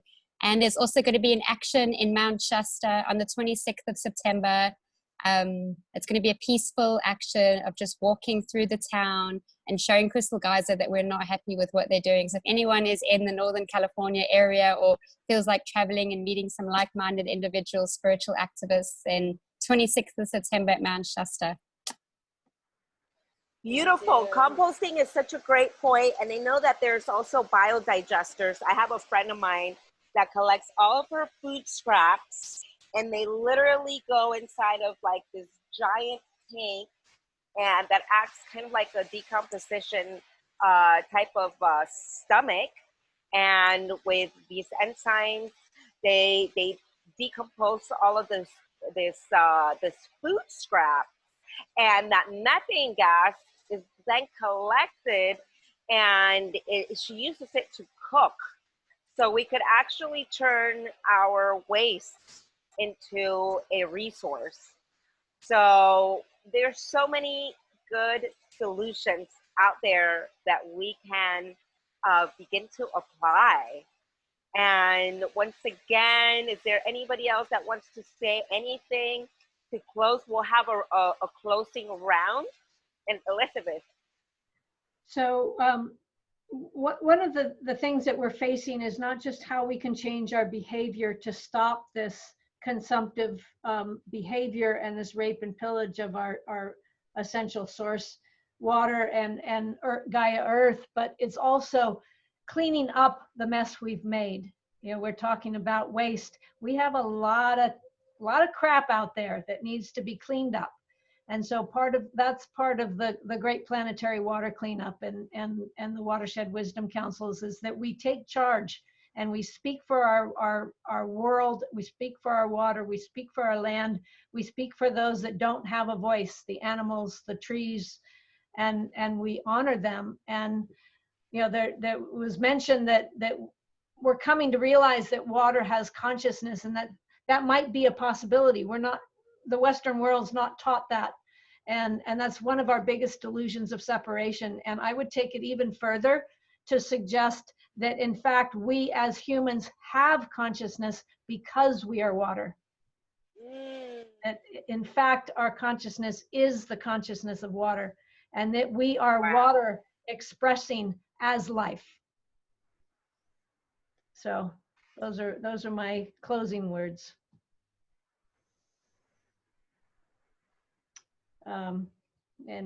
And Angie's frozen, so I'll keep talking. And so part of it is fixing the broken recycling. You know, we do need to recycle. We do need to clean up our mess. We do need to gather the material that's in the ocean coming out of the rivers and figure out what to do with it and how to use it functionally by building eco bricks or, you know, whatever it is, and stop our extractive behavior and to come back into balance with the water earth. So I invite Bob and Tess and Travis to give some closing words, so we can and we have Angie back. So yeah, any closing words from Robert and from Travis? I would love to hear some of your closing remarks. Sure. One of the things is, you know when we identify problems, but Michael and I, in a lot of the work we do, environmental, you know, we kind of call it eco solutions. We like to come from the solution to the problems rather than the problem to the solution. And one of the things with the Water Protected Tour and the Sacramento River Watershed Project is about preserving the safety and security of our water, educating the communities so that people know, and Tess said it very eloquently, about there are things that we can do as individuals, which really gets into human consciousness. And it's as simple as making a decision about buying something that's good for the planet rather than buying something else that's not. And if you're buying that other product, you're supporting the corporations and enriching them to then make more of that stuff that harms us. And so, you know, we want to educate people in that way, because that's another toxin besides what's in the environment. That's an added toxin that could be eliminated. Another thing is that we advocate for the protection and preservation. Of course, that includes cleaning up, because we have to clean up something rather than just protect something that's not. And of the not only the Sacramento River watershed, but all our systems, because we have to learn how to respect all our systems rather than figure out how we can commercialize them. And another thing is, one of the other solutions that we deal with is about regenerating the local environment and the water table, like groundwater, through good practices like pollinator gardens, bioremediation, and also citizen science water testing, and the use of water filters. So that way, when people ask, well, what can I do? You know, we can break it down, and it's a very, very simple thing. It starts with doing one thing. You don't have to do all 50 things to save the planet. You could start with one thing. And then that one thing could become a second thing. Because key thing is, it's not my process, it's everybody's individual process. When they see that one thing they did is easy, cost-effective, simple to do, and it feels good, they'll want to do more of those things, and then share that with their friends. You know, just everybody in your personal network is let your friends know, and then ask them to do one thing. It doesn't have to be the same thing. It could be one of the other things. And then by the time we're done, we've done all those 50 things. And then we can transform our nation so that rather than everything is for sale, everything is for the good of the planet. And it's just a whole consciousness shift. And it's not that hard to do. It's harder to not do it, truthfully, than to do it. Thank you.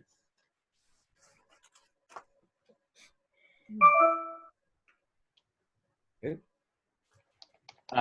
Thank you, Bob. Yes, I think, you know, it goes both ways and always. Think globally, act locally. Yep. And also think locally and act globally. And I see here that we are doing it, and so we need to continue with the small local solutions and also the big global.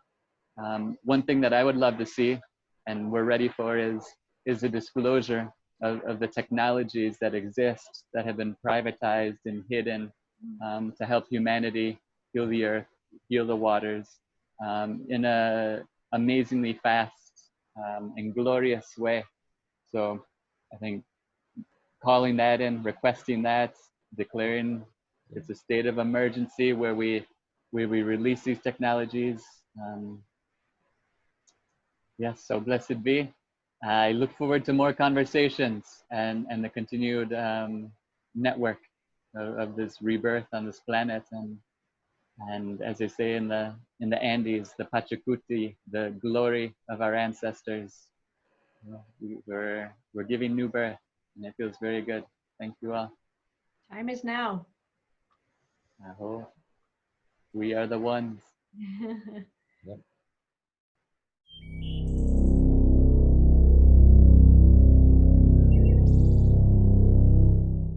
Hello, harmonizers and Earthstockers.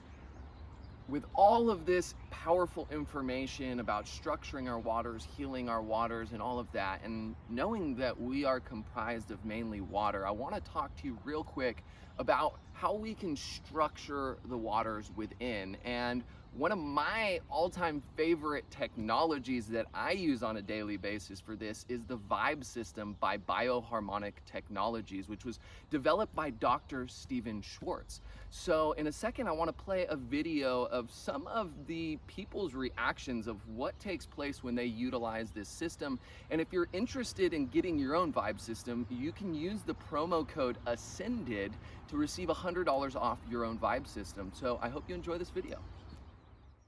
Such an amazing experience.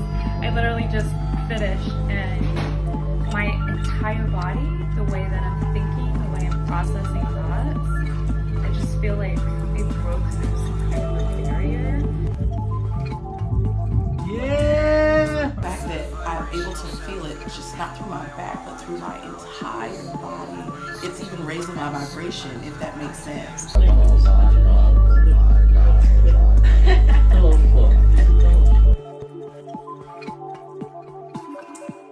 Hi, Michelle Burke, producer of Baywatch. I have to tell you, this was outstanding. I've had a crazy day, just got over being sick with that flu, and I really talked to Dr. Schwartz about giving me a treatment that would boost my immune system. I felt it. I I don't think I've ever experienced anything so healing in my entire life beyond the birth of my child.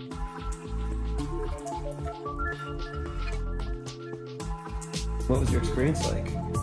Amazing. My body's shaking.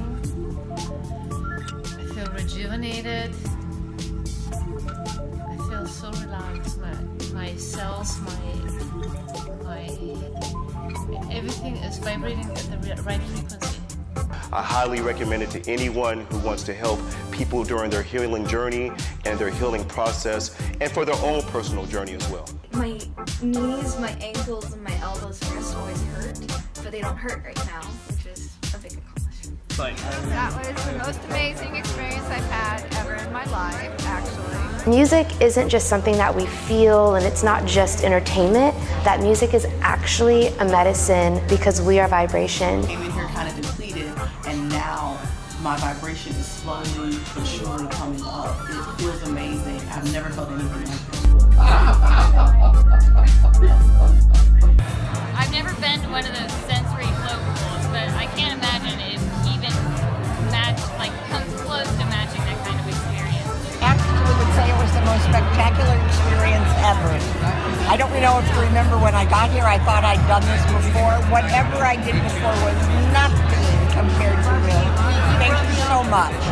You can feel every beat down in your bones, and it definitely helps you kind of turn the brain off.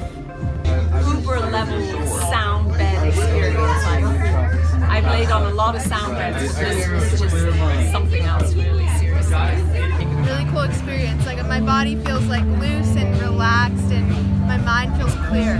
I was having all these visualizations. My body was vibrating at a much higher frequency. My skin was tingling. I just felt like really blissful, and like I was having an emotional release. I actually started crying a little bit. I believe that this could change people's lives. I feel like I was floating. It was just intense. Cool. I'm in. Yeah, what an amazing product. I just hope it's available for people. It seems like it would be a really great healing tool.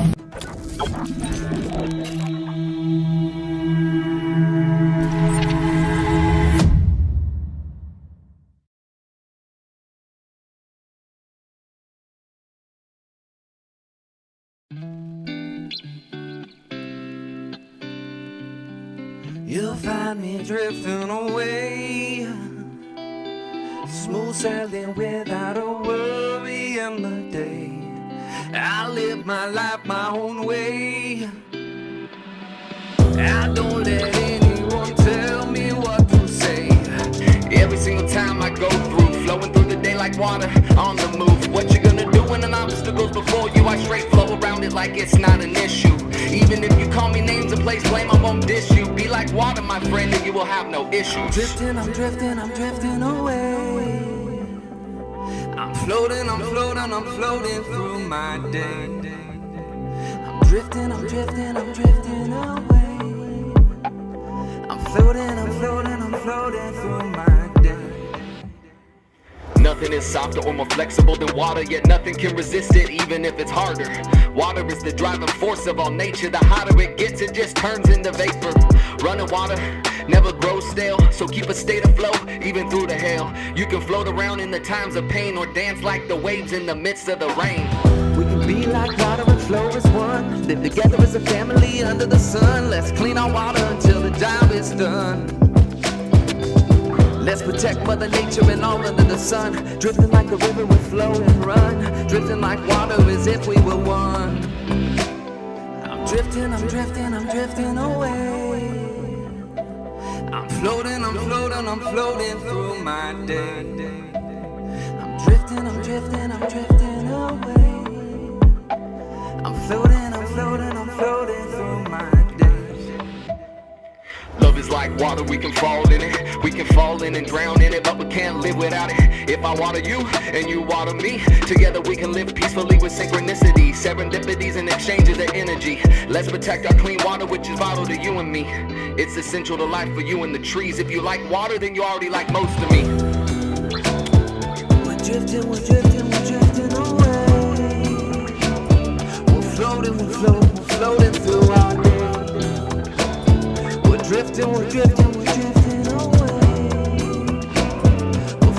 floating through our day. We must be like water, and we must protect our water.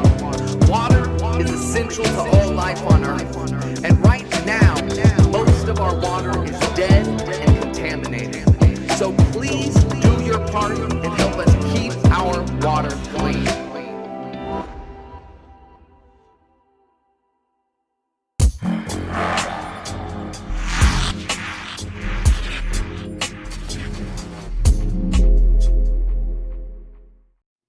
Next up, I want to introduce my dear friend who goes by the Concrete Hippie. He is introducing his single, Whisper, which is a water song. And it's going to be released on the 22nd of September. That means we are getting a special preview.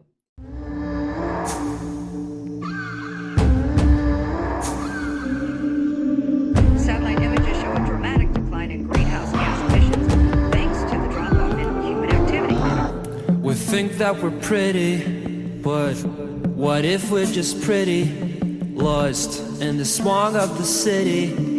Have you ever seen it this clear up here before? No. It's like half of us betting on concrete and fossils, with streets with no pity and water in bottles. LA apostles and everyone follows. But what will it cost us? The spirit that surrounds me when I'm closer to the dirt. Heal me, yeah. Can you hear the whisper from the waters that emerge from the sacred earth?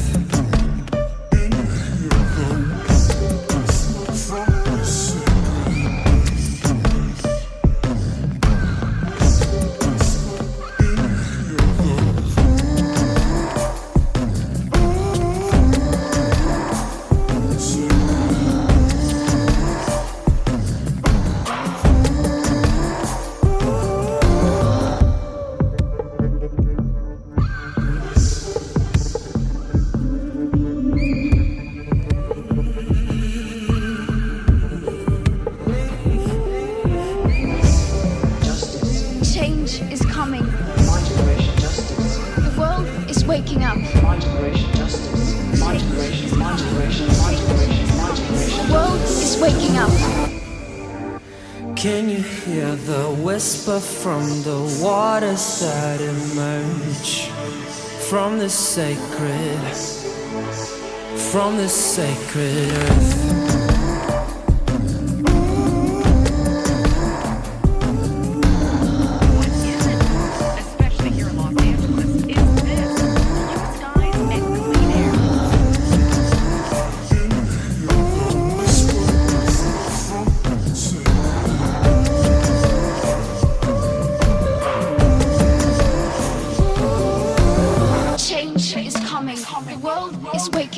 Change is coming, the world is waking up. Change is coming, the world is waking up. Change is coming, the world is waking up.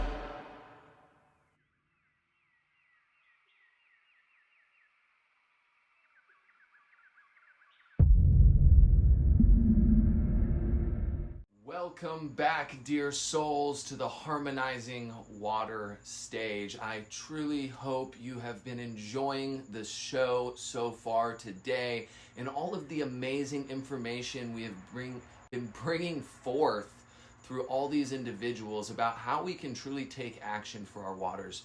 Right now, we're about to transition into the evening segment where we're going to be showcasing different music performances by Rainbow G and Bloom, Liquid Light Project, myself and Darpan, and a closing set by Liquid Bloom. And up next, we have a music compilation by Tap the Flow called Water for Everyone.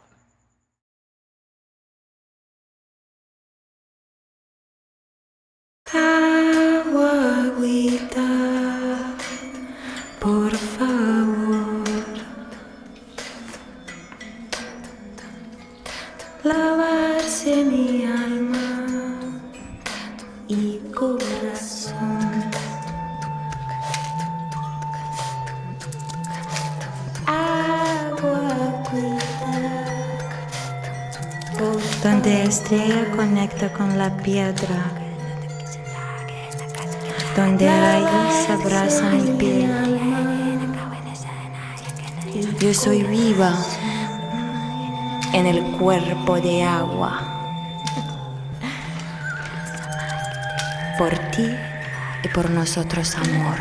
Hold up, check the perspective. Every human a star, like dots, time to connect it. Powered by the energy, water, hydroelectric. Liquid got a memory, still water's reflected. Decoded like a motor through the photo, get the message. Water dropping slow-mo, see it, what a blessing. Left with the picture from the center of the nexus. In the singularity of thoughts, everyone's affected.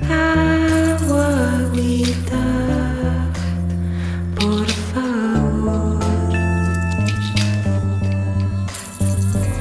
I was born baptized, walk a mile in other shoes. Not talking past lives, right now it's the time to choose. Movement of the music to the water got me feeling loose. Groove so deep, we can tap into the earth's juice. Sipping on this water, just another day with Mother Nature's daughter. Order, bring me to this instance. Learning from the path of least resistance. When I'm caught up in the day-to-day, I'm looking to horizon. Remember, go the distance.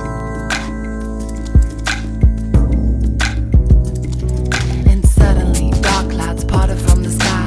Water flowed again where the well had been dry. An ocean of devotion and last rain down upon the earth. This is a birth of a new world. Hey boy, hey girl, get your feet in the dirt and your toes in the sand. All at once a curse was lifted from the land. Birds flew from the cages, sages emerged from the mountains, fountains overflowed again where the water was none. Come, come, children, gather all around. Listen to the sound of the drip drop, hip hop, water falling from the sky. Water falling from the sky. Water falling from the sky. Let the rain fall. Come on, let the rain fall. Wash yourself clean. Wash yourself clean.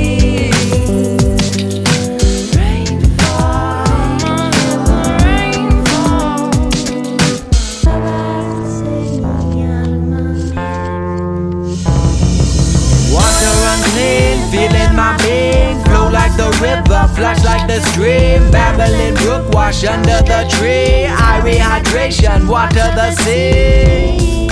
You water the sea. Water the sea. Water the seeds, the tree, so we can breathe. It's a base need, everyone deserves it, so we say peace. Water the seeds, the tree, so we can breathe. It's a base need, everyone deserves it, so we say peace. Make up your mind. Water for everyone.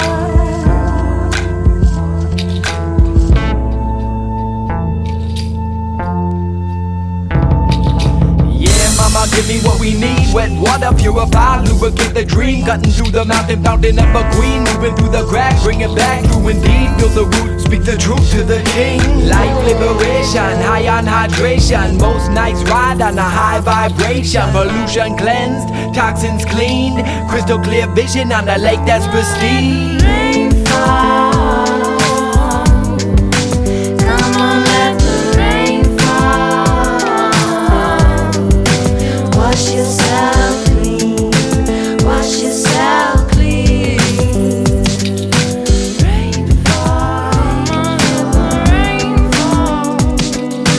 Help the moon cleanse the roots. Help the moon cleanse the roots.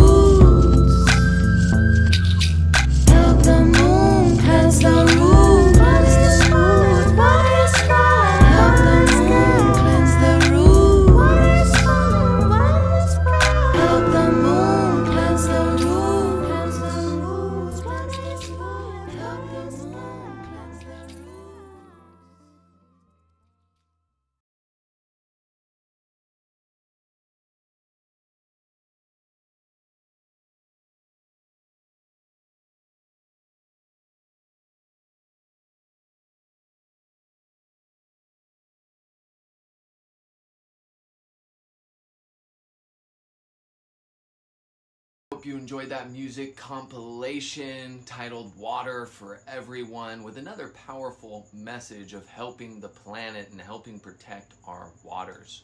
Up next, I am proud to bring to the stage my co-producer Angie Rainbow G and Bloom, who is the creator of Sacred Sound, a sacred men's organization that comes together in Costa Rica to dive deeper into divine masculine and those type of things, but also to come together and make powerful conscious music. So up next, Angie Rainbow G and Bloom will be bringing to the stage a very special permaculture music experience.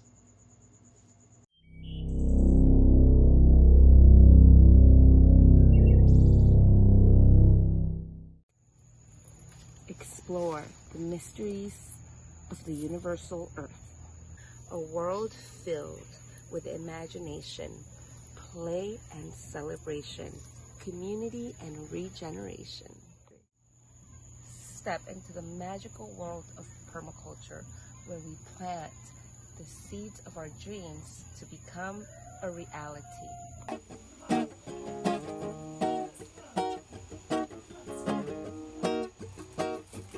Welcome to the world of permaculture, a world of magical regeneration, where we plant the seeds of our intention, where our dreams become the reality. Pollinate the new paradigm, compost Babylon. Pollinate the new paradigm, compost Babylon. It's a permaculture revolution, it's a revolution of solutions. It's a permaculture revolution, it's a revolution of solutions. Here's where we plant our seed, where we manifest our reality, a reality of magic and dreams, abundance and love, of play and freedom, friendship and community. Alright, we're going to take you out to the garden and teach you a little bit about permaculture. Let's go! Come on! Alright, I'll follow you, Angie. Yay. Angie Rainbow G taking us on a mystical journey to the permaculture garden.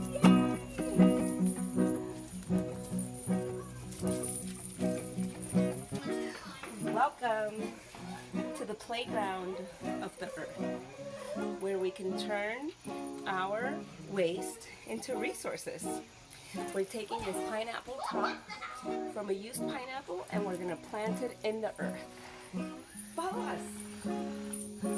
So there's 3 ethics of permaculture, and we'll teach you them right now. They are care for the earth, care for the people, care for the future. You know how we're gonna care for the earth, care for the people, gonna care for the future with fair share, returning the surplus. That's what we do, cause we got that permaculture coming to you, yeah. Care for the earth, care for the people, care for the future's permaculture way. Care for the earth, plant your pineapple tops. Care for the people, help a friend. Care for the future, think about what your next action is for the generations that come after you. Care for the earth, Caring for the people, caring for the future too. You know we're gonna care for the earth, care for the people, gonna care for the future too. So I'm gonna teach you a little bit of permaculture beatboxing right now. So in permaculture you like to plant things that like to grow next to each other. That's called plant guilds. And some plants that we like to plant are beets and kale. So you start with the beets, beets, beets, beets, beets, and kale, kick a kale, kale. So you got the beets and kale, and beets and kale, and the beets and kale. Wow, wow, wow, I love beets and kale, beets and kale, and beets and kale. Wow, wow, wow, I love beets and kale, beets and kale, and beets and kale. Wow, wow, wow, we're gonna let us turn up the beets, kale, yeah. Let us turn up the beets, kale, yeah. permaculture, we plant diversity. because we want to have plants that can help each other grow. Beans and legumes that help to fix nitrogen into the soil. Corn, where the beans can spiral up the corn. And this is called the Three Sisters Guild. We grow squash with beans and with corn.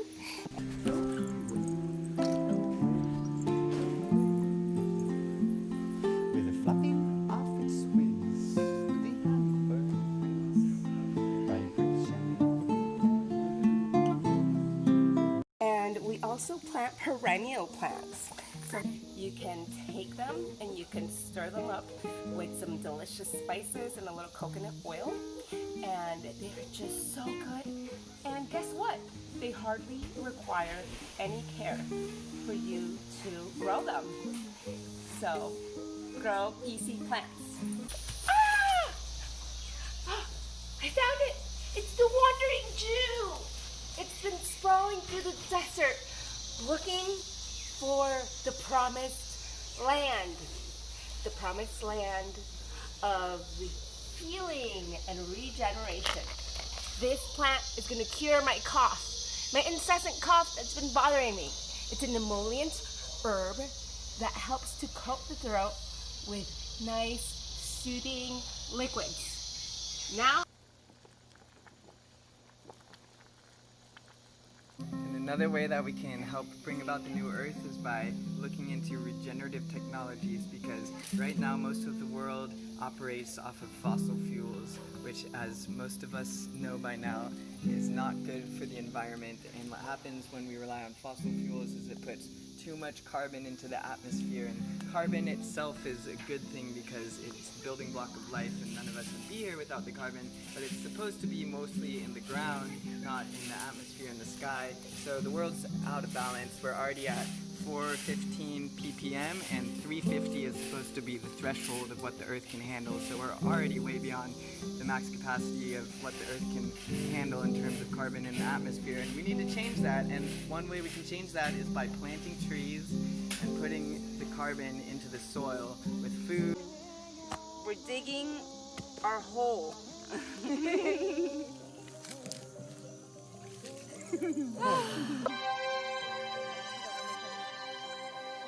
With advanced techniques like biochar, where we just create fertile soil while putting more carbon into the ground, and by reforestation. And if we start working with truly regenerative, free energy projects, then we don't have to rely on fossil fuels anymore. And also, if we just scale back our consumption and the amount of energy that we're putting out into the world, we ground it in a place for longer, and we start building our gardens, then we'll be able to help rebalance the atmosphere. 21 times more toxic than carbon. Yeah. Okay. 3, 2, 1. Boom! I'm so excited. We're composting our organic matter.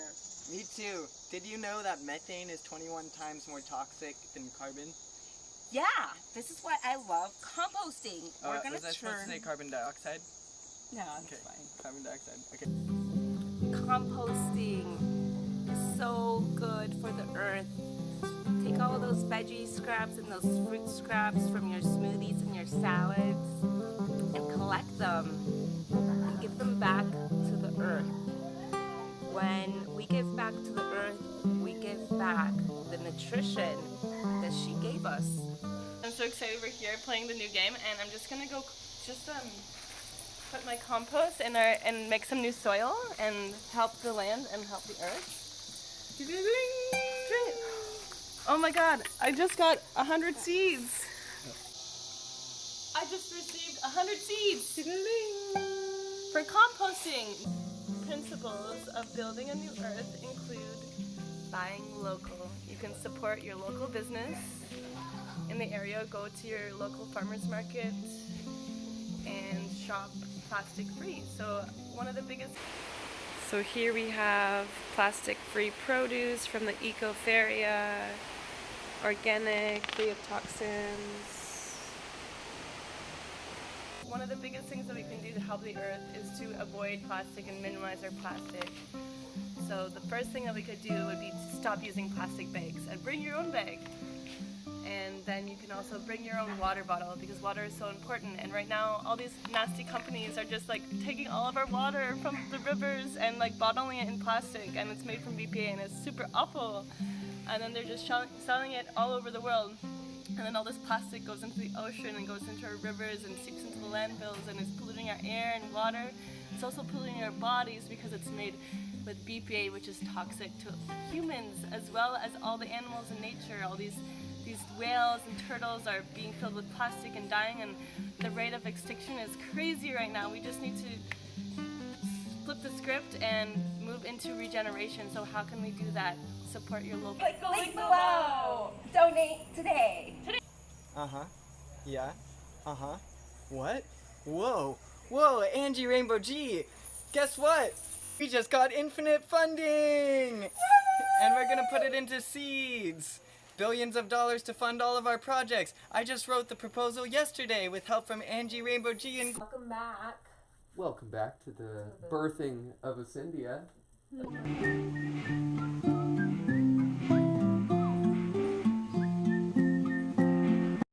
Birthing of Ascendia Council. Star Council. Okay, so we are raising the village. Do you want to go?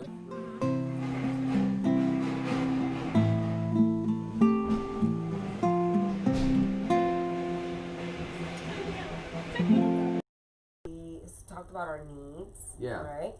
And now we're talking about our goals. And so we're funding, generating the maps so that we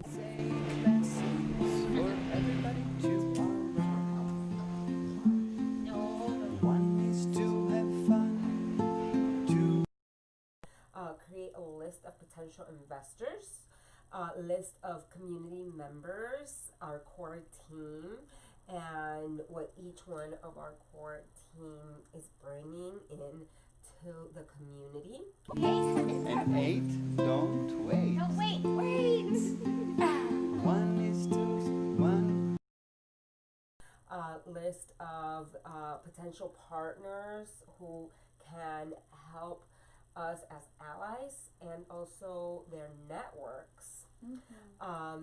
Creating a business plan and a budgeting plan with revenue model spreadsheets. We need to create a legal support system with a list of shared resources and shared equity agreements, and also partnership agreements. We also need a list of partners and sponsors and how are they going to help. A pitch deck presentation for investors and sponsors within the website, which serves as the landing site for potential sponsors and investors.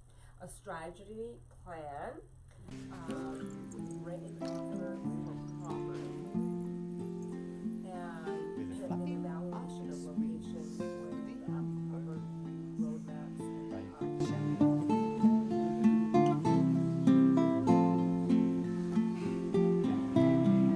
We just talked to the real estate agent today. We are going to be getting sent over all the survey things, the maps of the property, which are right now in large architect paper, but they're going to digitize them and get those over to us so we can start creating our real overview of the land.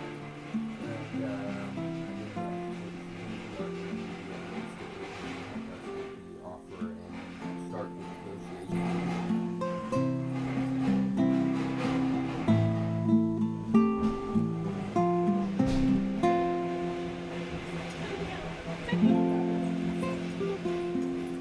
What were the 8 steps? You sing with me. Okay.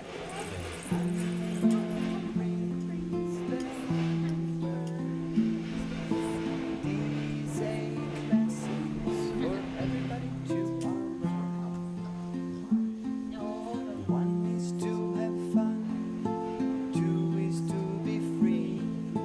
3 eternal happiness. And 4 just be.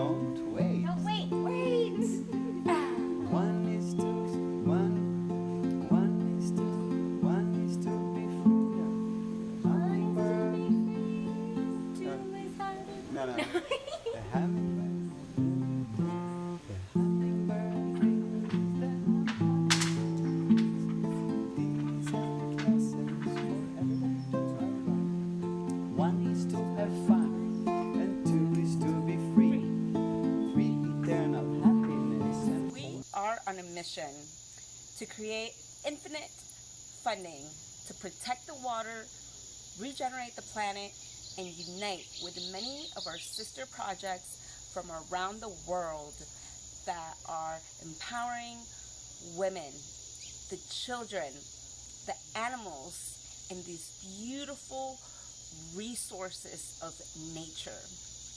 We invite you to join us on this mission. Flower! With your support, may the flowers bloom forevermore.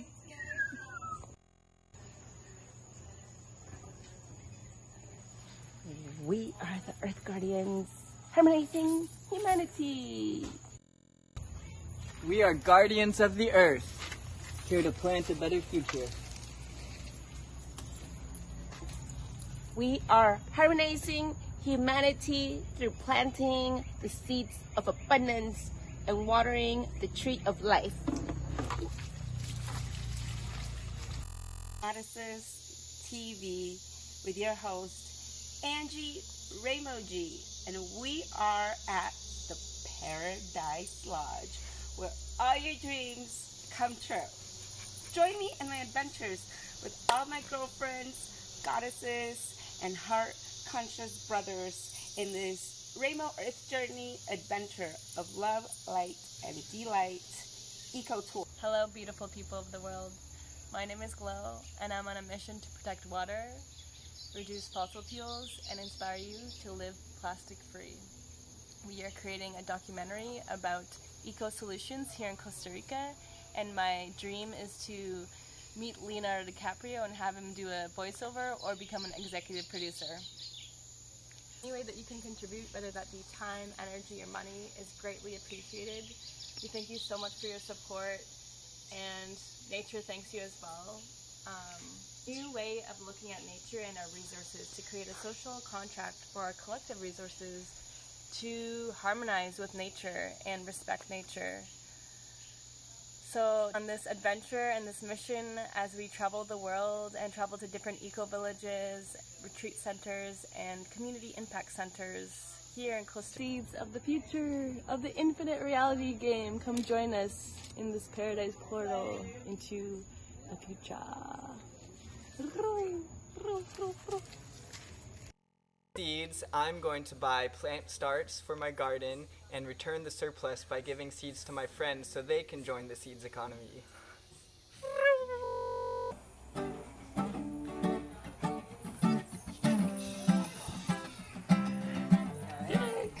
Yeah, all our projects are funded. Someone just gave us $1 billion to make all the permaculture eco-villages for all the people to live and grow food and live in happy, healthy ways together in harmony with nature and all the plants and the animals, the birds and the feathers. So all our projects are funded. Someone just got inspired by what we're doing, and they just gave us lots of money so that we can build great eco-villages all over the world. Infinite funding for all projects, no project left behind. Support us today and we will see it through.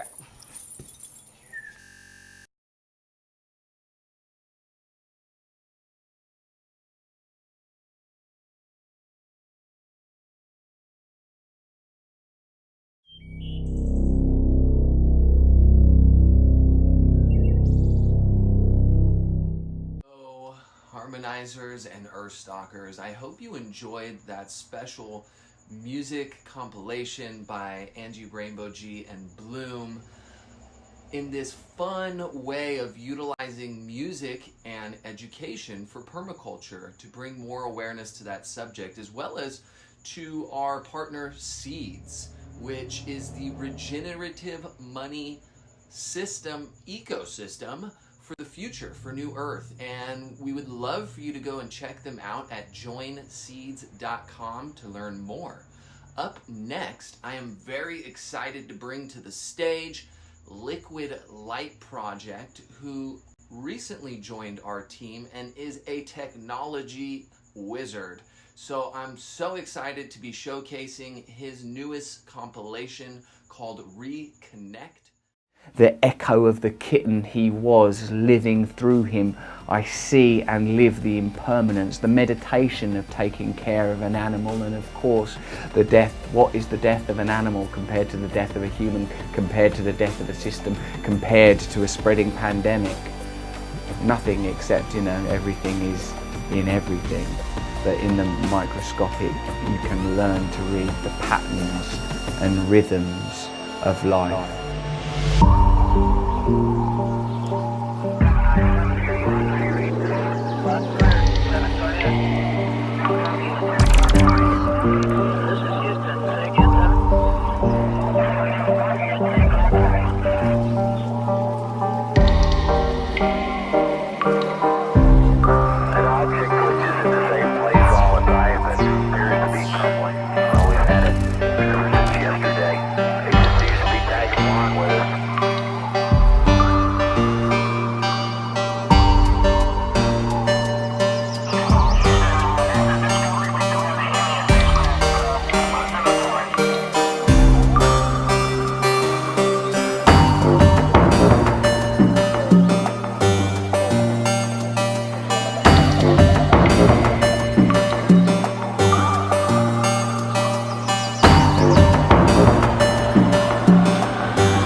outform and void.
Souls, I hope you enjoyed that amazing eye candy that Liquid Light Project put together with his Reconnect video that so meticulously shows the interconnectedness of all things as well as the chaos that ensues between.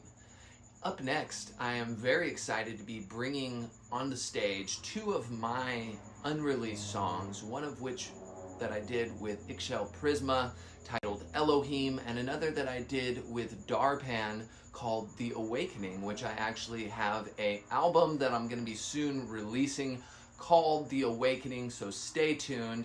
And also the visuals of these videos were put together by Michael Strauss, who is a phenomenal visual artist that I have started to work with, and I'm excited to be bringing these songs onto the stage. Yeah, we're on our way back to source.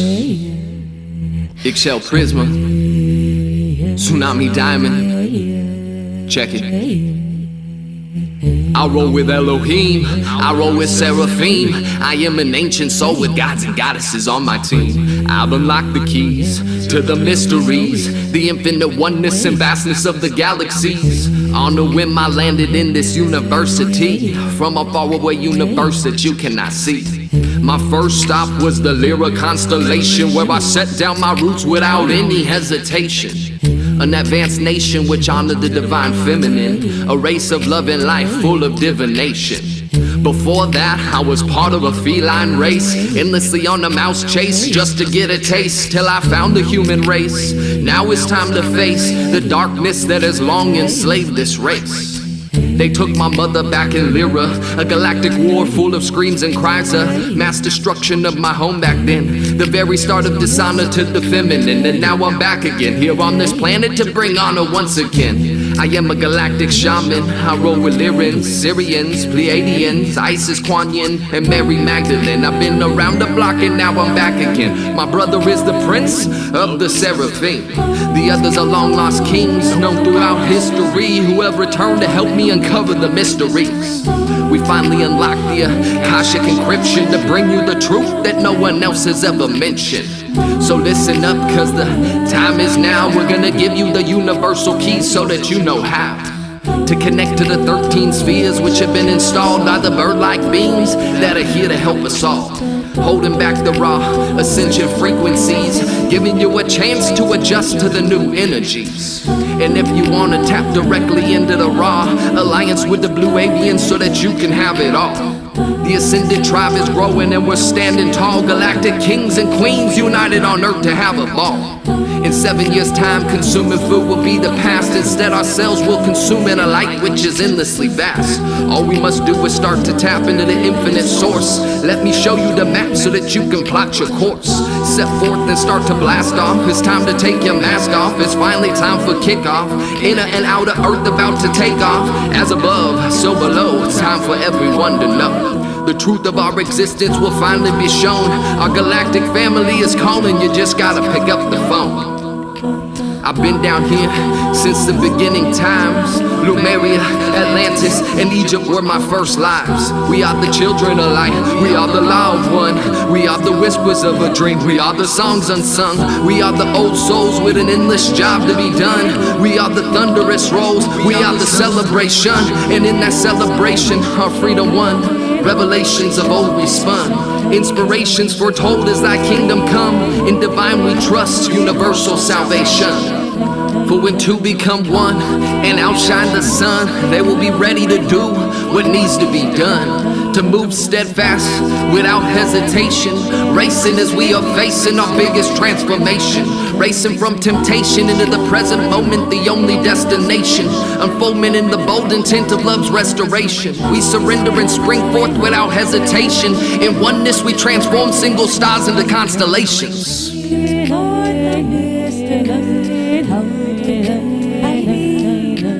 Many lifetimes history proceeding yet unseen. Ancient codes I give to thee, evoke remembering. Eternal life I do believe, source we are returning. Mariana Magdalene, authorizes Mother Queen, Buddha Shiva Yeshua, Ra Osiris Father God, Mariana Magdalene, authorizes Mother Queen, Buddha Shiva Yeshua, Ra Osiris Father God.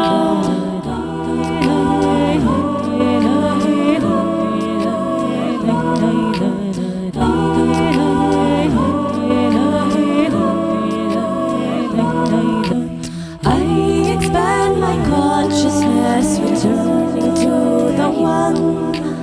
Light of love to fill my chest, bright burning as the sun. Remembering the path is blessed, the work has just begun. In joy and peace we face the test, remembering where we come from. Mariana Magdalene, authorizes Mother Queen, Buddha Shiva Yeshua, Ra Osiris Father God, Mariana Magdalene, authorizes Mother Queen, Buddha Shiva Yeshua, Ra Osiris Father God, Elohim Gabriel Uriel, Mikael Raphael, Atlantis Lemuria, Seraphim Andara, Elohim Gabriel Uriel, Mikael Raphael, Atlantis Lemuria, Seraphim Andara.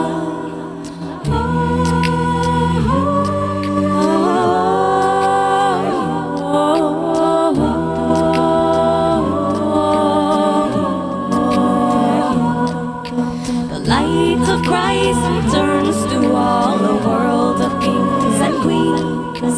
Embody love, unconditional compassion is the key. In faith and trust we now recall our soul's divinity.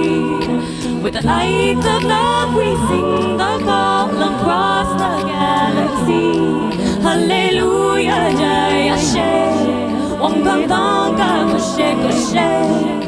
Ahom Takwiyase, Om Namah Shalom Elohim, Pura Pura Yami Allah, Mama Gia Riki meriko warkana Jaya karuru sanairuna Mariana Magdalene Ra Osiris Mother Buddha Shiva Yeshua Ra Osiris Mother Elohim Gabriel Uriel Mikael Raphael Atlantis Maria Seraphim Antara Elohim Gabriel Uriel Mikael Raphael Atlantis Maria Seraphim Antara Elogia Puntaya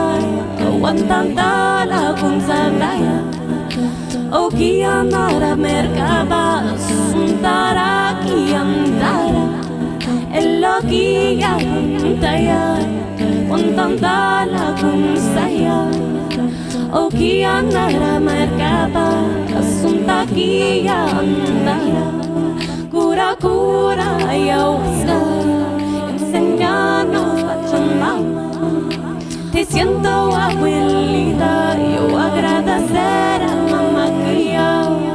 Aleluya, Jai Hashem, Wongandanga, Moshe Moshe.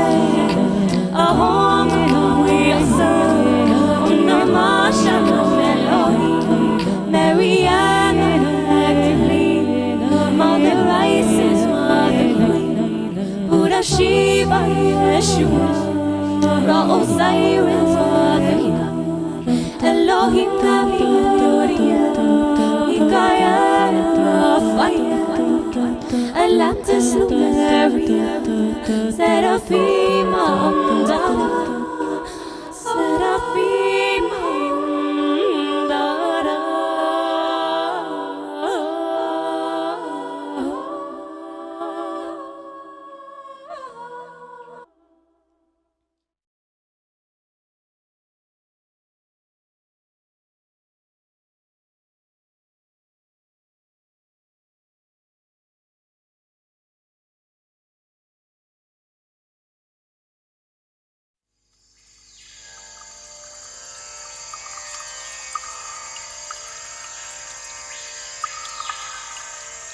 The awakening is accelerating as we near a time for celebrating, a time of peace, love, and no more hating. A golden age which we have long been awaiting. It's time for us to open our eyes. It's time for light workers to unite and rise. There's no need to hide the power inside, so spread your wings, it's time to fly. Through us, it exists. Love's eternal bliss, microcosmic universes. One song for love and kiss. To be the cosmic weaver of webs, the great Jedi who walks the fine line instead of choosing sides. This is the 0 point where non-duality lies.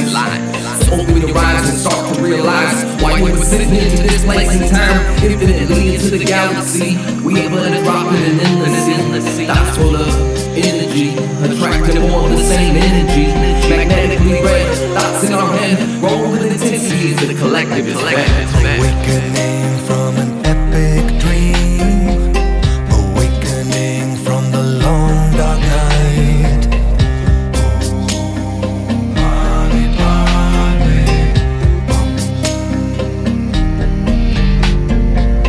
Awakening from history, awakening from duality.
Awakening through peace and harmony. We are building a new earth army to combat low densities with light and love. To be warriors of light is why we have come. It's time to bring forth the balance, masculine and feminine in perfect balance. For life is but a balancing act. We just lost our balance and we fell off track. Luckily, we are awakening to bring peace and harmony.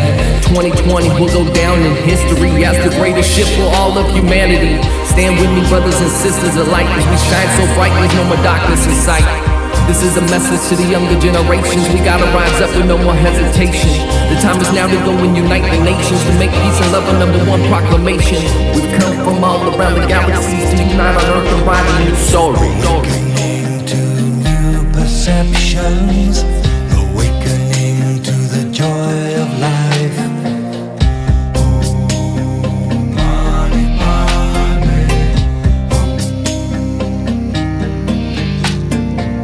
Awakening to a new dimension, awakening to a paradise.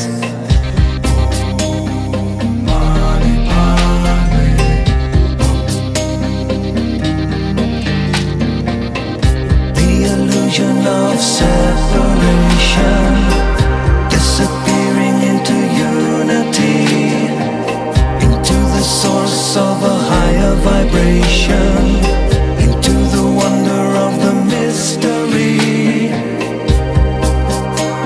the mystery, the mystery.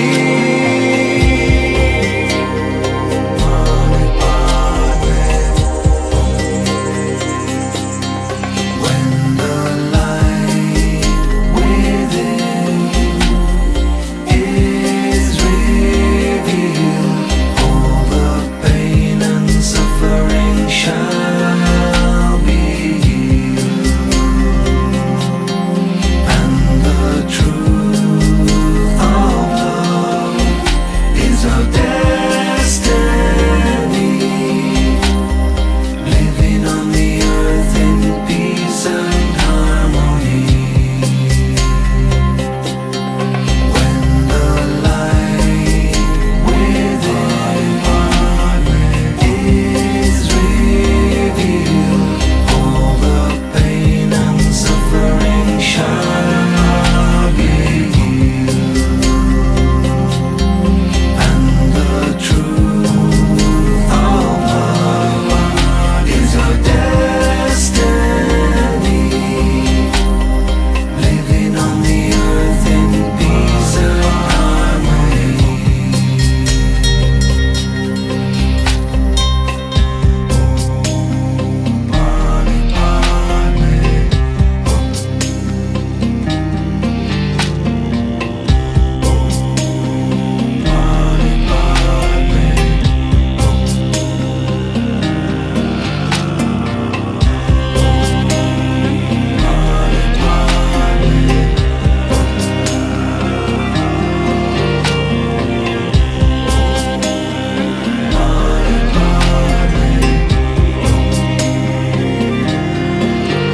When the light within is revealed, all the pain and suffering shall be healed, and the truth of love is our destiny, living on the earth in peace and harmony. When the light within is revealed, all the pain and suffering shall be healed, and the truth of love is our destiny, living on the earth in peace and harmony.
Earthstockers. I hope you enjoyed those 2 songs by myself, Eggshell Prisma and Darpan.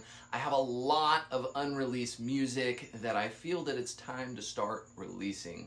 I've just been so busy on mission and working on building things for the collective, but I feel it is time. So if you want to stay up to date on my music and when it's going to be releasing, you can check out tsunamidiamond.com, where I also have a few more songs up.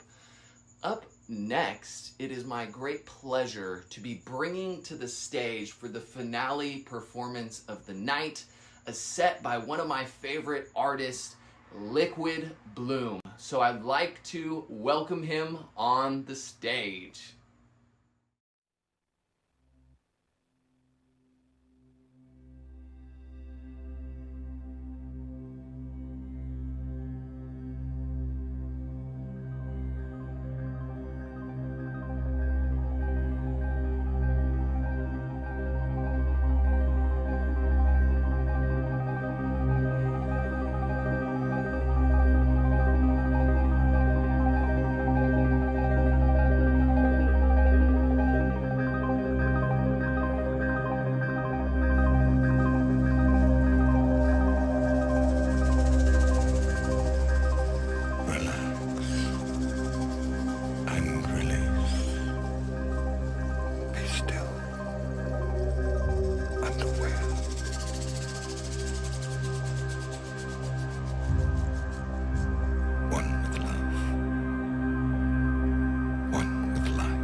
dissolving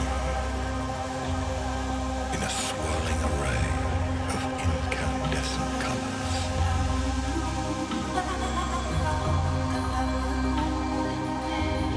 And exquisite feelings of unconditional love. You are the source of all things, a loving, powerful, eternal source.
Thank you, Liquid Bloom, for that phenomenal set, brother. So happy to have you and your wife bless our stage today with your magic and wisdom. As the night comes to a close for our Harmonizing Water stage, we want to leave you with a few more short videos where you can learn more about harmonizinghumanity.org and what we do, as well as Ascended and our projects like Ascendia that we are getting ready to build the first one in Costa Rica. We have been working as an organization for the past years to truly connect the dots around the planet with the most mission-driven individuals, speakers, performers, and organizations who are driven to come together and actively co-create a new Earth. And we hope you join us.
Harmonizinghumanity.org.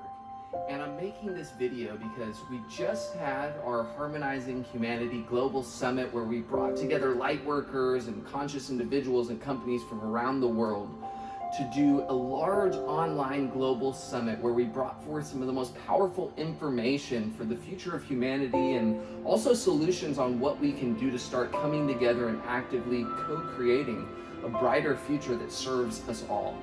And since our event took place, we've been having and getting approached by all of these other organizations and companies to join forces on some other powerful events, which one of which being is coming up very soon at the end of this month, which is Burning Man. And Burning Man this year got canceled for the in-person one, but they're having the first ever virtual burn, the Meta Burn.